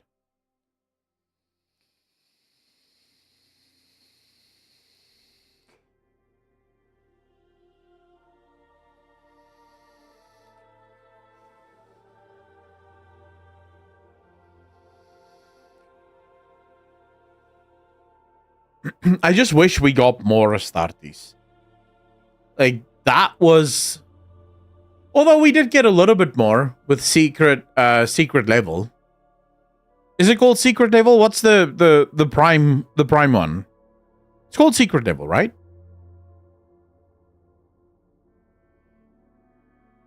That episode was so good. Like, the Warhammer episode in Secret Level was... It made me wish Henry Cavill was already done shooting his Warhammer 40k show. I cannot wait. Bros, we're gonna see actual Astartes. Most likely in live action. Do you guys realize that we're about 3 or 4 years away from seeing actual Astartes on our TV screens? Well, computer screens. Like, that's coming. Yeah, Pariah Nexus was good. The problem that I have with Pariah Nexus, though, is that it's...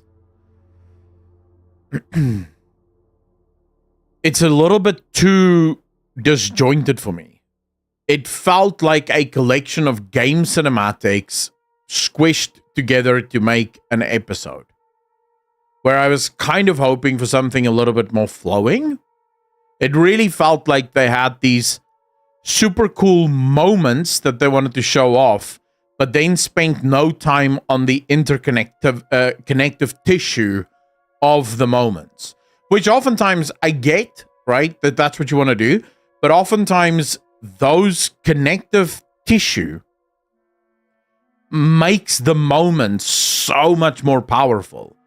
So if you know how to connect two powerful moments together, the lead up to the powerful moment is what determines the powerful moment.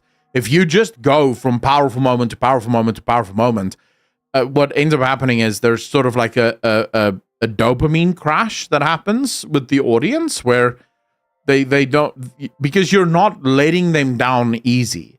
So you're not riding the dopamine. You're sort of high dopamine, crash, high dopamine, crash, and then eventually the dopamine just doesn't spike as high. So I felt like it kind of missed that sort of flow of, okay, here's a high dopamine moment. Let's let you down slowly. And then let's start building up again. And then bam, another high moment. So yeah, that was my only problem with Pariah Nexus. But since I'm in love with Warhammer 40k, I let it go. I was like, oh, no, it's fine. I can live with this. One Punch Man was great. I don't watch anime. I only watch some anime. There is such a strong problem with pacing. Oh, you have no idea. Well, actually, you would have an idea because you studied it. But yes, it's as if most movies, series, and video games have completely forgotten or have never even learned what pacing is or why pacing matters. You have, I mean, this was the biggest problem with World of Warcraft and Shadowlands. Steve the Newser had no idea what pacing was. So he would just do, every cinematic would just be big moment, big moment, big moment, big sad moment. And it's like, wow, this isn't sad. Because you didn't do any of the build up to make it sad. The payoff is, it's called the payoff because there's a build towards it that then allows for that payoff to happen. You can't force a payoff. And so many video games today and movies and series think that, well, I made it, therefore they should react. You know, like, because I made it, you should be excited for it. It's kind of my,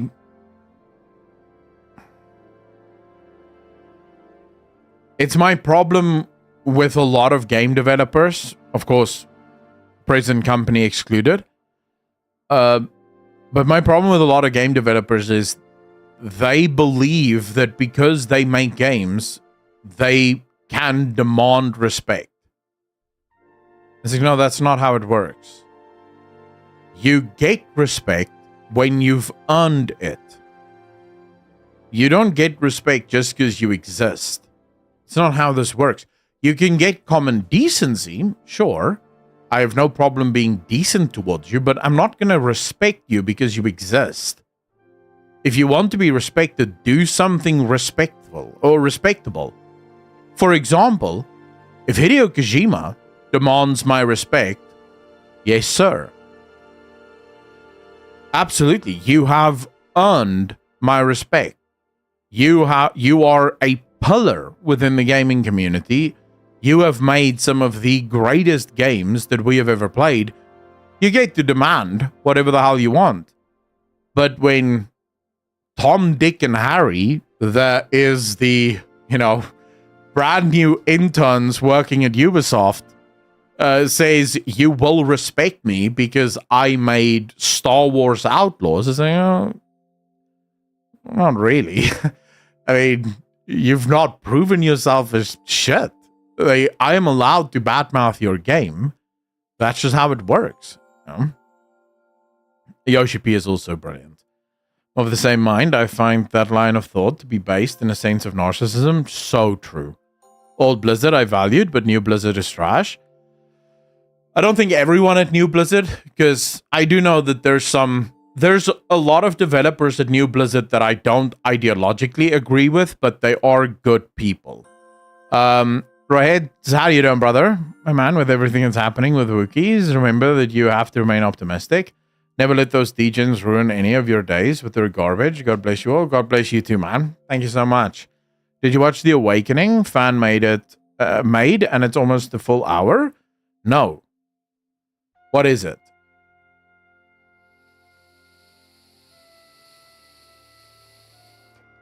I think the problem is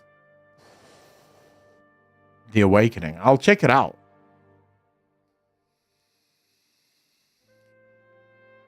Yeah, you have Yoshi P, Miyazaki, you have Hideo Kojima. These are people that have proven themselves good. They've proven that they know how to make video games and how to make them well, right? So they get to demand respect for what they've done. The old Blizzard developers. Chris Metzen is another example of a dude that gets to demand respect. Sven Vinke, same thing. I would argue, if you look at Larian Studios, for example, this is a studio that get to at least demand respect within the CRPG universe. Because they've proven that when it comes to RPGs and CRPGs, they are unmatched. They are unmatched. You have to respect that level of craft. Now, I can fully disrespect your politics, right? I can fully respect I can fully disagree with your politics and still respect your talent. And I imagine that me and Sven will not agree politically. I imagine that Sven is probably quite far left. But I respect the fact that he does not allow that to influence his craft, and he does not disrespect people who don't agree with him. He makes his games and he allows people to make their choices. I can respect that. Be on your way, bro. Do your thing. Gamer who makes games for other gamers, the person. True. Sven. Oh, yes.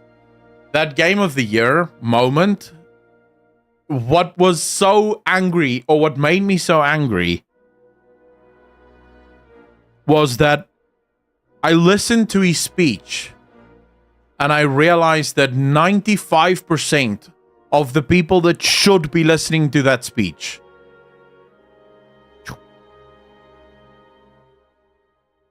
completely over their heads.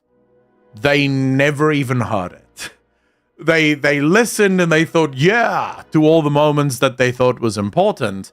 But when he got to the final bit, the whole, we didn't make a game purely for short-term profit or politics, they stopped listening. They were like, what did he just say? Oh, I don't know, something about evil, greedy corporations firing developers that aren't doing their jobs. Something to that effect. So, it is a bit of an annoyance. I respect Yoshi P because nuking your own game, reworking and resealing a sequel to it was just an epic tale. True. And he has proven, although I've heard a lot of people aren't too big of a fan of the new Final Fantasy XIV, so maybe something to worry about. Apparently, Wuk Lamat is not as much of a hit as people thought it was going to be, or at least people hoped it was going to be, maybe.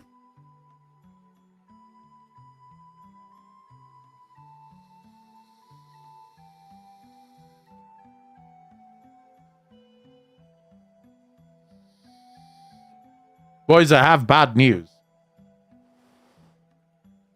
Elon Musk he's making a lot of enemies.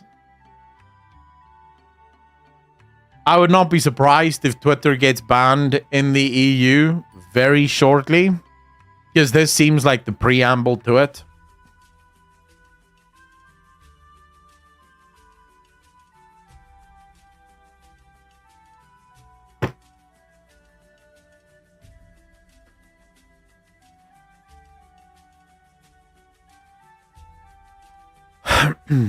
I did not. I haven't played Final Fantasy XIV in almost more than a year now. Yeah, it's just interesting that Elon Musk is being blamed at this point for a lot of things as a villain. After all, well, maybe, I don't know. Waklamant is a pretty conservative character. Not sure why they call her woke. Lamat, if she is about family values and protecting culture rather than steamrunning tradition for the sake of progress. Epic Thulu, I think the reason people are calling Wuk Lamat woke is they've decided to I think it's a trans character that's voicing Wok Lamat or some shit like that. And a lot of people did not like that. I have not seen a single scene with Wok Lamat, so I don't know if it's a good voice actor or not. Because I don't even give a shit if it's a trans character, a trans actor, or a non-trans actor that's doing the voice, as long as it's good voice acting. But I saw some people on Twitter at the time make a big deal out of it. But since I wasn't at that point really paying attention to Final Fantasy XIV, I just went, well, who gives a shit, right? And I moved on with my life. Smoking Monkey, how you doing, brother? 22 months part of the DJ Nation. Appreciate you. Thank you. Oh yeah, but Damaza, I'm just saying, I saw at the time people were sort of going, why did you choose a trans voice actress for this? This is bullshit, wara. But I wasn't involved in Final Fantasy XIV. So at the time, I sort of just thought, I don't know anything about this. So, oh well, and I just moved on. Oh, and I felt story-wise, she was pretty anti-progressive since she was competing with the progressive character. But if it's about the English VA, then that makes sense, I guess. Like I said, I don't know anything about that story. I don't know if it's good, bad, none of it. I'm just telling you what I saw at the time. And this was before I was really... I mean, this was way before I even had this channel, right? Talking about politics in video games. So, yeah, from my perspective, it seemed like that was one of it. Or one part of it, at least. But I don't know. I think so at the time, my thinking was it failed or largely wasn't exciting because Endwalker was the end to an epic tale, whereas Dawntrail is the beginning of a new tale. So Dawntrail was never going to be able to live up to the hype that Endwalker was. And so that was my thinking, at least. Involved himself a lot in British stuff recently. True, he did, Miara. And what an end. I still have to play that at some point. Maybe I will. But for now, I'm going to go make some food, ladies and gentlemen. So I'm going to love you and leave you. I will be back tomorrow. I might have some more videos later tonight. I'll go after I've eaten. I'll just go check Reddit to make sure if there isn't any new news or whatever. There'll definitely be more videos tomorrow. Also more live streams tomorrow. So yeah, I'll see all of you back here tomorrow, hopefully, for another stream. Ladies and gentlemen, as always, thank you so much for hanging out with me. Thank you so much for being here, for keeping me company. I hope you enjoyed it as much as I enjoyed having you. And as always, be good to each other. Be kind to each other. And I will see all of you in the next one. Peace.